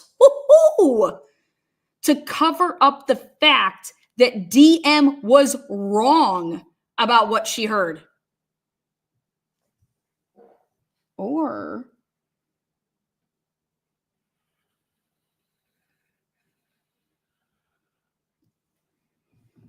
it was intentionally false to cover up the fact that DM was wrong about what she heard. Defendant points out that Miss Gonsalves was killed in the upstairs bedroom where she was found the next morning. Thus, it could not have been her who DM heard running down the stairs at 4 a.m. Unless this was more like that time. Defendant contends that DM's misperception, had it not been covered up by law enforcement, would have cast doubt on her reliability and therefore probable cause.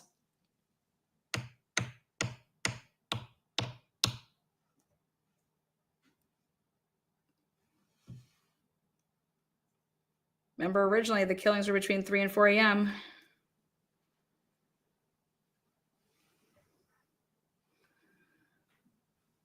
However, the statement challenged by defendant can be read in 2 ways. This is according to Hippler. 1, that DM said, "I think it was Miss Gonsalves." What do you mean, I think it was? Like, you have the fucking transcripts. What do you mean? So, however, the statement challenged by the defendant can be read in 2 ways. Number 1, that DM said, I think it was Miss Gonsalves, which is how defendant apparently reads it,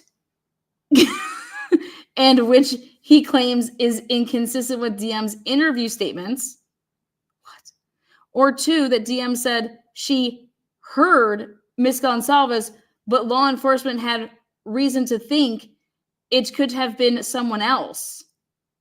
When the statement is viewed in context, the latter makes more sense. What the fuck is this man speaking about, man? This is DMs. It's transcribed, her interviews. They are recorded. What? I don't need to think anything. This is what the broad said.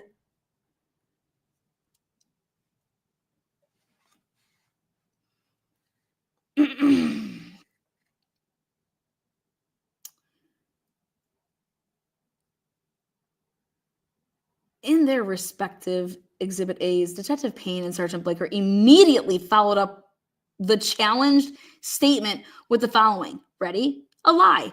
A review of records obtained from a forensic talent of Cornudo's phone showed that this could have been her, as her cellular phone indicated that she was likely awake and using TikTok app. Holy fucking shit, if that couldn't just be better placed. Wow. I mean, this is crazy, and this is what the live was about tonight. So, in their respective exhibits, this is absolutely craziness.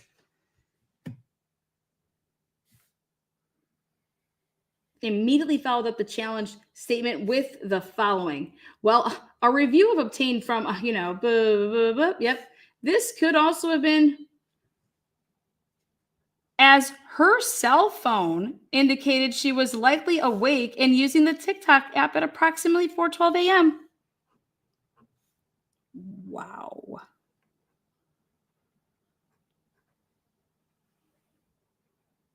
The state is testifying to 3:16 a.m. Payne's Exhibit 8 at Bates. Pff. Blaker. Pff. Emphasis added, my fucking titties. Through this explanation, Payne and Blaker are effectively conveying to the magistrate why they believe DM's statements. I can't. Oh, shit. Effectively my ass. Oh, boy. Hitler, what are you drinking? Borgs. Hitler. This is absurd.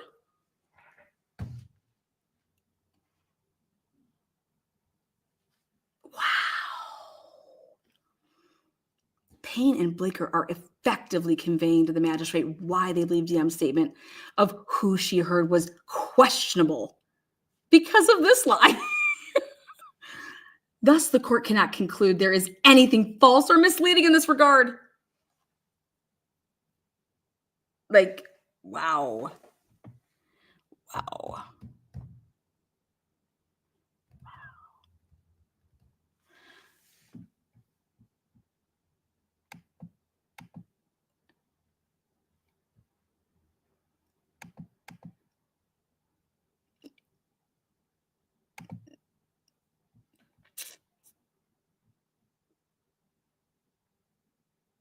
That's not correct.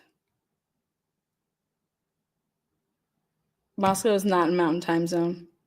You're wrong.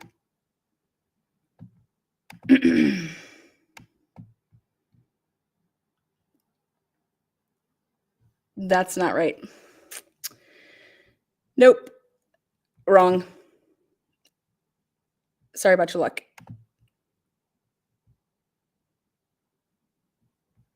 Thank you there. Be well. Thank you, honey. Oh, honey. It's okay, though.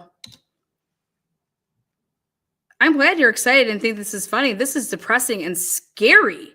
Judge say guilty, so will a jury. Scary. This is reality. This is happening all over our country. You're damn right it's scary. Laughing? No, this is not a laughing matter. This is a fucking mind fuck. Because, like, who's dumb and buying this shit? You know how frustrating this must have been for Ann Taylor and her fucking whole entire team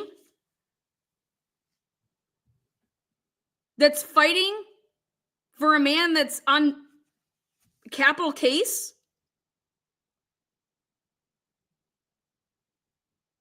Like, this isn't just one thing. This is the entirety of it. And where the fuck is mainstream media?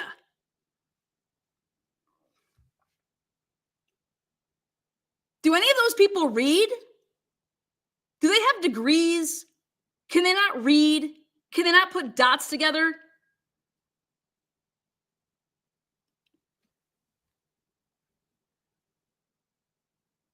There has not been one media outlet to talk about the fact that Dylan was awake at 3:51, saving a contact in her fucking phone.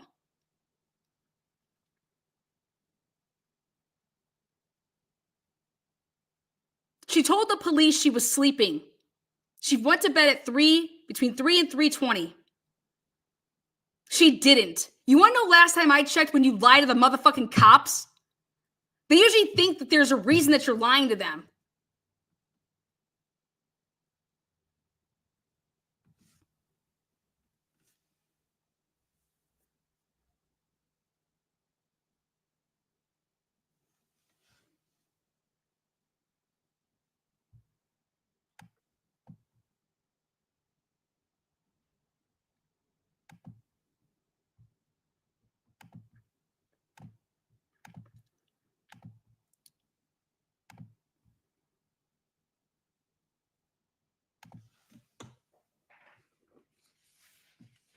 I'm glad that you agree that this is scary. You want to know what I have to deal with? I have to deal with friends of mine calling me saying, "Oh my God, did you hear that Bryan's going to plead insanity?" I'm like, what the fuck are you talking about? Oh, I heard on JLR. And I'm like, I love JLR to death, but he is so fucking wrong. Okay? And I know who JLR's source is.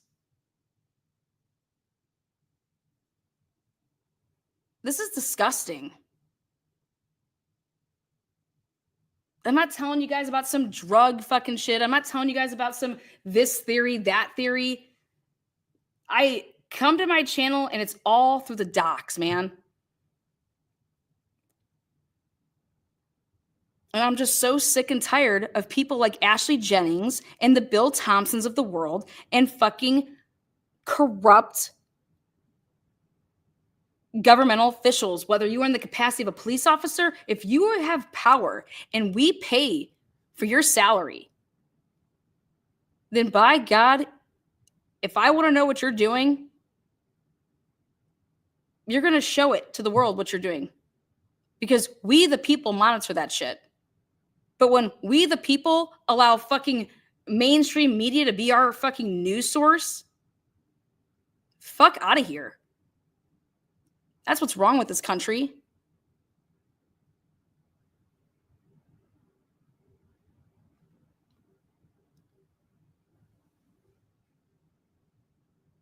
When I show clips about what mainstream media wants to talk about, it's to show what the propaganda is, the spin. And I have yet to understand why, because I think exposing this would make way better headlines, don't you think?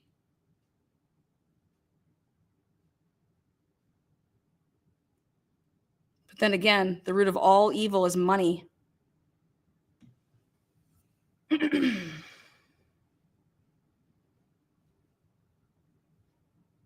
They needed to have a conviction and somebody arrested so fast because they only cared about money on that campus. Enrollment numbers. We can't have kids not coming to school here. This is the only thing that fucking makes Moscow fucking move. Why do you think the prosecutors were so fucking involved in the investigation? Ashley Jennings and Bill fucking Thompson were the ones that said, we're going to go use IgG off the rip. And then they made the decision to then take it and go put it with the feds, who, if you believe for a second, came to Bryan Kohberger's name in December of 19th of 2022. Look at the search warrant dates and you will know that that is not true.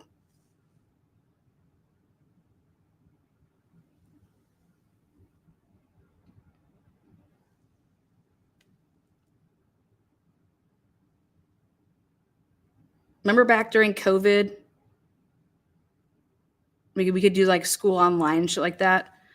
But what suffered? Well, if students aren't out and about, like employing that town of Moscow, Idaho,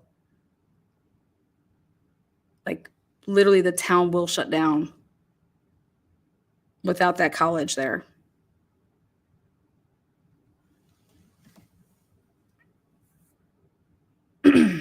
But they couldn't even let their numbers suffer for one, semester? Well, you did it the right way, or you remember these things take time. Remember these things take time. Fuck you.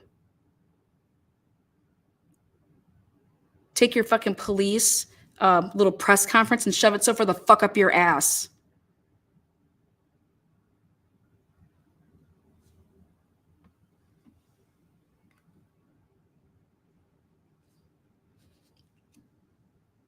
Those sororities and those fraternities.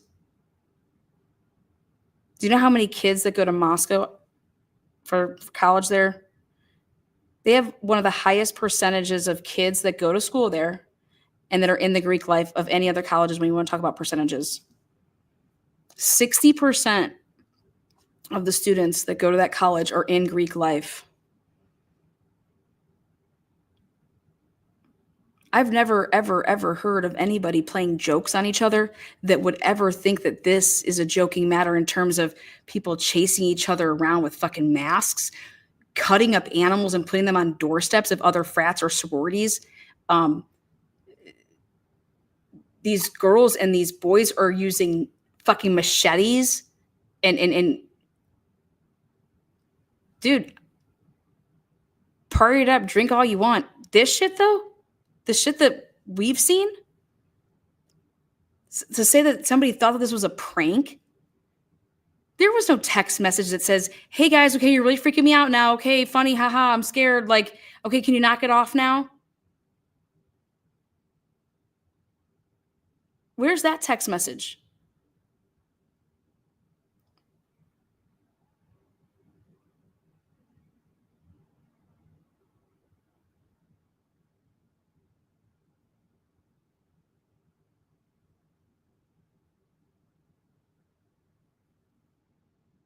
Something is seriously wrong in Idaho. Seriously wrong. This is not the only case. I don't know if they just don't have, intelligent human beings that are police officers. I don't know if it's inept.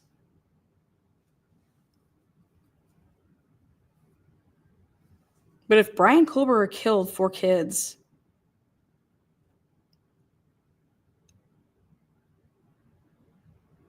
I think that he'll walk if he did it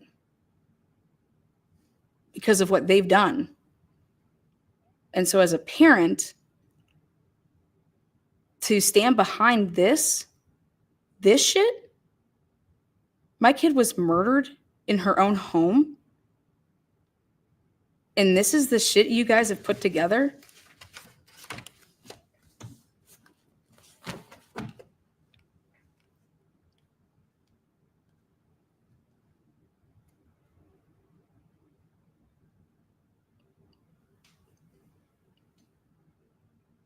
If Bryan's found guilty, I personally believe that it will be appealed and he'll win the appeal. And anybody that thinks that that's not happening, this case ain't going away for a long time. Just like the Richard Allen case. That case ain't going anywhere anytime soon.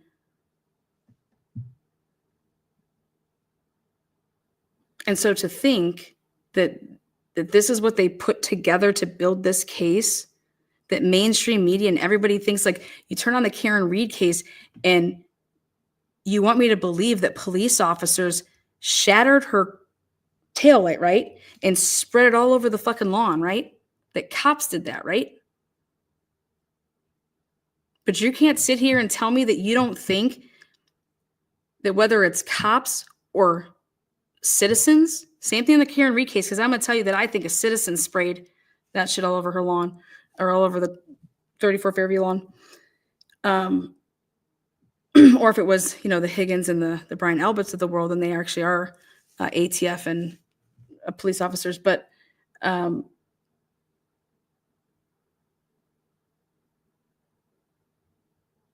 if you can buy that it happened and you believe that happened in Boston, then I just have one question for you.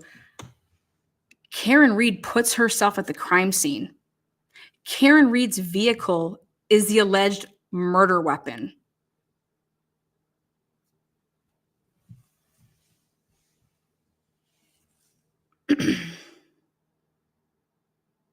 All I hear is planted. You think Karen Reed is innocent? Yes, I do. Read the documents.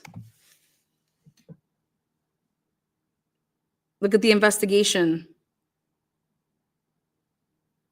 People don't destroy their phones, put their SIM cards on fucking military bases.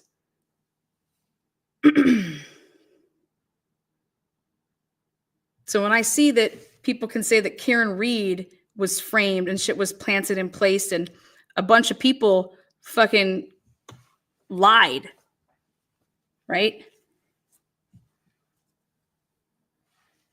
You want to talk about this case and nobody's lying? The docs show it. The phones were showing it. I personally believe that Cy Ray is going to break the hearts of anybody that is still believing that there's not a huge storm coming through that's going to blow. You're going to have so many people that are going to be,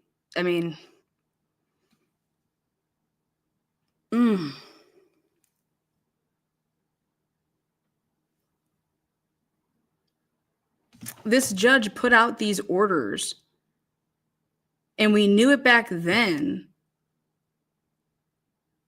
that the prosecution sat back and let the judge believe the lies, wrote all this shit up, and now you have it in writing that the prosecution is now admitting to everything that happened in that suppression hearing.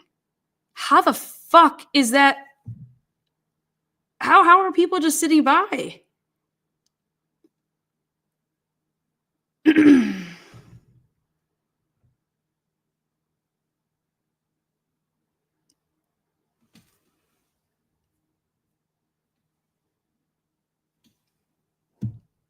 I believe in innocence until proven guilty.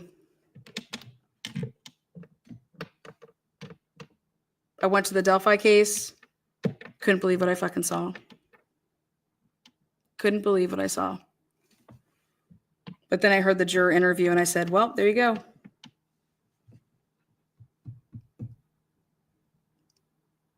The world is changing in a weird way to think that I have to prove my innocence. How do you prove a negative? You guys do know that that's impossible, right? You can't prove a negative. There's a reason that you are innocent until proven guilty.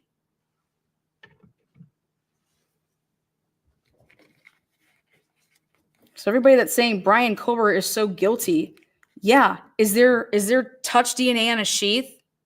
Yeah. And the state's going to have to explain how that all happened. And they're trying to explain it with this magical fucking car and these clicks on Amazon.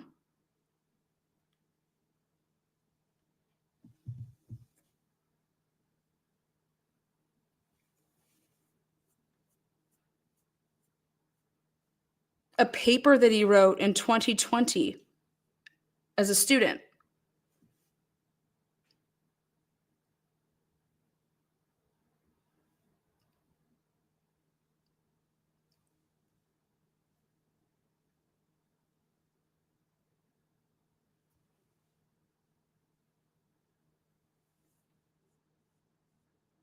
Why didn't the guy get arrested that put the touch DNA on JonBenet Ramsey's underwear?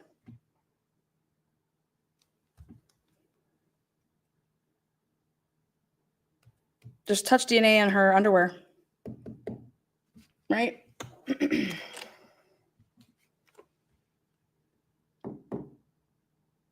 Oh, because he packaged it, right? And she put on the underwear, right?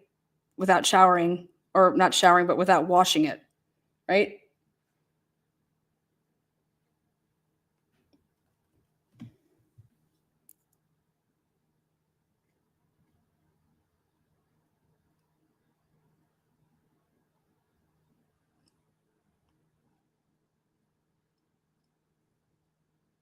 I hope they have a lot more than this.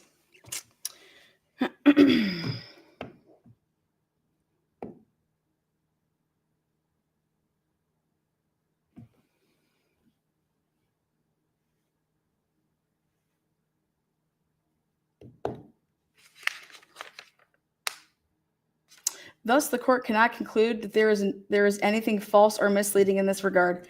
I mean, wow. I just to go back and read these, it's in addition, even assuming it was a false statement, defendant has not established that it was an intentional or reckless attempt to hide DM's alleged misperception, or that her actual statement was exculpatory or otherwise material to probable cause. Consequently, Frank's hearing is not warranted with regard to statements in the relevant exhibit as DM's account of what she saw and heard. There is no evidence law enforcement intentionally or recklessly omitted information bearing on DM's reliability or that such omissions were material to probable cause. The defendant next asserts that the probable cause statements omitted important information bearing on DM's reliability. Defendant notes that DM qualified her interview statements on several occasions by questioning her memory of the event. And again, I believe I was also very drunk. I don't know how much of this is real. Like, I don't know if my mind was like doing whatever. I don't know any of it. Like, half the stuff, I don't even know if it's a dream or if it's real. I don't have a clue.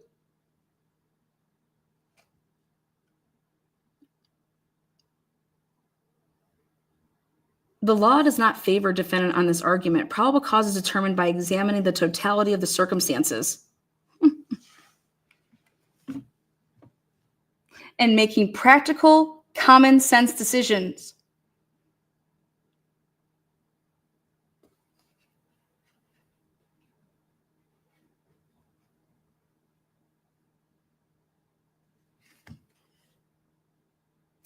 Based on defendant's proffer, it is not a foregone fact that DM was mistaken when she said she heard Miss Gonsalves. DM reported it was approximately 4 a.m. when she heard Miss Gonsalves walk upstairs and then run back down the stairs saying, "Someone is here." Do you understand what this truly means? This means, in my opinion, that either A, the time that DM is thinking that this happened could be wrong, right? This happened different time. But Kaylee having her dog on the second floor, going upstairs, then running back down and saying that there's somebody here, okay? Well, yeah, there's somebody where? Could there have been somebody in Maddie's room?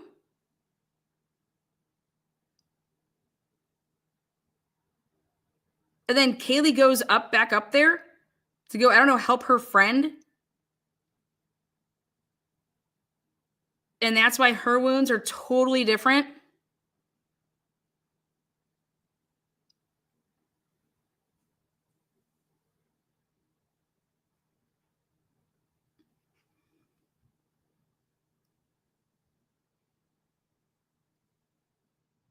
Miss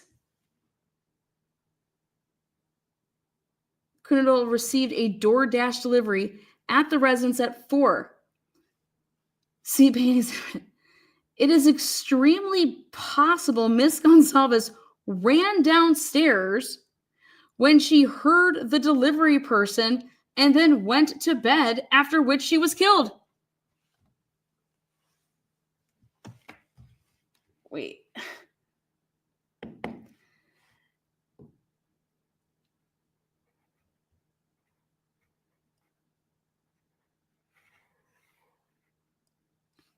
So from 2:51 to 4 a.m., there was no move. Did you ever ask yourself why they're not using the cell phones of the actual victims when they did their timeline?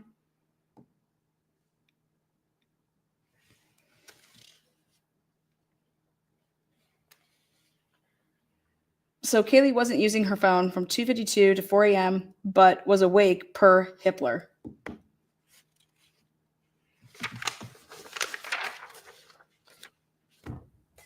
Or none of this was at 4 o'clock.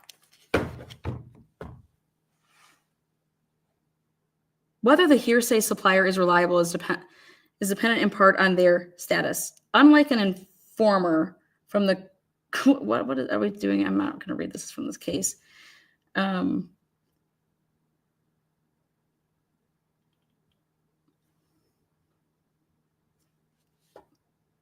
None of DM's qualifications during her interviews reasonably placed her presumed reliability in dispute. That is absolutely fucking crazy. Like, to see that in writing is disgusting. She was a direct witness and was able to consistently articulate the details she remembered throughout each interview, especially as to the fact relied on in the search warrant affidavits. Despite the fact that she claimed her memory was fuzzy, or that she felt like it was a dream, or that she was still intoxicated. Further, even if her reliability were in question, there was other evidence included in the Exhibit A's that corroborated her account. Oh my God. I just can't.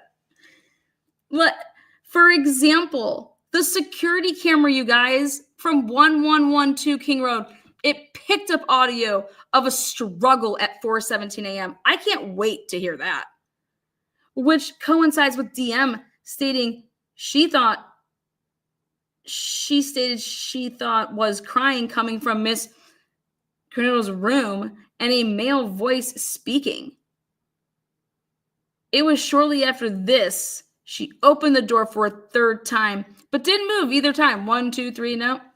And saw the suspect walk by her toward the sliding glass door, which corresponds with, what are they going to think about the whole Linda Lane from 2 to 3:30? People are screaming on Linda Lane from 2 to 3:30. In addition, or it was shortly after she opened the door for the third time, which corresponds with the surveillance video showing the suspect vehicle leaving 1122 King Road. Again, that's Dylan saying that this person, they're saying that, yeah, I saw him leave. No, that's not what she says, actually. In addition, law enforcement corroborated DM's description of defendant through its vehicle identification efforts. What? In addition, law enforcement corroborated DM's description of defendant through its vehicle identification efforts, which led investigators to defendant's driver's license information. Is this man on motherfucking crack cocaine? DM led the fuck? In addition, law enforcement corroborated DM's description of the defendant through its vehicle identification efforts, which led investigators to defendant's driver's license information. Oh my God. That's insanity. That's just fucking absurd.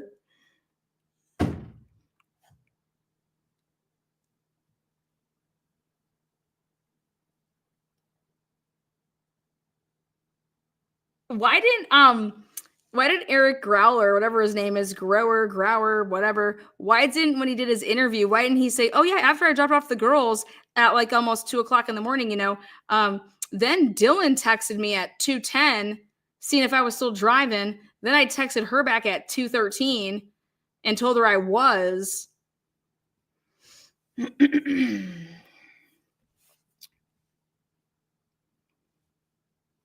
The Exhibit A's note that the defendant's physical description was consistent with DM's account. Oh, wow.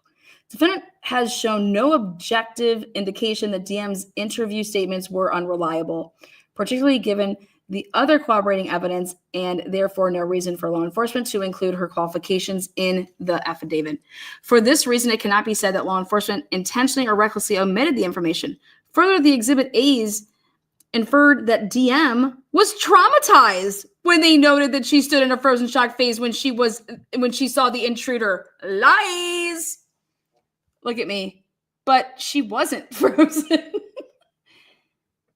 This necessarily alerted the magistrate that DM's memories were colored by trauma and shock, which goes to the issue of her reliability that the defendant targets in this motion. Oh my God.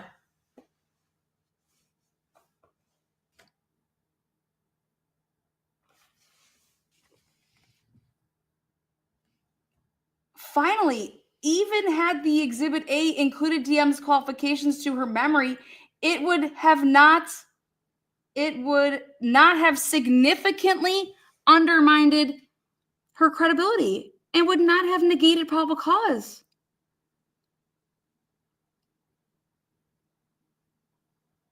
It would be no surprise to the magistrate that a person experiencing what DM must have experienced would be shaken by what happened. What did DM see? Wow, she didn't see anything. Judge Hippler, you are a fool for that statement. She didn't see anything. She wasn't frozen. She was on. What the fuck? She was texting and calling and texting and calling and getting on social media.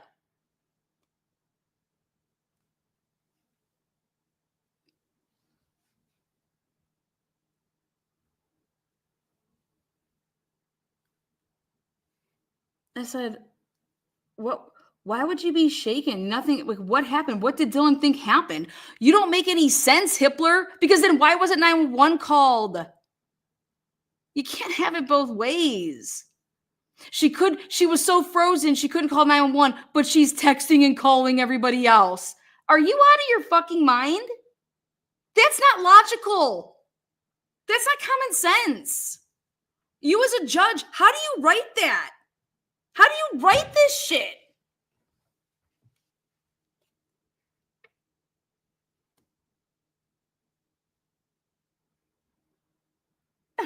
Anybody would be shaken by what happened and would have questioned the reality of what she perceived. Yeah, maybe at noon. This does not render her unreliable. No, she's lying. Truthfulness. 3:51 a.m. Saving phone numbers or a new contact. When she said that she was sleeping since 3, she went to bed between 3 and 3:20, and that she was just woke up out of the blue. Like, additionally, the bulk of the probable cause came from other sources. And now this is what's crazy to me. Dylan is everything to this case. She sets up your whole timeline for the murders. Period. So to see that, additionally, the bulk of the probable cause came from other sources, including the extensive vehicle identification efforts. Hell no. God, Hippler, just when I think you cannot. Yep, from 1122 or 1125 Ridge Road, right? Such is the extensive. Oh, God. Thus, even if the magistrate questioned the reliability of DM's account, she had sufficient grounds through other evidence to issue the warrants. It's all lies. I'm over here saying timeline. Please tell me Anne argued this timeline with why DM is so important. Like DM's everything to this timeline. In sum, defendant has not shown that DM's various qualifications to her memory are material exculpatory facts that were intentionally or recklessly omitted and that would have affected probable cause. It is evident from the applicable Exhibit A's that DM's account was largely relied upon to establish the timing. Imagine that, Hippler. So you know exactly what the importance is of DM. They need her for the timing of the homicides. Exactly. And a general description, exactly, of the perpetrator. Not to identify the defendant specifically. Her statements on these matters were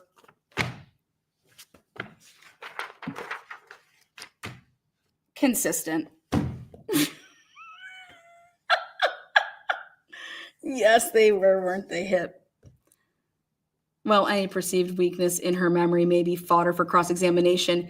They do not negate probable cause. Consequently, a Frank's hearing is not warranted. DM's non-recognition of defendant is immaterial.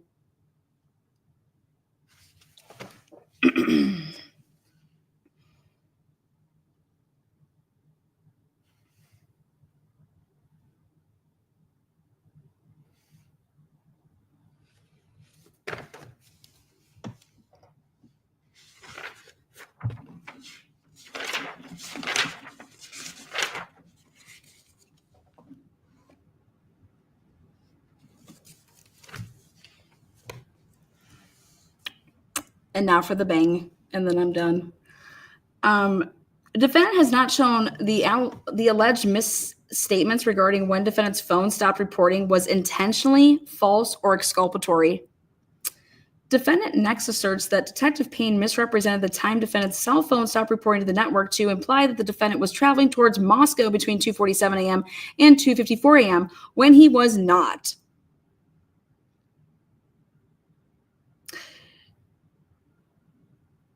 On this point, defendant relies foremost on the affidavit of his expert, Mr. Slavinsky.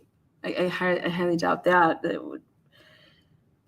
Officer Payne's affidavit for search warrant application for blah, blah, blah, blah. Payne makes a false statement in his affidavit. Payne states in his affidavit that at approximately 2:47 a.m. that the 8458 phone stops reporting to the network. This statement is erroneous. Payne has failed to advise the court of the following. 1. The 2:47 a.m. traffic is a continuous 7-minute stream on multiple towers that ends at 2:54 a.m. Payne does not document this 7-minute traffic. Number 2. Payne did not inform the magistrate about these handoffs, which would have clearly and directly shown him the fact that on November 13th, 2022, from 2:47 to 2:54, Mr. Kohberger's device was not heading to Moscow as purported by Payne, but was indeed heading southbound from Pullman, Washington. Southbound.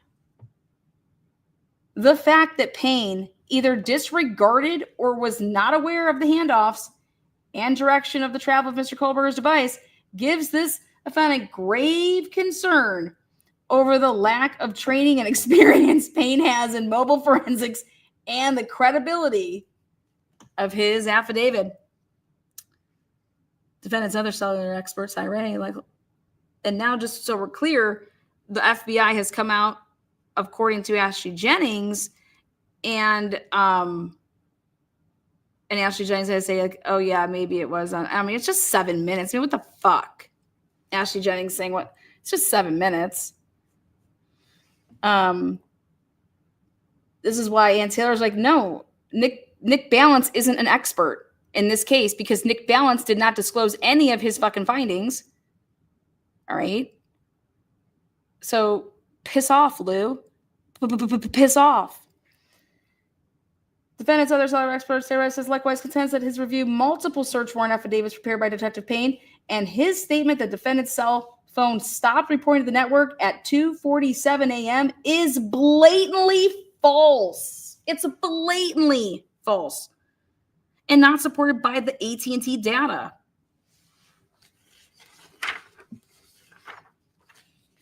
In addition to these two experts' affidavits, defendant includes in his proffer the AT&T call detailed records, CDRs, that purportedly reveal that the actual time the phone stopped reporting to the network was 2:54 a.m. And I think it was 30 seconds, 50, 40 seconds, something like that. As an initial matter, defendant has not provided the search warrant affidavit identified by Mr. Slavinsky with his proffer because there is none. Because that wasn't provided. It wasn't attached. They did it all online with, what are you talking about, Hippler? Listen to this shit. Initially, blah, blah, blah. The only search warrant affidavit authored by Detective Payne that defendant has provided with his proffer is Payne's Exhibit A. Yeah. Which is dated December 29, 2022. And accompanying an application for a warrant for defendant's arrest. That's exactly why. That's all I need to show you, because that's what are you talking? They arrested him off of this shit, Hippler. That's what they're showing you. They arrested him and that shit was in there. What are you smoking? The court cannot consider the effect the alleged misstatement would have on probable cause without the correct affidavit before it. Wait, what? What affidavit? This is the affidavit. What does he think? Dude, I cannot fuck with this. What is he even writing there? What are you talking about? It's one of two things here. We can't provide you with something that they never provided us with. But at the end of the day, the arrest warrant is the most important warrant to show that that's in there. And you arrested my client with that bullshit in there. Okay?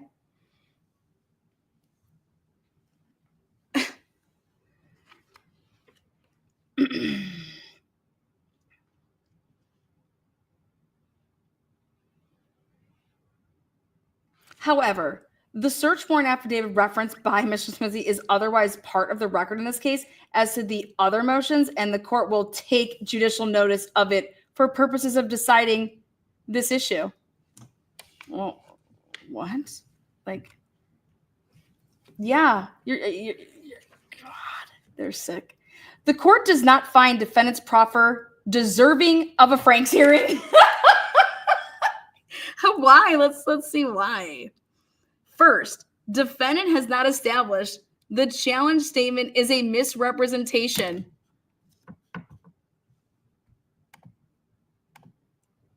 Thank you guys so much. Oh my God, Rebecca Schofield, Tik Tok. What's up, baby girl? Access to a white launcher the night of the homicide. She admitted that I was right about that. Oh my God, Ashley. Ashley, Tik Tok. What's up, girl? No way. Ashley, how's TikTok going, girl? Shit, you in a big old lawsuit. Is it all good now? Rebecca Schofield had access to a white launcher the night of the homicides. She admitted that I was right about that. Oh my God. You were right about that? I just remember, were you always decorating your tree when you were doing your lives? Was that and I was always waiting. I'm like, wait, when's the tree going to get done? I was always waiting for the tree. And then poof, the tree was done. Well, Ashley, I'm so glad that you found out that she has a white Elantra. Thanks, Lana. You are fire. Roxy! BK was arrested in Pennsylvania for stealing his sister's phone. Misdemeanor. In theory, DNA would be in CODIS already. Huh? What? No, that's not accurate. Oh my God, Miss Harris, what are you doing, girl? 10 people turning green. Sorry, I didn't see these. This is in my rant. Love your work, Kathleen. Thank you so much. P. Foxy Noxy. Pete Fox, thank you so much. $20. Oh my God, I'm dead. Yes. Where is Ashley still in chat? Ashley, are you here? Oh my God, it took me forever to. Woo! Girl, can you hit the link? Are you allowed to come on? Can I ask you a couple questions? I want to know all about it. Or not like, just a couple of them. You could say hi and sorry that I didn't see that earlier.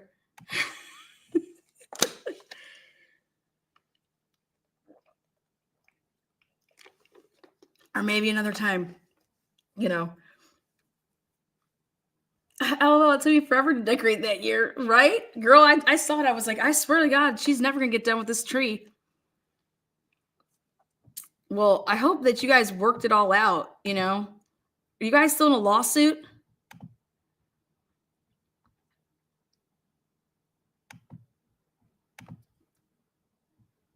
Oh, here. Copy that.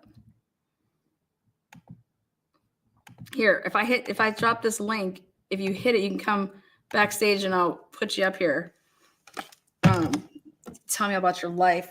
Well, not like so much of it, but I don't know if you're allowed to talk about anything. I don't know how that works.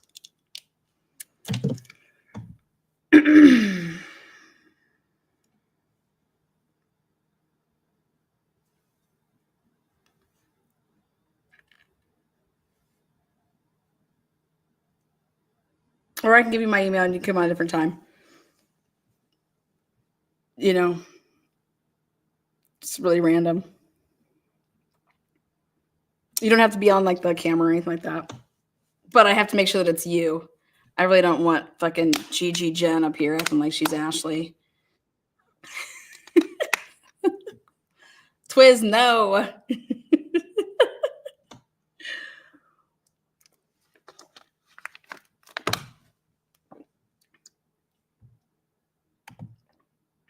Twiz, you're funny.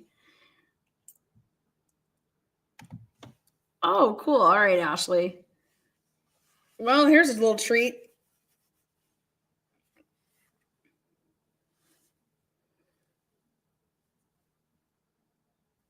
As she's figuring that all out, just look at this last part here. This is crazy. The court does not find the defendant's proffer deserving of a Franks hearing. First, defendant has not established the challenge statement is a misrepresentation. They admitted it's misrepresentation. Detective Payne expressly qualified his statement by noting it was an approximation only. Are you kidding me, man? I mean, like, basically, Hitler was like, wow, like, this is just, this is cringe. As he testified to in an earlier hearing in this matter, Detective Payne is not an expert in deciphering CDRs. Thus, he provided the records to FBI Special Agent Balance, to analyze and relied on Agent Balance's analysis in drafting the pen registration track. The affidavit disclosed both Detective Payne's reliance on Agent Balance's analysis and Agent Balance's training and experience to the magistrate. To the extent the approximation is off, a 7-minute discrepancy, let's see. What's up, Ashley? Can you hear me? Hold on 1 second. I gotta put this. Let's see. Can you hear me? Hi. What's up, Ashley? How are you? Can you hear me? I can hear you. Oh, what's up, girl? How you been? Oh, man. I'm okay, though. I've been good. You been good? Yes. I was just randomly on YouTube, and I saw your live, and I was like, I don't know if this is one of the people who made videos about me, but I'm about to watch this. Oh, no, I didn't. I don't. You do your own thing. You're doing a good job. I really like your coverage. Oh, well, thank Bryan you. Is so lucky to have so many supporters. I see. I'm a supporter. I'm a supporter of just the truth, and this is all just fucking bullshit. So I understand. So tell me more about you. Like you said that. Are you done with your little lawsuit there, or what's going on? So right now, the lawsuit is still pending.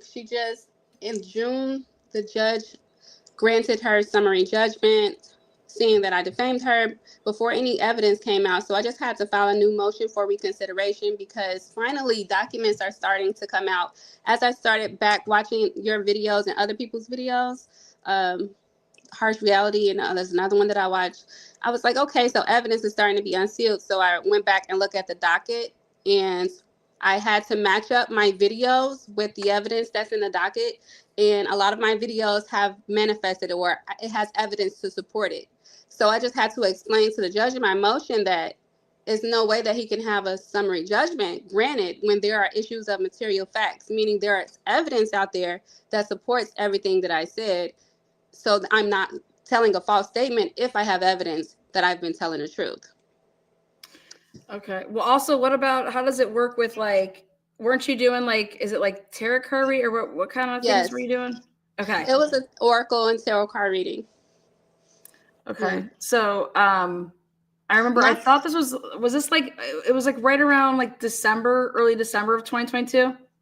Yep, it started November 2022. My video started in November, and then the lawsuit came December, I want to say 21st. Lots of ones and twos in here. 12/21, 11/22. Right. So wait, when did you get sued? I believe it was December 21st, the day that she filed it. December 21st of like 2022? Yes. Oh, wow. Okay, so because I was trying to figure it out. Did you ever get to see my video of one of the professors that was accused of the murders from a guy that was in his class? No. I have the body cam. Do you want to see a little clip of this? Yes. He answers the door like butt ass naked almost. And he's a professor. He's a professor at the university. And there was a kid that was accusing him of the homicides.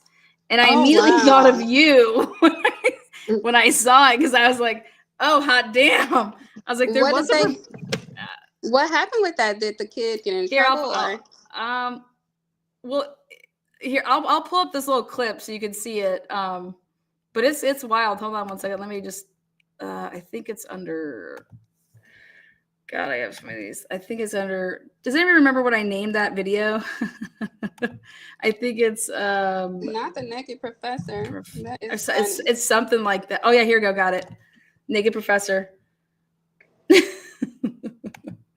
All right, let me share this so you can see. Oh gosh, okay.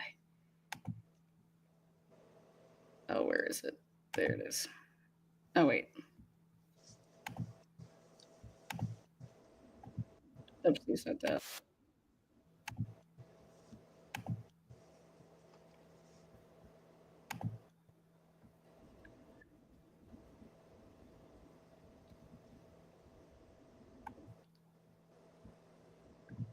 Okay.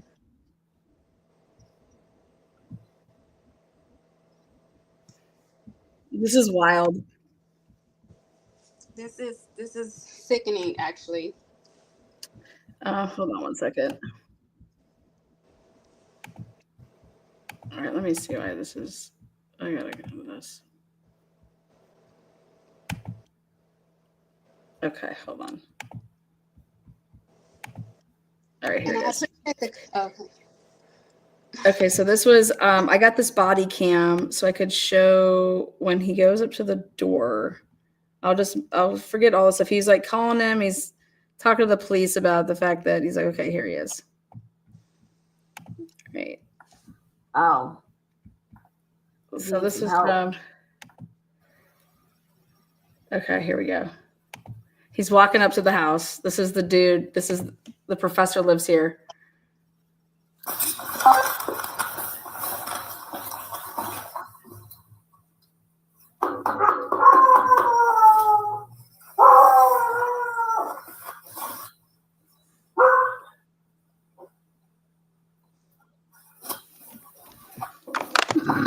This is like in the middle of the night.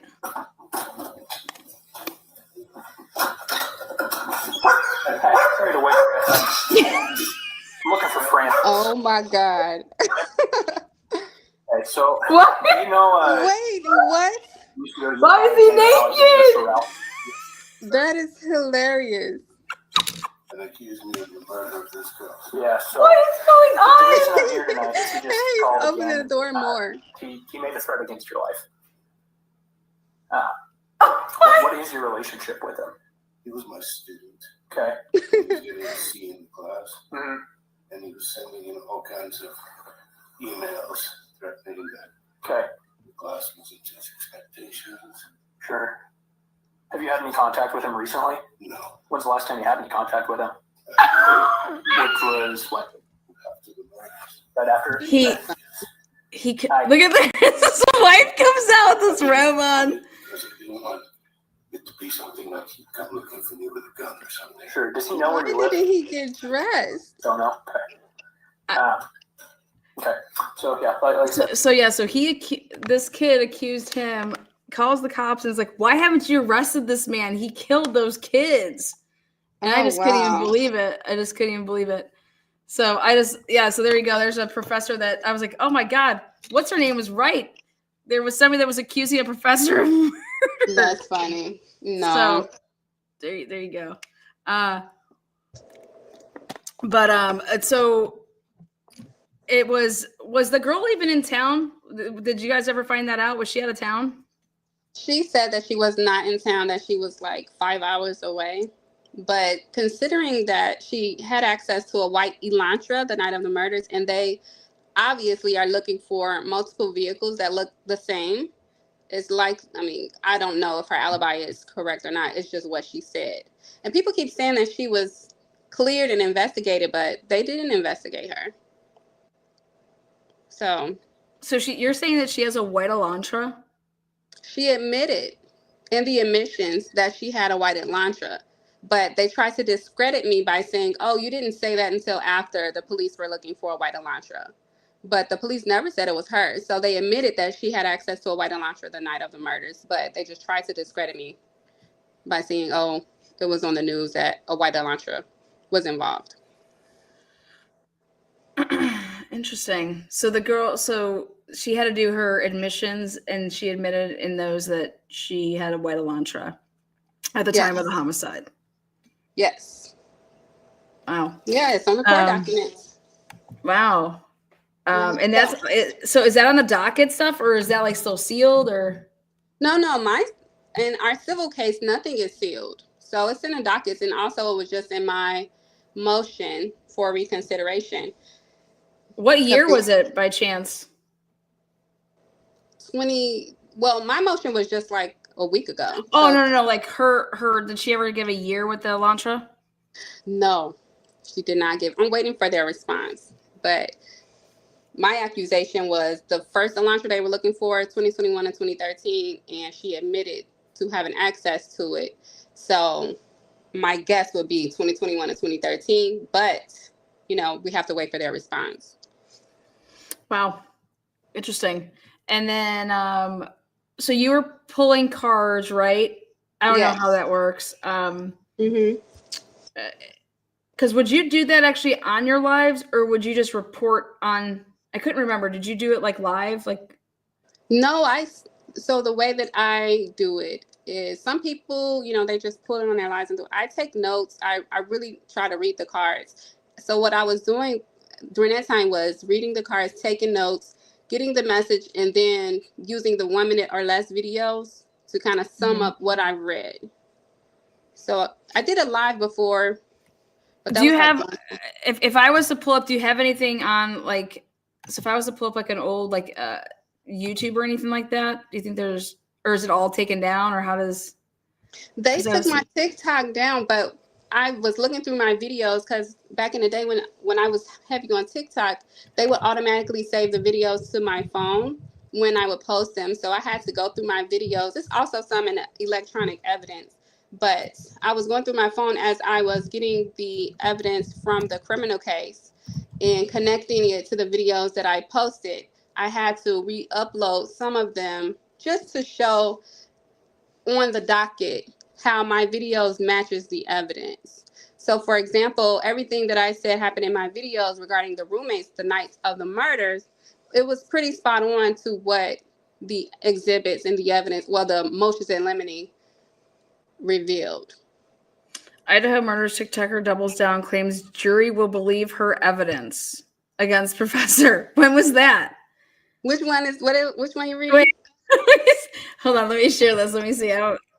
Here, it's from Law and Crime. Hold on, let me pull it up. Oh man, they probably said all type of stuff about me. It's clout chasing. She's looking for publicity. She's trying to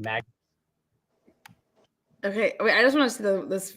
I just want people to see this tree that I was like, "Where's this tree Professor at?" Kermit Roosevelt joins to discuss. Okay. Not the case for Ashley Gillard. This is the TikToker. So have you ever seen any of found in these? their off-campus I rental watched some of them, but it's location. so Murder many. It weapons was were so recovered many in articles and so Schofield, many an videos. associate I didn't watch them all through.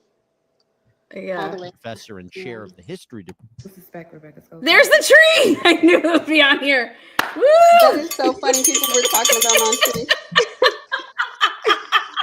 I was like, that tree ain't never gonna get done. I was so focused. I was so in tune. I barely slept around that time. Damn. Okay, so let's see.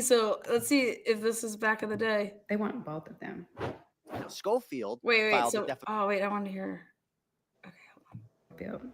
Wait, They hold want. Murders of these 4 people. I haven't done readings on certain agencies and entities because that's kind of crossing the line. But just know, I'm not the only one who suspect Rebecca Schofield. They Who want else? both of them. Schofield filed a Who else? Did other people suspect her? Not anymore. Not after their campaign, their smear campaign. After all of the news articles and all that. Continue to live in blinders or believe it. If they don't, that's I don't care. Let me bring in Kermit Roosevelt. Kermit is a David Berger professor for He says. and chair of the history department at the University of Idaho, suing a TikTok user for could be, it's clout chasing. She's looking for saying what the basis for. Wow. I'm trying to read the chat. So someone asked, did she admit to ownership or access? They said access. profit, maybe for attention. If she truly believes, I just can't believe that Long Crime Sidebar. Like when I actually just looked up all, like it's all over. It is all over. I didn't realize that it got That's picked up by I didn't realize it was still going on. No, they worked very hard for the past 2 years, 2.5 years to continue the negative coverage about me. So was there a way that it could have just been like, hey,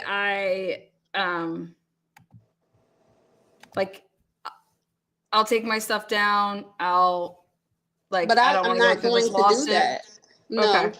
Yeah, I'm not. I didn't agree to that because I believe in my gift. And now that it's coming out, the evidence supports what I've said, and she's admitted that some of the things I said was true.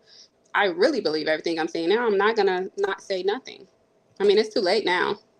But yeah. Wait, so you believe that she's involved? Yes, I still believe she's involved. Yeah. And which is why she had to go so hard to discredit me. And so that's just off of the cards. Yes. Right? Well, yeah. First it was just off the cards, but now I also have evidence to match what I said. Gosh.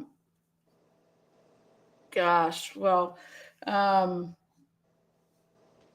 do you know who's gonna win March Madness so I can win some money?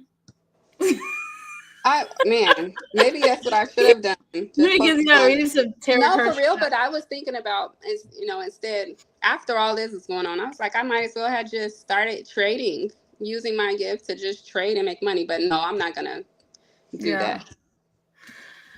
Well, shit, girl. I mean, well, thank you for the super sticker and super You're chat. welcome. Thank you for the kind words, and I wish the best for you both. I wish that there was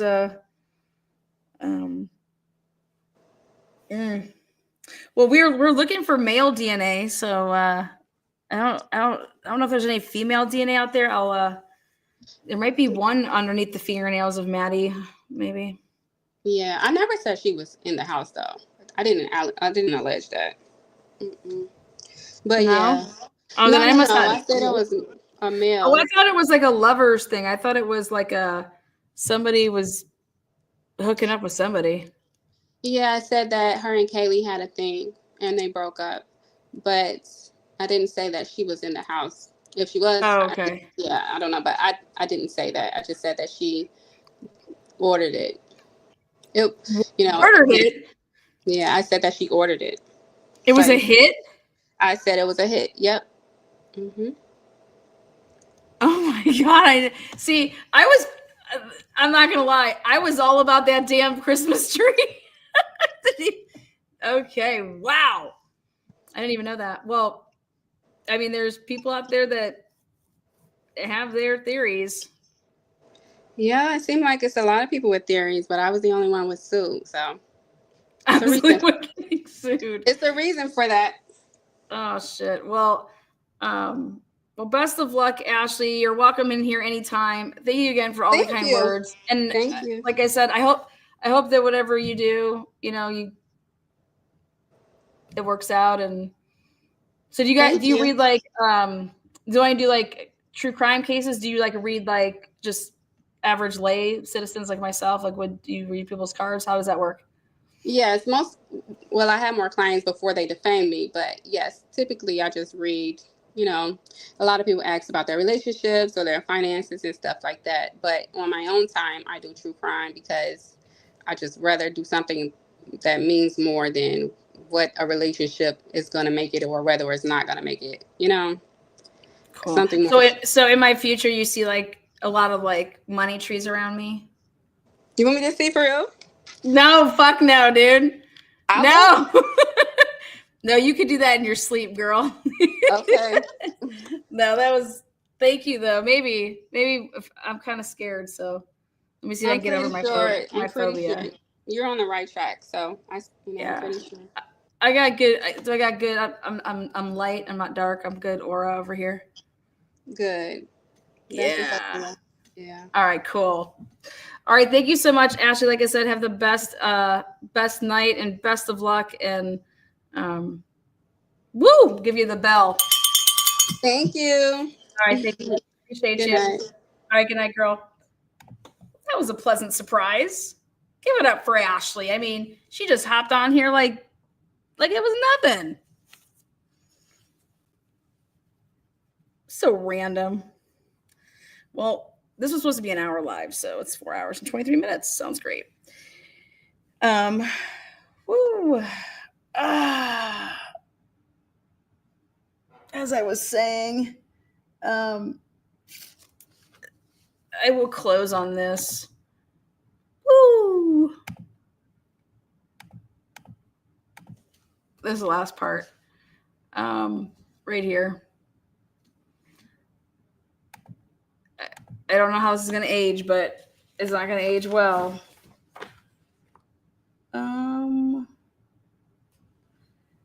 The affidavit disclosed both Detective Payne's reliance on agent balance analysis and further, even if the statement could be characterized as false, defendant has not shown it to be intentionally or recklessly so. In fact, not even Mr. Slavinsky goes as so far impute this mens rea to Detective Payne. Rather, he points out that Detective Payne either disregarded or was unaware. What? Of the handoff data that would have revealed the correct time of the phone stop porting.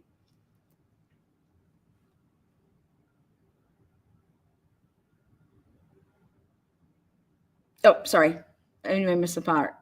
As he testified to in an earlier hearing in this matter, Detective Payne is not an expert in deciphering, thus he proceeds to the affidavit disclosed both Detective Payne's reliance on agent balances analysis and agent balances training and experience to the magistrate.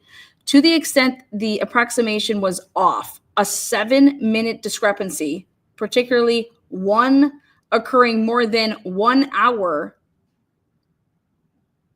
to homicides, is not so far outside the approximate window as to render the statement false. This is absurd. Wow, 7 minutes doesn't matter in Idaho. Jesus. We got it? We got 1,000 likes? Oh, how special. Oh, yeah, bees.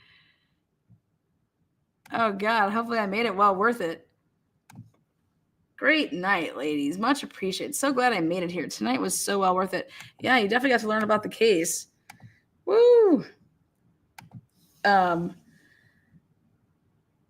Further, even if the statement, he's like, it's rather, he points out, it's just unaware. Based on Detective Payne's self-described lack of expertise in analyzing CDRs, it is reasonable to infer the latter, which amounts to, at most, negligence.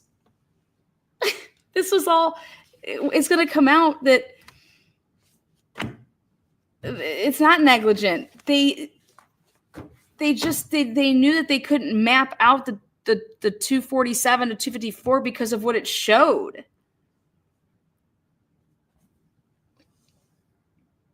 Finally, defendant has not shown Detective Payne's mistake in identifying the quote-unquote handoff data to be exculpatory.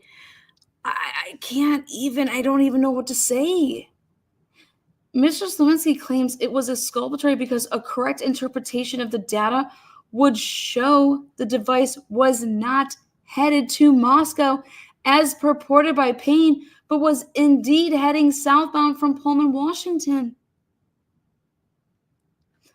There are two problems, he says, with this. First, the pen register affidavit represents that the device was traveling south at 2:47 a.m., when, according to Detective Payne, it last reported to it and traveling south through Pullman.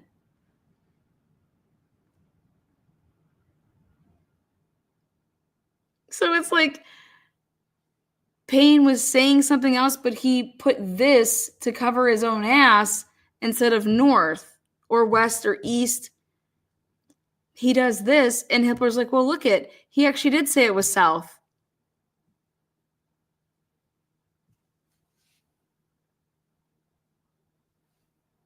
Thus, because the exculpatory information identified by Mr. Lewinsky appears to have been represented in the affidavit, the court is at a loss as to how a correct statement of time the phone stopped reporting to the network would affect probable cause. Now, that is some sick-ass shit.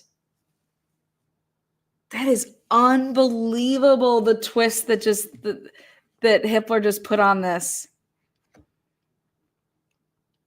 Look at me. Wow. Swallowed Jennings whole. Dude, I gotta laugh at myself.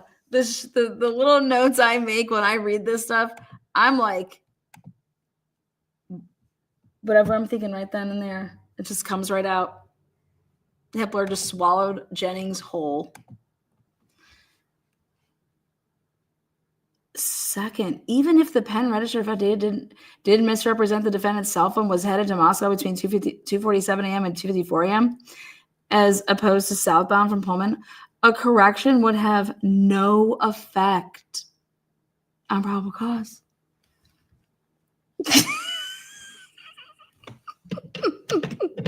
Hey guys, we're trying to go over here, but we're going to go this way. But I thought you said they ended up over here. Yep, doesn't fucking matter. Oh my God. Oh my God. Yellow, the truth seeker, you're welcome.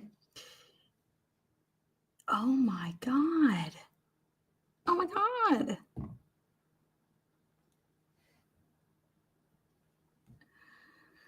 Traveling southbound from Pullman at 2:54 a.m., more than an hour prior to the homicides. No, Hitler.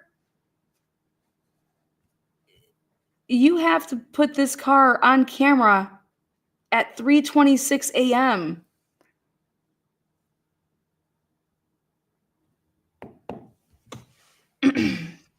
This does not disprove that the defendant could have driven to Moscow after 2:54 a.m.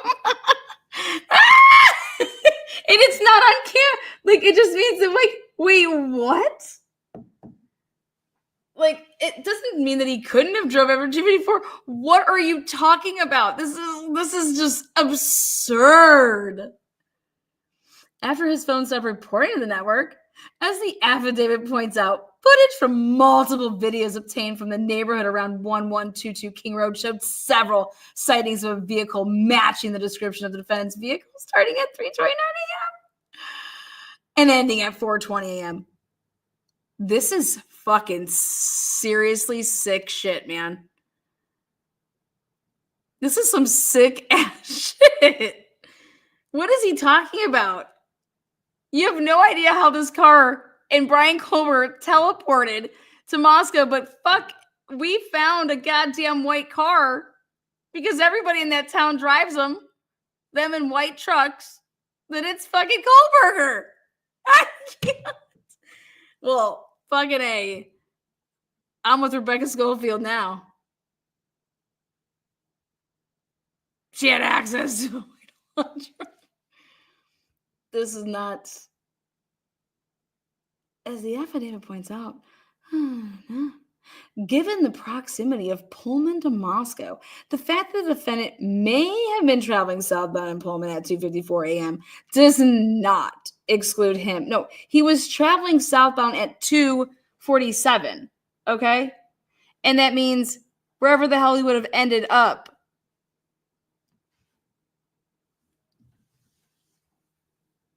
Down here at 2:54 when it gets to be shitty ass service, okay? Then now from this point, or just because it stopped service doesn't mean that, oh, that's when I turned around. Now that from this point you have to get to be on that camera at 326 over there in Indian Hills. Impossible. Because the time, it takes way more than that. I said, wow. It does not exclude him as a potential driver of the suspect vehicle from a probable cause standpoint. Exactly.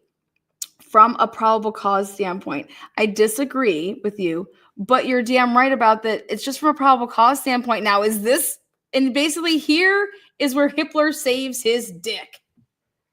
Hitler saves his dick and he says, yep, from a probable cause standpoint, but guess what, Ashley? None of this shit is going to fly. Here, what we're talking about now. And this is why I believe he's made everything public. Right there. From a probable cause standpoint. Like, you're not getting anything past that. Okay, because now the cat's out the bag. The truth is there. And now go look at that. And so now we're talking about... Moreover, the strength of the other evidence described in the pen register affidavit cannot be overlooked. And I'm like, what is it? What's the... Moreover, the strength of the other evidence described in the pen register affidavit, what is it? The affidavit describes how CSLI data showed that the defendant's cell phone left his apartment at approximately 2:45 a.m. and started traveling south before it ceased. What? Before it ceased reporting the network, approximately 90 minutes before the homicides occurred. The phone then started reporting to the network again approximately 90 minutes after the homicides occurred, at which time it was traveling south on Highway 95, just south of Moscow, before looping back north into Pullman via Highway 195. He says that just pick a fucking... What? Just pick a car, just pick a phone, any phone, pick a car.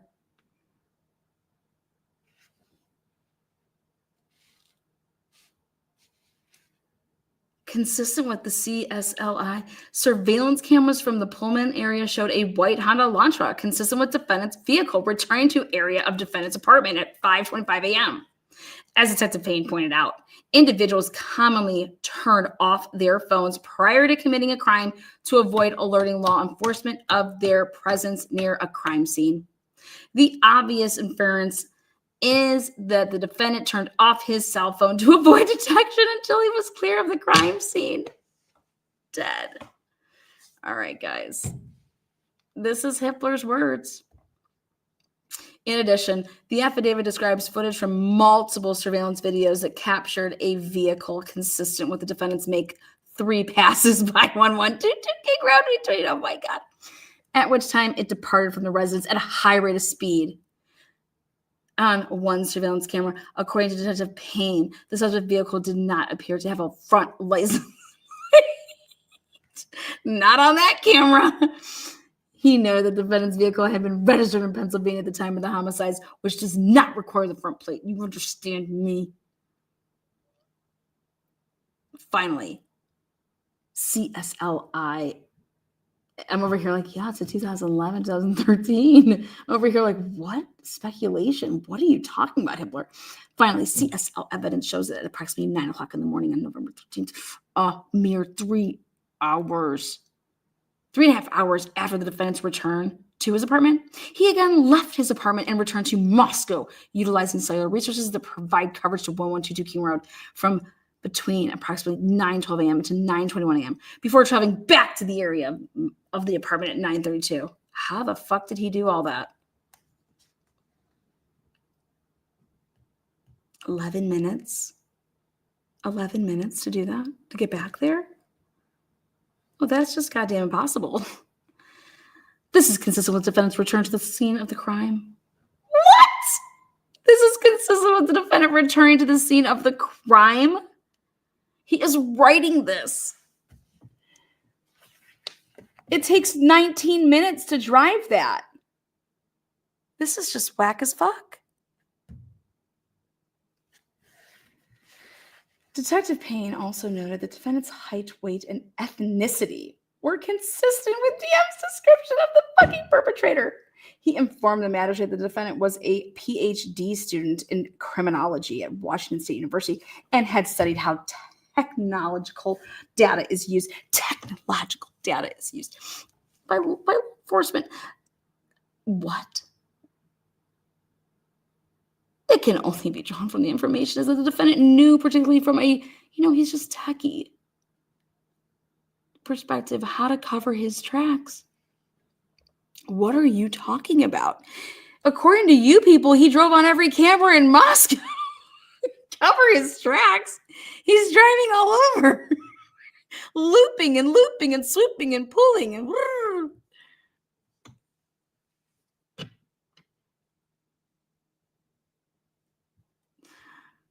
when the extent of evidence recounted in the pen register affidavit is considered as a whole, it is evident to the court that had Detective Payne stated defendant's cell phone was traveling southbound from Pullman when it stopped reporting the network at 2:54 a.m., there was still enough probable cause linking defendant to the homicides to justify the issuance of the search warrant. Dead. Wow.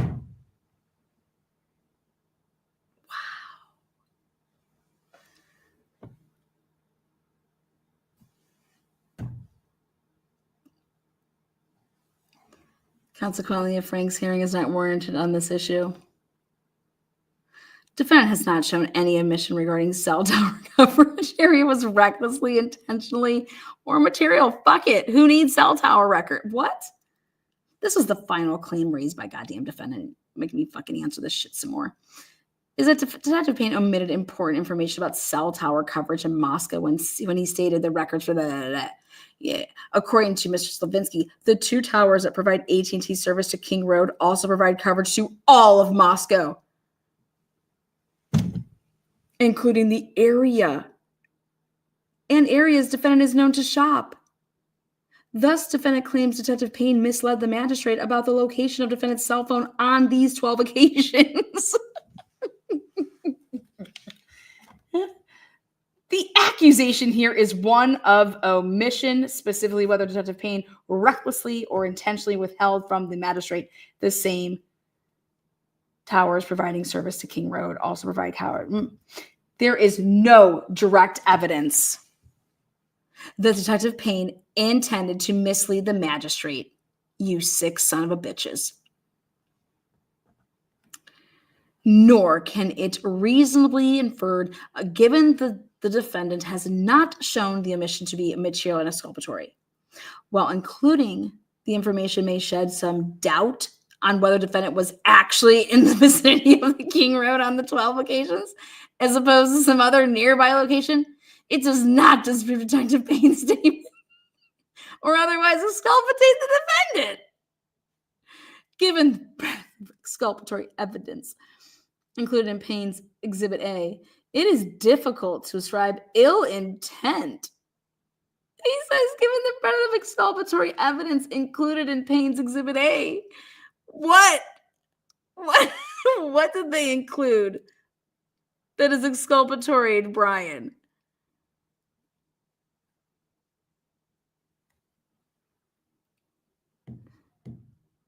It is difficult to ascribe ill intent to this alleged omission. Further and importantly, probable cause did not rise and fall on the evidence of defendant's 12 prior visits to Moscow.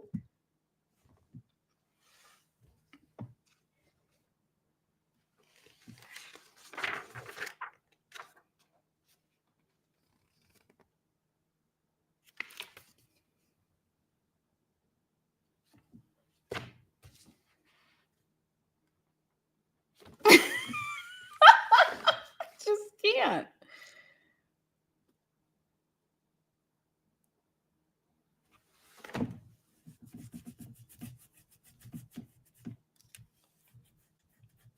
Remember the whole shoe print? This was to make Dylan's statements, more believable. Defendant contends the last sentence is false, noting that the footprint is closer to her bedroom door than she reported the suspect to be. There, 3 feet away. There are no other prints before or after it, and it is not, unless this person's one-legged, and it is not positioned toward the sliding glass door, which is where DM said the suspect walked after passing by her. Defendant further claims it is an intentional or reckless statement because its only purpose was to corroborate DM's unreliable statements. You guys, this would be indicative of a cleanup. How could one latent shoe print right next to her door, not facing leaving the motherfucker, but the opposite way, basically? How was there only one footprint?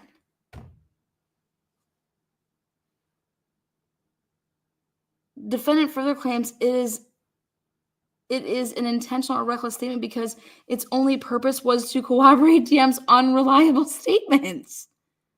There is nothing false or misleading about Detective Payne's statement. Just can't.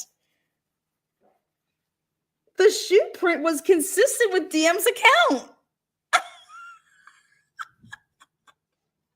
She told, goddammit, law enforcement she saw a defendant. She saw a defendant walked past her bedroom. No, she did not say that she saw the goddamn defendant. She said she thought she saw a person. It could have been maybe not a person. Walked past her bedroom door after she opened it a third time. And then I opened the door again, and the guy is right there. I think he was walking past my door and saw me. I would say he was about 3 feet away. DM's bedroom door is immediately at the landing at the base of the stairs leading to the upstairs bedrooms. The shoe print was therefore reasonably within the suspect's path of travel as described by DM. Further, the fact that the footprint was located only in one spot and there were not others before and after it does not make Detective Payne's statement false about the path of travel. Get out of here. Consequently, defendant has not shown Detective Payne's statement was false or otherwise misleading. We're going to start hearing a lot more about this fucking mystery print. Okay. Additionally, defendant has not established that DM's interview statements were hopefully wholly unreliable. I said the timeline. as discussed, supra, or that there was otherwise a need to bolster her credibility. Yes, the 3:51 a.m. contact.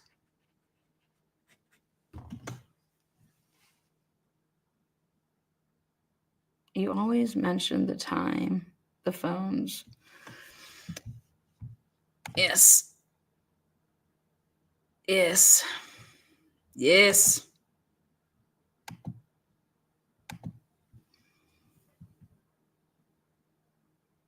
Bolster her credibility in the magistrate's eyes through false corroborations.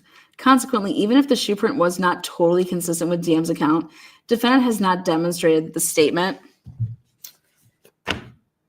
made was deliberately or recklessly. You know how they keep talking about totality? All of these things that they point out, when you put them in totality, you have the state asking for you to give them a generic tip. That's what you got here, motherfucker. God, it is blatantly obvious. Moreover, defendant has not articulated how excision of the statement would have any bearing on probable cause. In fact, it would not. Defendant has not met his Frank's burden on issue 11 grand jury subpoenas.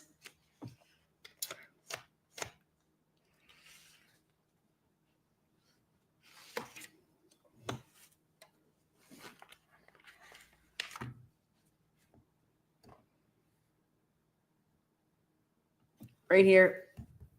This is where proof about the Amazon. Specifically, he asserts that Detective Mowry requested the warrant in reliance of federal grand jury subpoenas issued by the FBI to Amazon, but did not tell the magistrate information about the timing and scope of information obtained and relied upon. So the Amazon, remember how I told you guys about Amazon? And I said, why do you think the dates are the way that they are? It's because this was from the FBI that did all their shit. And when you're ending a search on 12/6 date, okay, from 11/1 to 12/6 looking, why would you ever end on 12/6? You didn't arrest the guy until 12/29. So the only way that you would stop on 12/6, 2022 to be looking for this supposedly replacement sheath is because that's the day that you actually, you can't put the 7th, the 8th, the 9th, the 10th, because that'd be in the future. You're writing this on the day that it currently is. And then Mowry's dumbass copy cut and pasted the fucking shit and didn't change this to the 29th.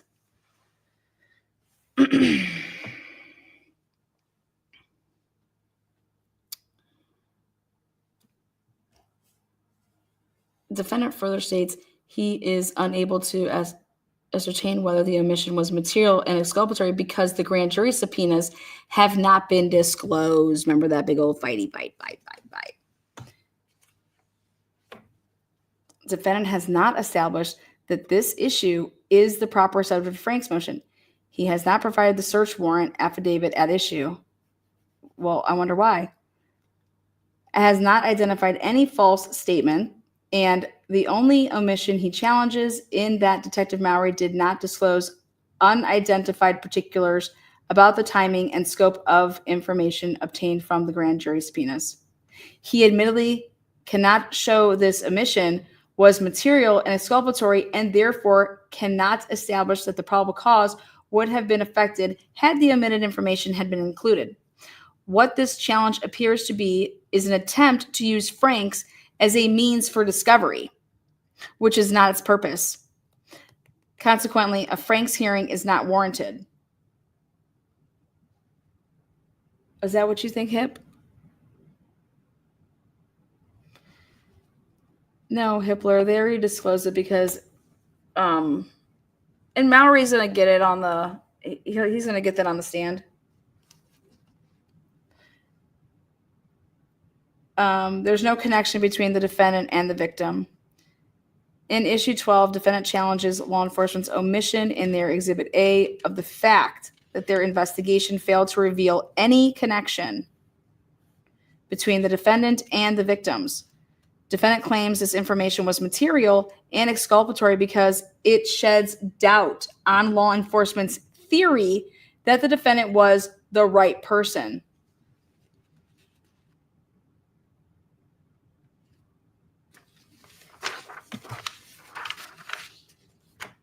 However, defendant has not established the lack of connection was a fact conclusively known to law enforcement at the time the search warrant applications were submitted. Thus, he cannot establish it was intentionally or recklessly omitted. Moreover, this omission was not material or exculpatory. Had law enforcement found a connection between defendant and the victims prior to applying for search warrants, it is reasonable to assume the connection would have been disclosed in the search warrant affidavits. The fact it was not disclosed necessarily allowed the magistrate to reasonably infer that no connection had yet been found. Yet she still found probable cause to authorize the search warrants, as was reasonably to do. Consequently, defendant has not carried his burden under Franks on this issue. Defendant has not met his Franks burden on issue 13, lack of victim DNA in apartment and vehicle.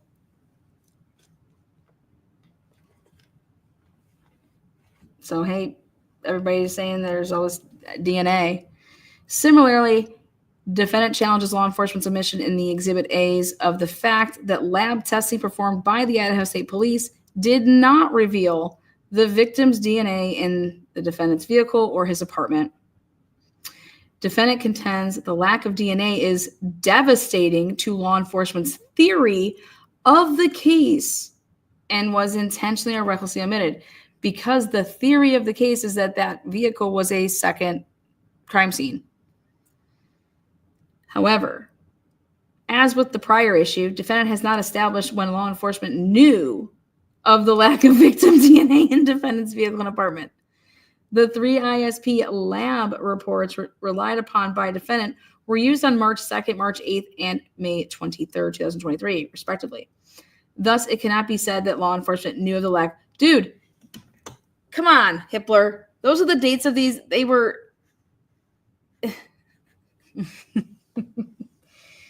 Thus, it cannot be said that the law enforcement knew about the lack of DNA until the last report was issued.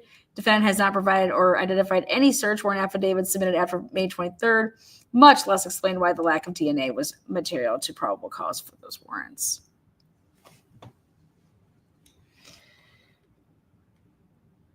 In his reply, defendant claims that the actual testing for DNA was performed by ISP long before the lab reports were issued. Of course they were. He asserts he has reason to believe that the results of the testing were verbally transmitted to law enforcement at that time. However, the evidence submitted by defendant does not support his assertion. Well, it's coming out. First, defendant submits that the ISP notes from lab report 28 and claimed that the testing was done on February 13, 2023, 3 weeks before the report was actually issued. A closer review of those lab notes reveals that testing of the various items of issue in lab report 28 took place between February 13th and February 24th. The final report was issued 4 working days after the last test. Thus, the evidence does not show that law enforcement knew well before lab report 28 was issued that there was no victim DNA on the tested items. This is at best defendant's speculation. Defendant also submits lab reports from a hair and fiber analysis performed by the FBI lab. The first lab report, dated January 27, 2023, revealed that hair and fibers collected from the crime scene were not consistent with defendant's hair sample. Ooh. So what's that hair sample? Hair sample. So we got hairs up in there. The second lab report, dated February 28, 2023, revealed that the hair and fiber sample collected from the defendant's vehicle and apartment were not consistent with the victim's hair samples. Again, this evidence does not support defendant's assertion that law enforcement knew of the lack of victim DNA in his vehicle and apartment.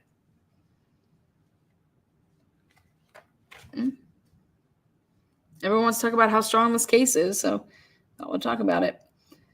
At best, it can be said that law enforcement was aware as of February 28th that the FBI test did not reveal the victim's hair fiber in an apartment, but it is evident from various lab reports that law enforcement's investigation with regard to DNA was still continuing. Therefore, there was no basis for law enforcement to definitively aver there was an absence of victim DNA in the vehicle and apartment until the final reports were issued. In other words, defendant has not demonstrated an omission, much less that it was intentional or reckless. Further, defendant has not demonstrated how including this omission would have affected the magistrate's finding of probable cause.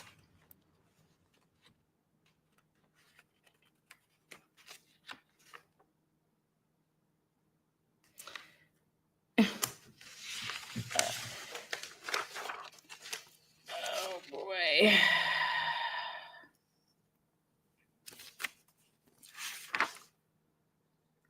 However, based on Payne's A, included in defendant's proffer, the probable cause as of December 29, 2022, included, among other things, that the DNA profile obtained from the trash pull of the Kohberger family's trash was determined to be from the biological father of the source of DNA left on the sheet at the crime scene. Given this evidence, no reasonable magistrate would conclude the lack of victim DNA in defendant's vehicle and or apartment weeks after the crime would negate probable cause. Thus, a Franks hearing is not warranted.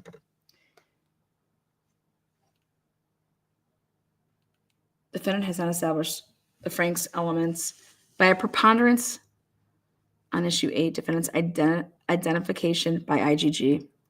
Now, this is where Hitler just gets slapped. In issue 8, defendant challenges law enforcement's omission in Exhibit A that the defendant was identified through an allegedly unconstitutional use of IgG. He contends law enforcement should have disclosed in Exhibit A that 1, the methods used by Authrum Labs to conduct the IgG testing allegedly did not meet the minimum standards. 2, that the FBI failed to document its own IgG search using Authrum's data. 3, that the FBI manipulated Authrum's data to create a much larger DNA profile. And 4, that the FBI violated its own policy and that of the commercial IgG databases it used when it uploaded the DNA profile to databases, restricting law enforcement use. Now, remember, this was all deemed IgG's in.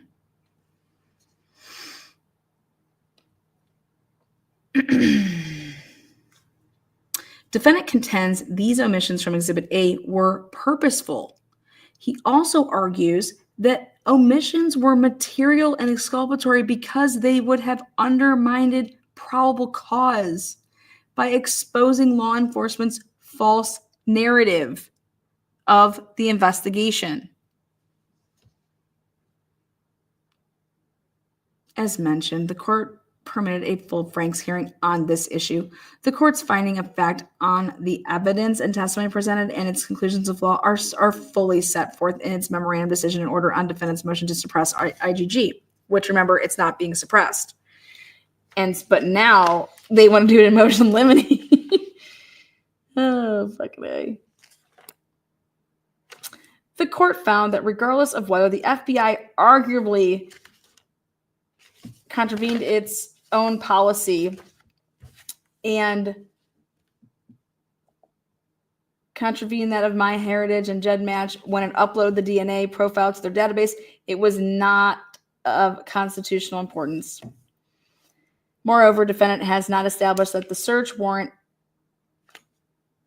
defendants knew when submitting their respective Exhibit A's that the FBI or Authrum did anything untoward. They're saying, we didn't know what the fuck they did.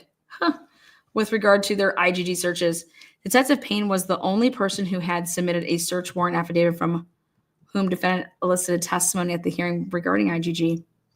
Detective Payne testified that he knew the FBI was handling the IgG search after Othram Labs ceased work, but said his communication with the FBI about the issue was sparse and limited to check-ins to ensure the IgG search was continuing.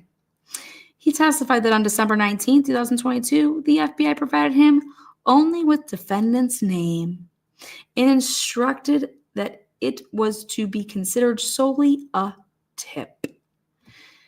At some point after defendant was identified through IgG, the FBI walked Detective Payne through the details of the family tree it had developed from its search. But that was all. Further, he testified to having no familiarity about the IgG databases or rules that applied to them. Given the lack of evidence, Detective Payne knew, or even had reason to know, that Othram or the FBI did anything unconstitutional in their IgG searches. Defendant cannot establish any omission in this regard from Exhibit A that it was intentional or reckless. Okay, so then just, what's the problem? Use your shit.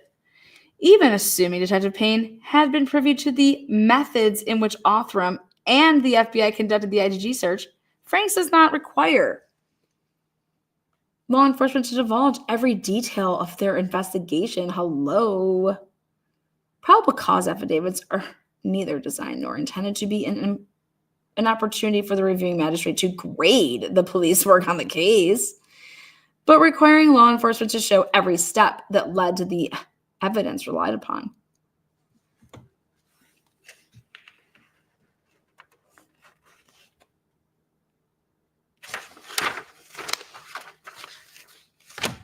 Likewise,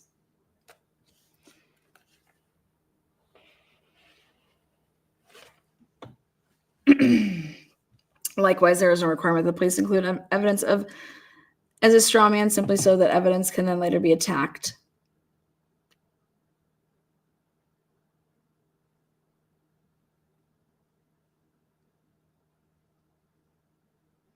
The focus of an application for a search warrant is whether, based on the evidence that is presented, there is probable cause that evidence will be found in a particular place, not whether an evidence gathering technique used was potentially unconstitutional.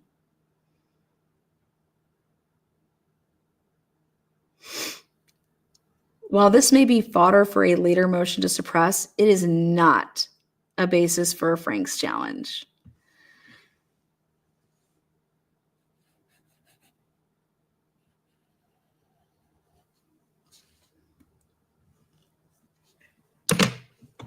See you next time. Thank you all so much. Again, Xana's TikTok, 316, not 412, 316. PST, baby. PST. Lies on top of lies on top of lies. Hip is all over the place. Twiz, thank you so much for all of your lovely comments.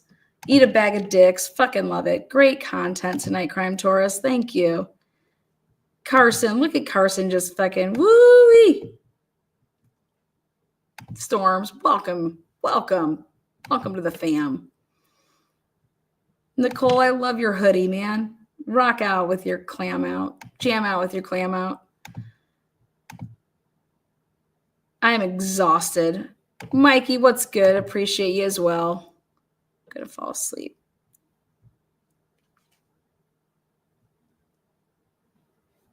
Twiz says he was in Lewiston.